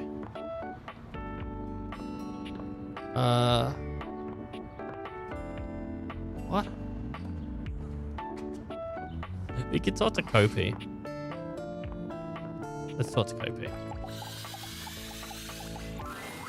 It's my favorite customer. What can I get for you today? I'll take a Irish coffee. Right. Just, remember that the Irish coffee is going to be a little different. Make sure you can take your alcohol. Kopi makes a lovely cup of coffee in her expert way, topping it off with a generous pour of cream. You can smell the alcohol even before she hands it to you. And there we are. Enjoy. All right. You've had the Irish coffee a few times now. Yep. Assuming you're not completely gone from the booze? Pop good. What do you pour over an Irish coffee? Cream, thick cream, condensed milk. Oh, fuck that. Is it condensed milk or thick cream? Fuck.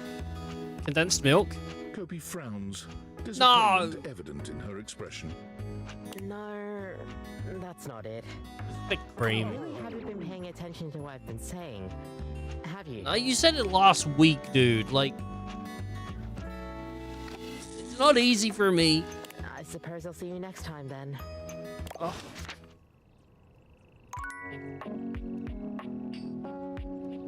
It isn't easy for me, guys. It isn't easy.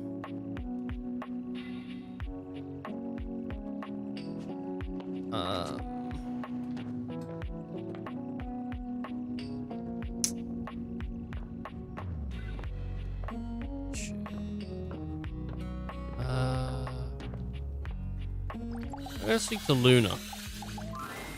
The game console turns on. Luna's pretty sweet. Team 17. Sassy Chap Games. That's the one. Moon Surgeons. Resurgence. Resurgence. Here you are once again, back where you started, with your beautiful companion urging you to make a decision. She looks at you just the same way she did the last time, with a strange familiarity, but still not quite recognizing who you truly are. You're here. I didn't think you'd make it back.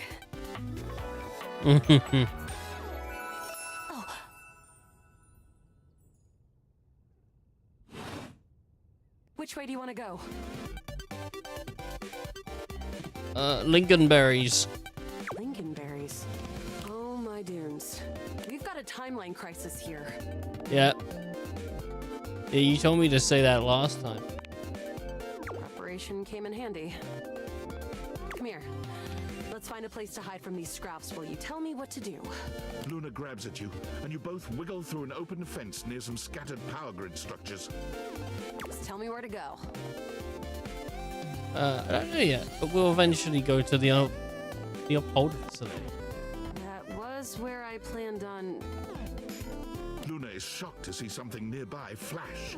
That's a Krisny box. Right by the Esner transformer? Krisny box. left behind by Chrisney and Associates. These things can contain all sorts of good gear. Luna opens the box to find a pair of futuristic goggles, which float and spin in the air in front of you both.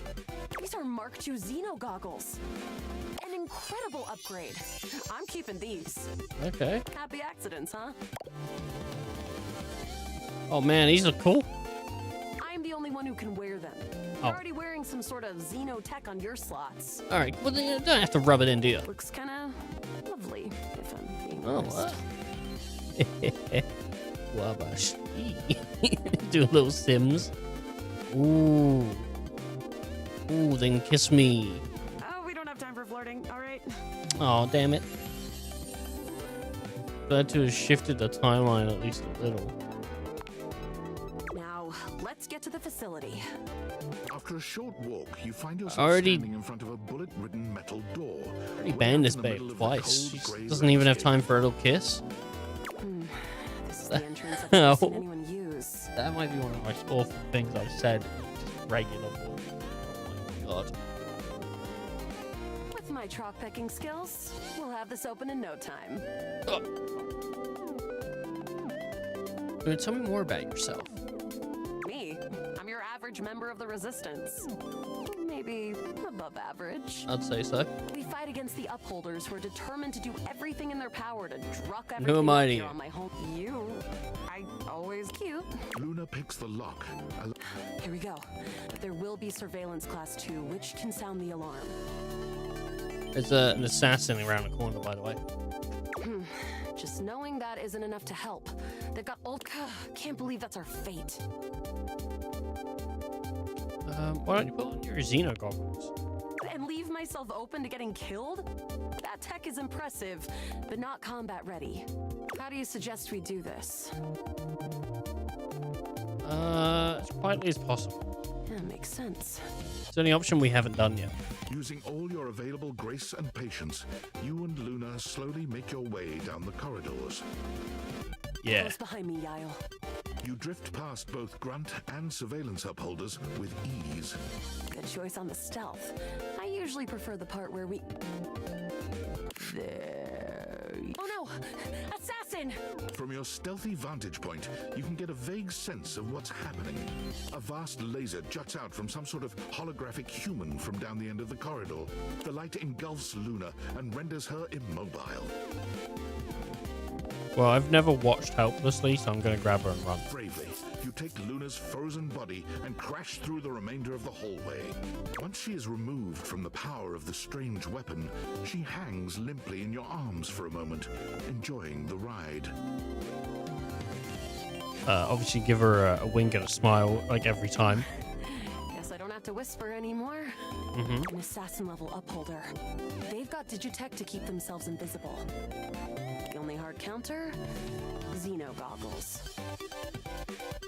Oh, why didn't you use them? I was distracted, okay? Look, next time around, just tell me.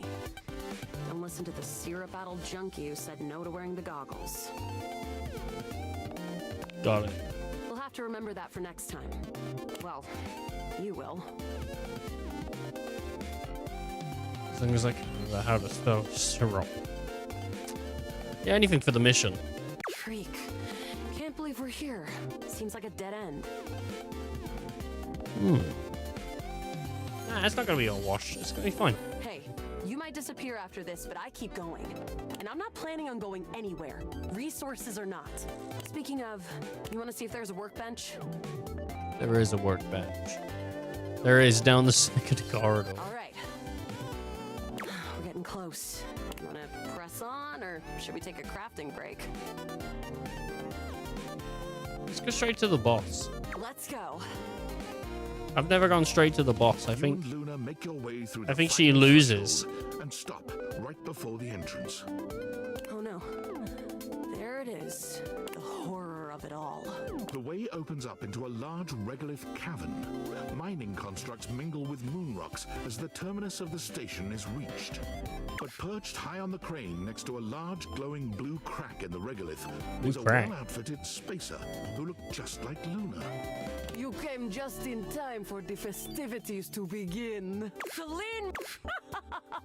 Luna, you'll never take Crescentia's With our extra power. resources, we can get this taken real fast. I agree. I am invincible! The glowing crack seems to swell. Charge, bitch! The blue deposit of moonrock erupts, and from the crack, a monstrous creature bursts forth. Crescentia! Go! Sending it after me, dude. Just a big. I feel like it's the big worm from the first Borderlands game DLC. I can't remember what it was called, but that's what it feels like to me when I think of Crescentia. All right, shoot more harder. I'm trying! The battle is fierce, but ultimately Crescentia and Celine fall to the ground. What the hell, man? I had to use items in the last. What the hell? Dead. How? Did that without even a single save. Yeah, I think that's the issue. No one's saving. Great job, Guile. I couldn't have done it without you. All right, man. Well, you know, this is the same as the other times. Is it? I feel so pumped full of denihinidrine that I can't imagine we didn't alter the timeline at least a little. Luna's Xeno goggles catch a small screen dropped from Celine's grasp. Wait, Celine left something behind. Luna picks it up. What is it, a and save turns point? on the display.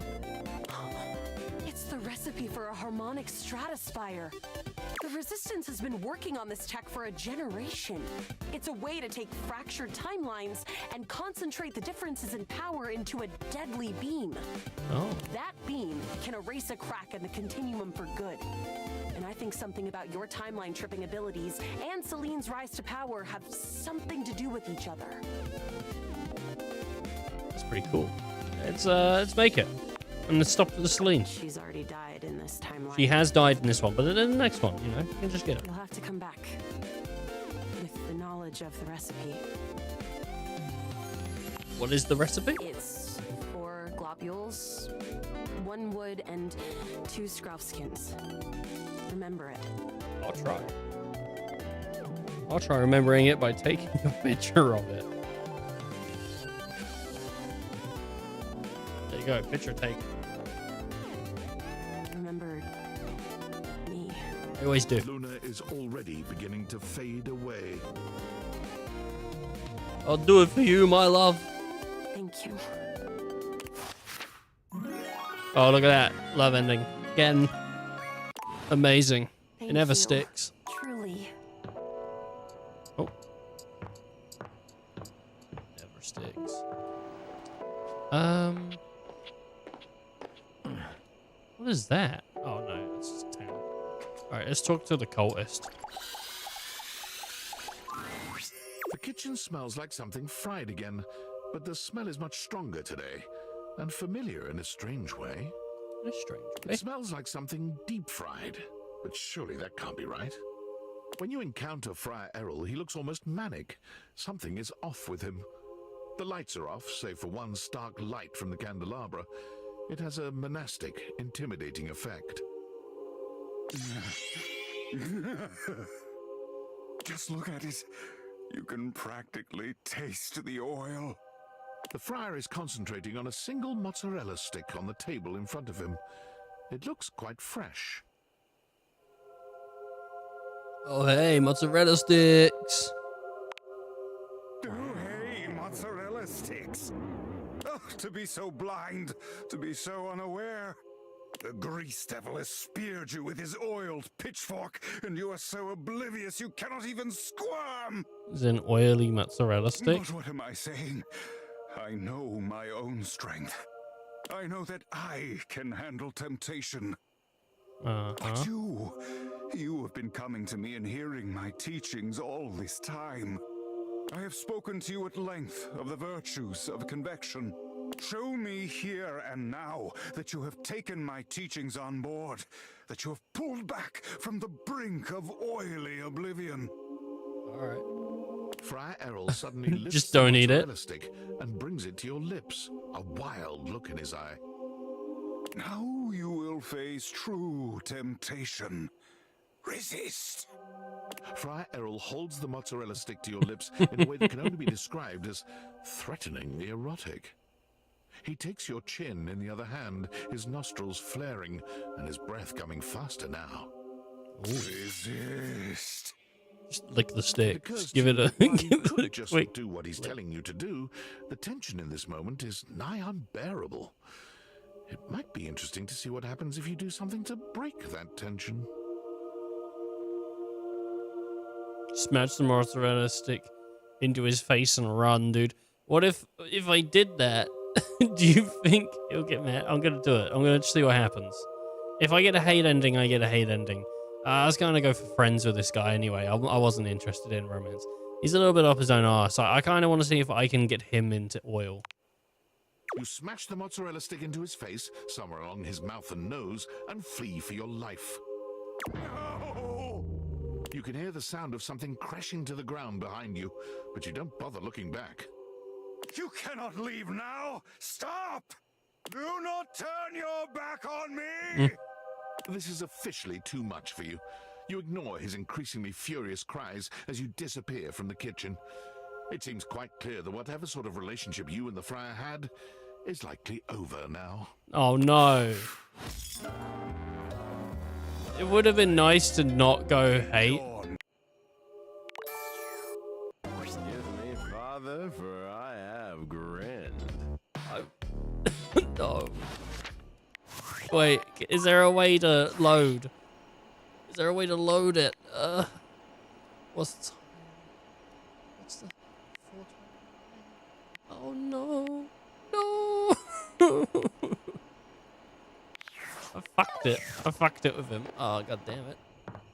Oh, I fucked it with him because I smashed his face in with a oily mozzarella stick. I thought maybe he'd be into it. I don't know. I might be able to fix it. I don't know. Oh.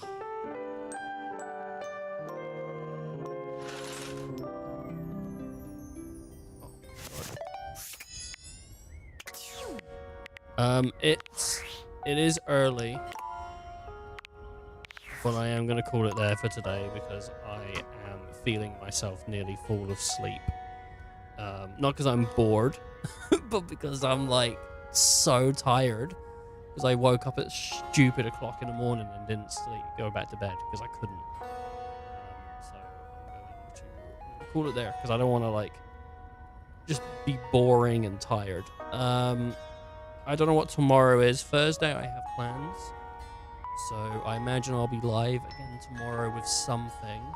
Maybe more date everything. Maybe something else. I haven't got like a full idea on what I want to play at the moment. Like, if I had Death Stranding 2, I'd be playing that, but I don't.